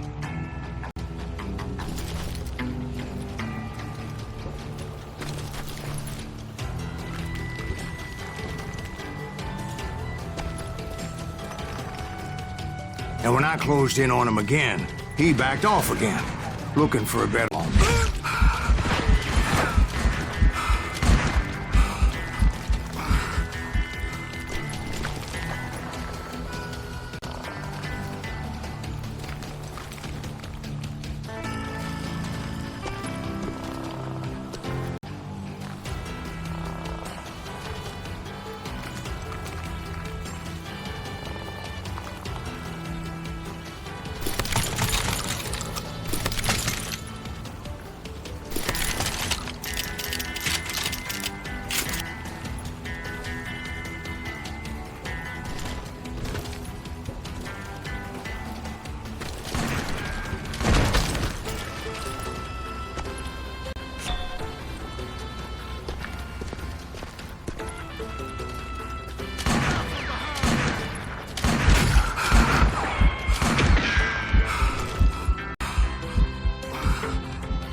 Hell, I can't fault Frank for wanting his revenge, as I was there for the same damn reason myself. At this point, I'm guessing you think Silas Greaves is a worse murderer than Jim Reed ever was. No, sir. A man who spent half his life killing somebody's brothers, fathers, sons. I think we're just looking for justice, sir. Is that what I was looking for, Dwight? Is that what it was? Justice?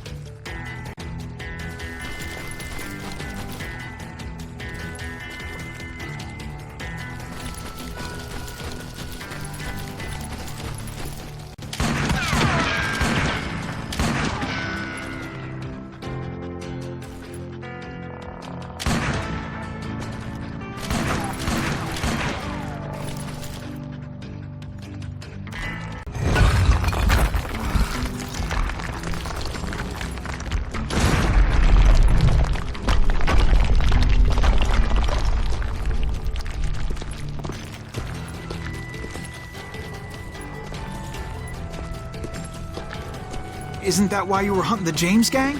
The James gang. Right. I finally found Frank holed up in his mountain cabin, and he was determined to have me dead.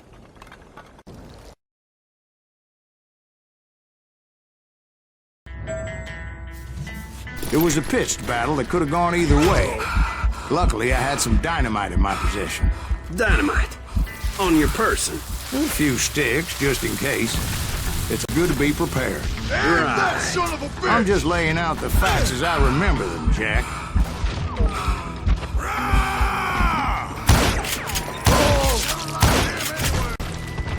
Gonna cut you, boy! Come here!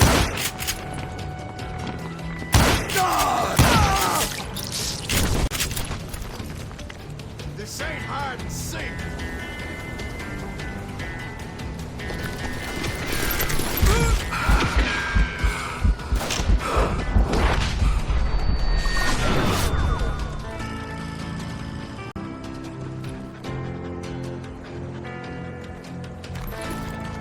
Show yourself!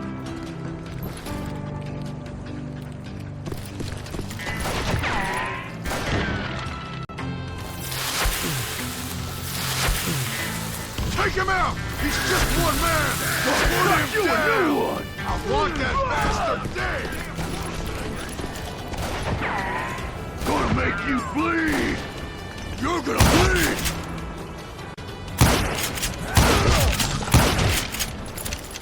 You ready for a belly full of buckshot? I have to do better. Oh! Ready to meet your maker? I'm gonna cut you in two.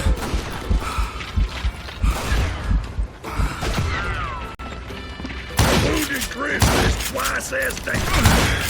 I'm gonna blow your damn head off. You just brought hell to me.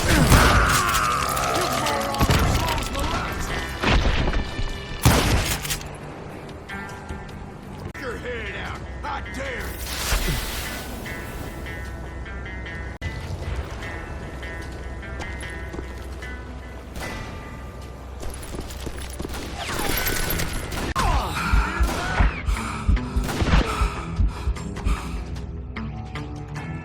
Get out here, face me!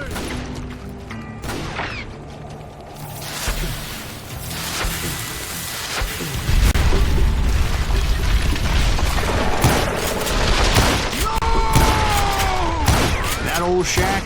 Well, it went right off that cliff. With Frank James still in it? Yes, sir. But Frank James is still alive, living in Missouri, showing folks around the family farm for 25 cents a tour. I didn't say he died in the fall, now did I?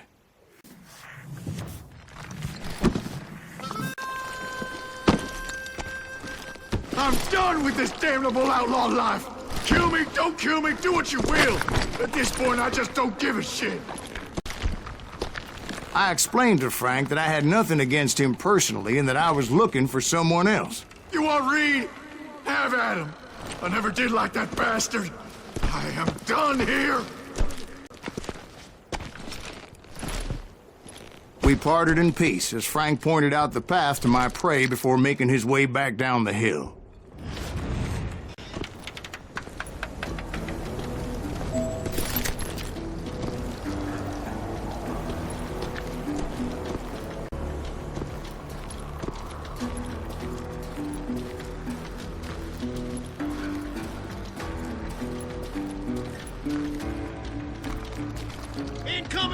So what happened with Reed?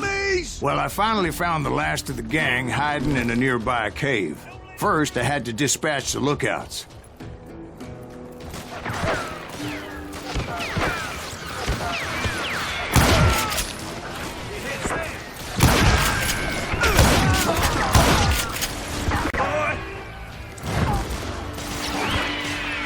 I was determined not to let that murderer escape my revenge again.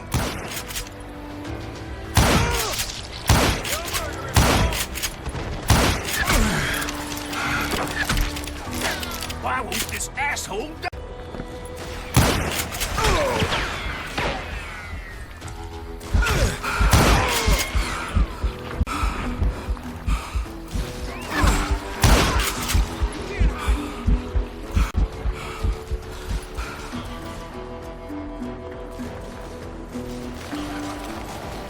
I can kill you with either hand.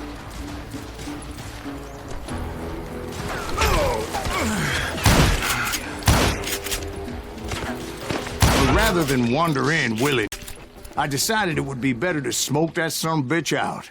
Hey, Reed! I shouted. No wonder you're so ornery. Can't be easy being married to Belle Starr. While you're providing for the family, she's spreading her legs for every Tom, Dick, and Cole Younger. Not an attractive woman exactly, but very friendly. It was to me. Son of a bitch!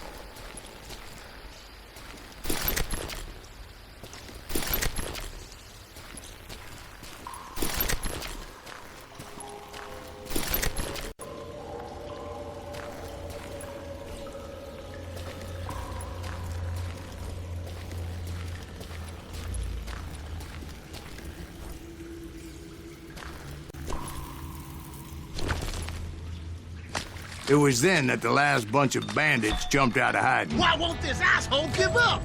Would someone please kill him?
Eventually, it was just me and Reed.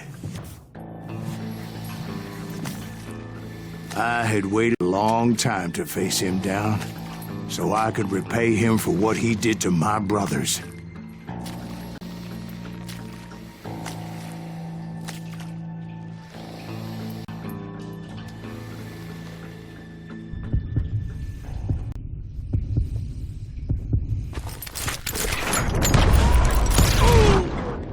And pay him I did.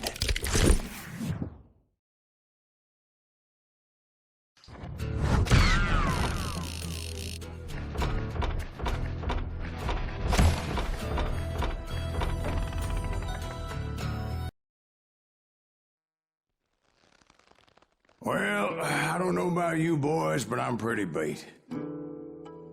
It's too damn bad you never found that Bob character. Seems a shame he never had to pay. Well, funny thing about that, I did have one more chance at him.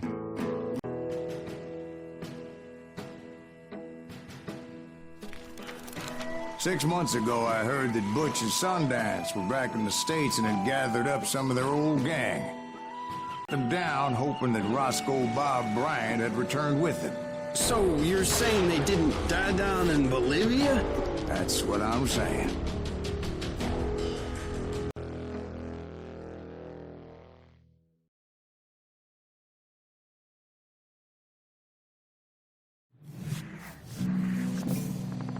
"40 years I had waited to get my hands on the last of my brother's killers. Not even an army of demons could have stopped me now.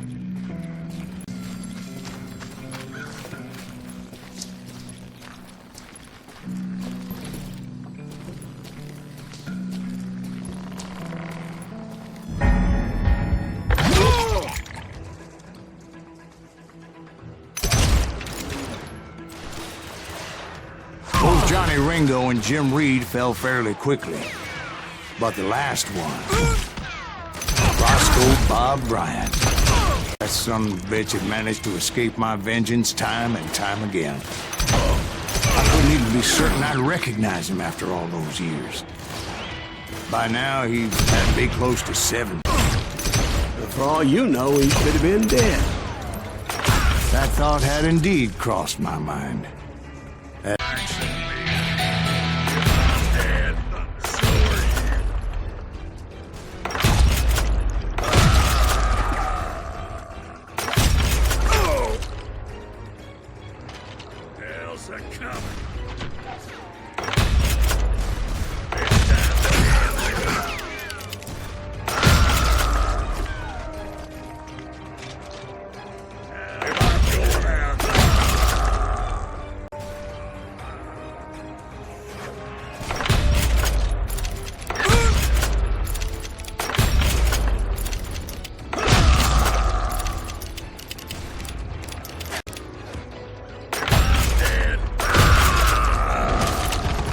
For instance, Did my thirst for vengeance turn me into something worse than the man I was after? By this point in my storied career, I had killed more men than Bob Bryant ever had. I was furious as hell at that bastard for making me who I am. A man with no family, no friends, no purpose except shooting Bob Bryant dead.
Nothing could stop me from taking his...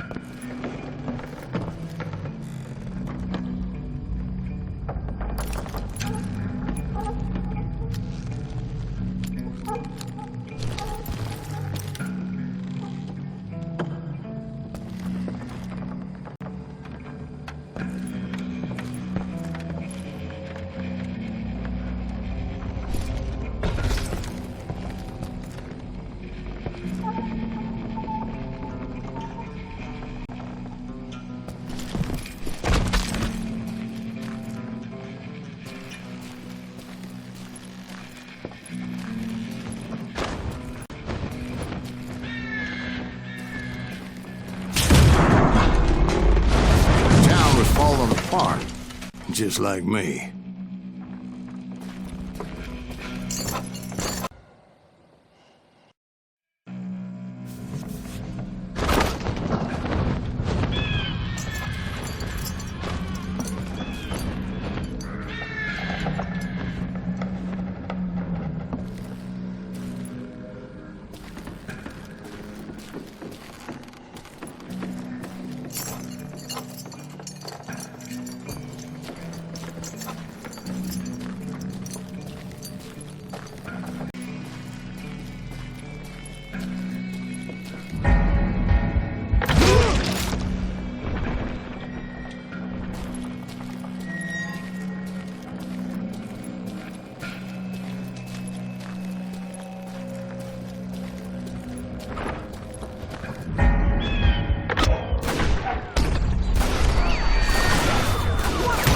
Even though the ghosts of my dead brothers were begging me to end what I started so long ago.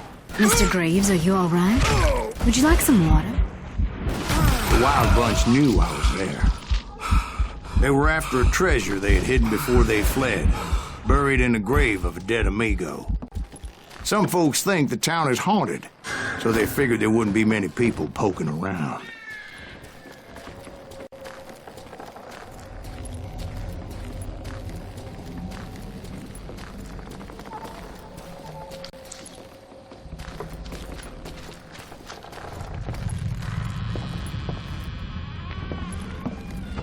I intended to fill that grave with Bob Bryant's corpse.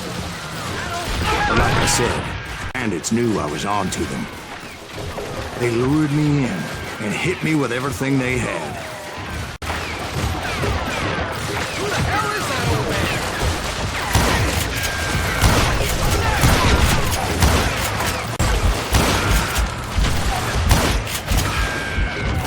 Got the trouble!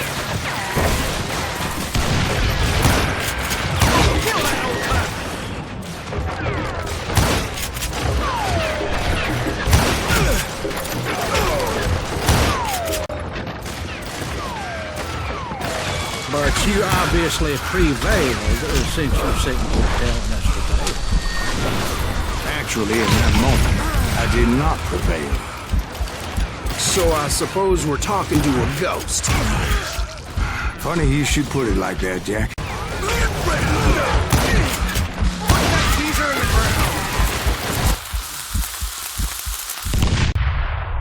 Because when I woke up... From the dead? There was silence all around me.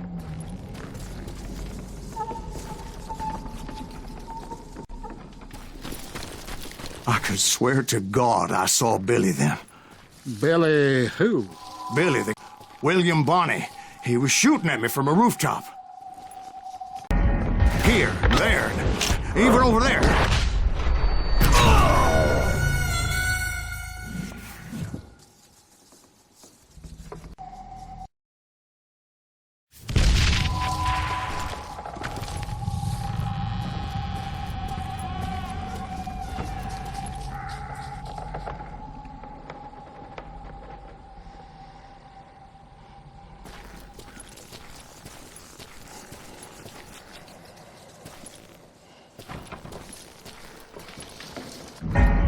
Here, there, even over there.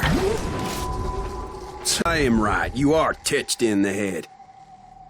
Mr. Greaves, perhaps we should switch you to coffee? You see that old Indian again, too? No, did see Billy's killer. Patrick Floyd Garrett. He came at me guns a-blazing.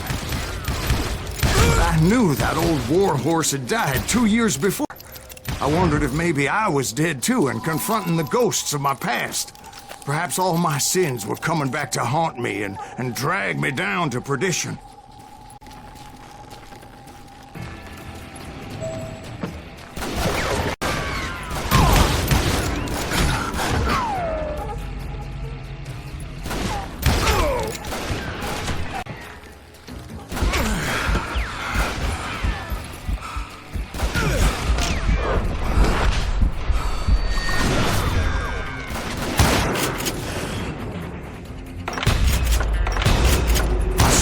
Plumber, dynamite at me.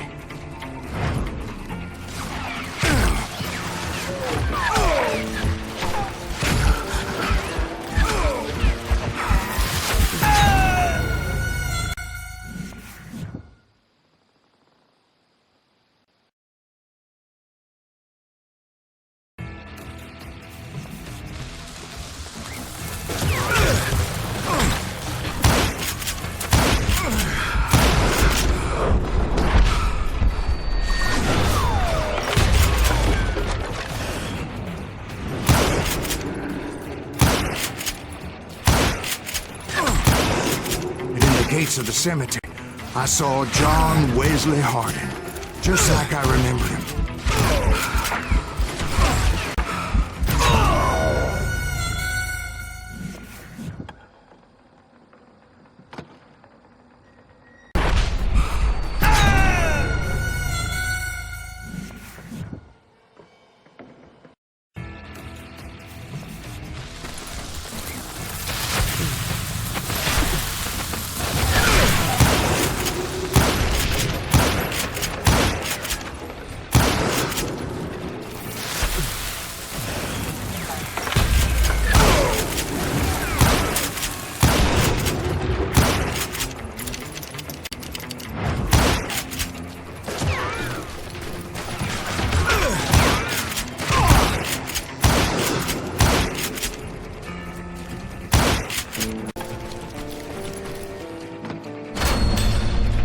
Robert Ollinger appeared with his terrible double-barrel shotgun.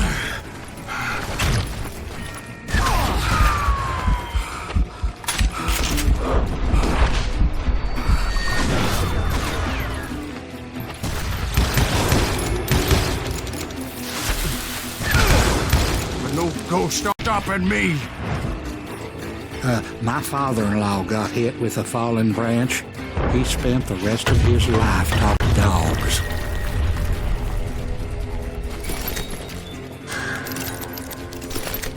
Newman Hayes Clanton, William Brocious, John Peters Ringo, they all wanted me dead.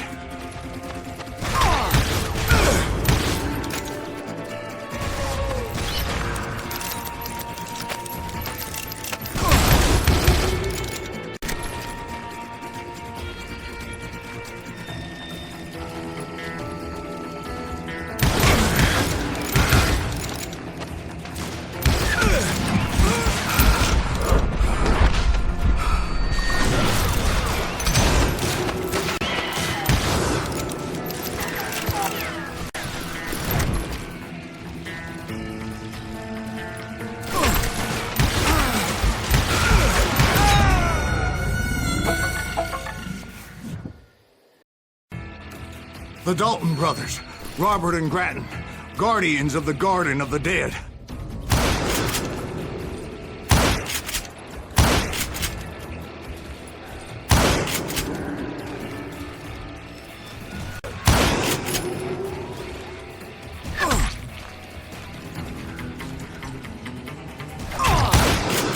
George Curry and Harvey Logan, alias Kid Curry, both thirsty for vengeance from the great beyond.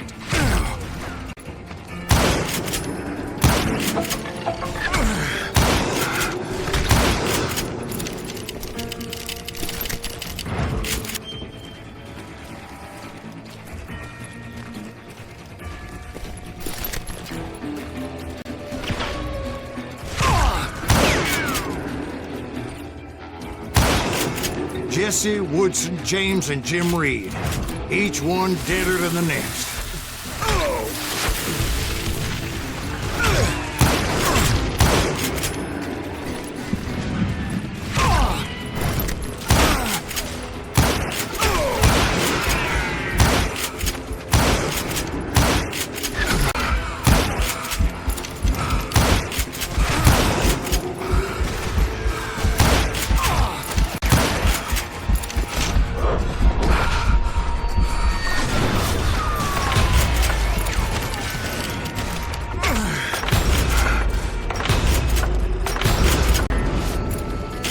Finally, I saw Harry Alonzo Longabaugh. The Sundance Kid? Like a general leading his legion of the dead. You told Ford that you'd seen him alive. He was alive.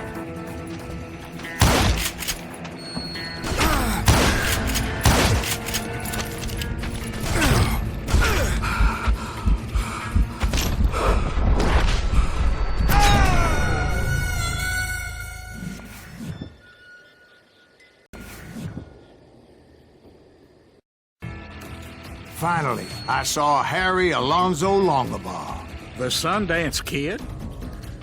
Like a general leading his legion of the dead. You told us before that you'd seen him alive. He was alive.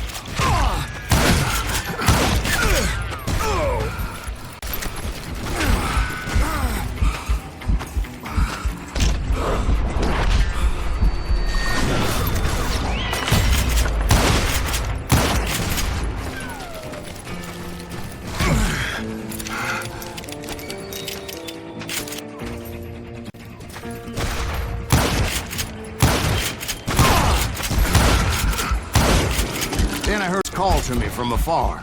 It was Robert Leroy Parker, a.k.a. Butch Cassidy, coming at me from out of the fog. Thanks for taking care of that bastard.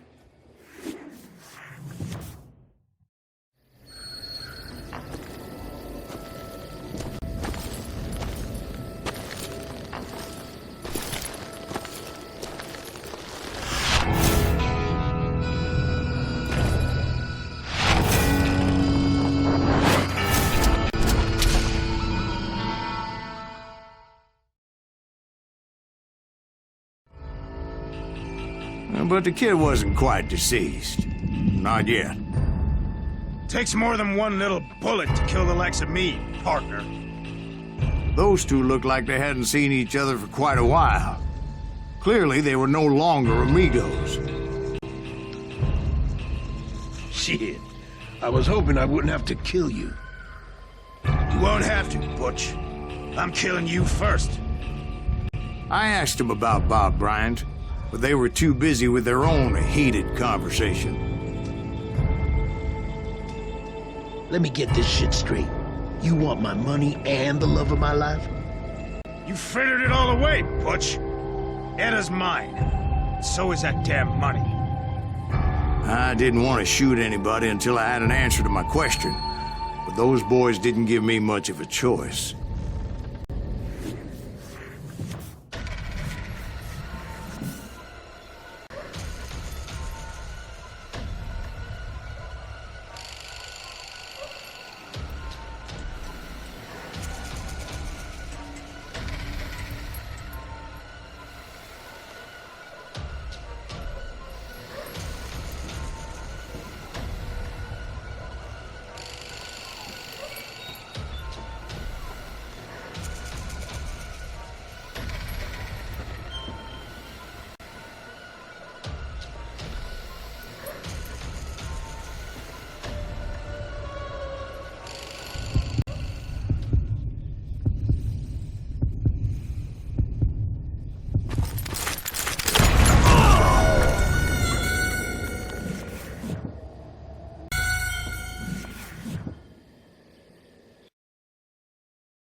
Butch Cassidy and the Sundance Kid died there in that cemetery not 6 months ago.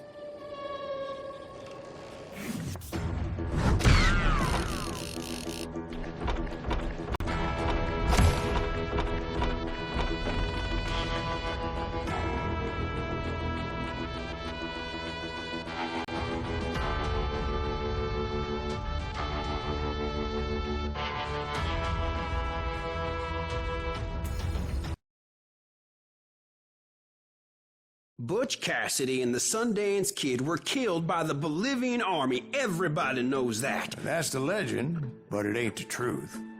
Oh, you never found Bob? There is no Bob. This old sumbitch ain't even Silas Greaves. Sir, is that true? Have you been pulling our legs this whole time? Well, not the whole time. Oh, man, I think you've worn out your welcome here. Maybe you're right, Jack. Maybe it's time to pay. You see, or should I say, Bob, your past always catches up with you. I was a different man back then, crazy. Drinking, I've changed my ways, I swear to you. If I could turn back the clock, But you can't, Bob.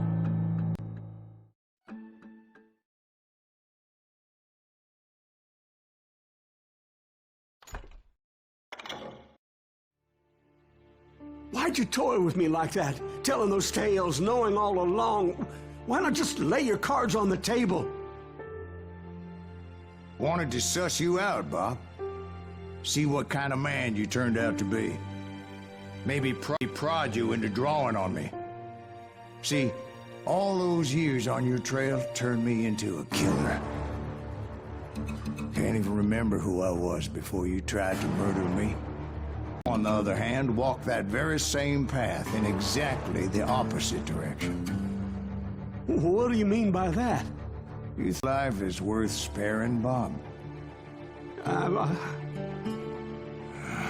Boy, what's your name again? It's Eisenhower, sir. Dwight Eisenhower. What do you plan to do with your life, Dwight Eisenhower? Tomorrow I'll be leaving for West Point, sir. So, you want to be a soldier? Well, then do it right, son. Don't tear down the world out of anger and spite like I did. You build it up. You do something decent with your life, you hear me? Sir? Yes, sir.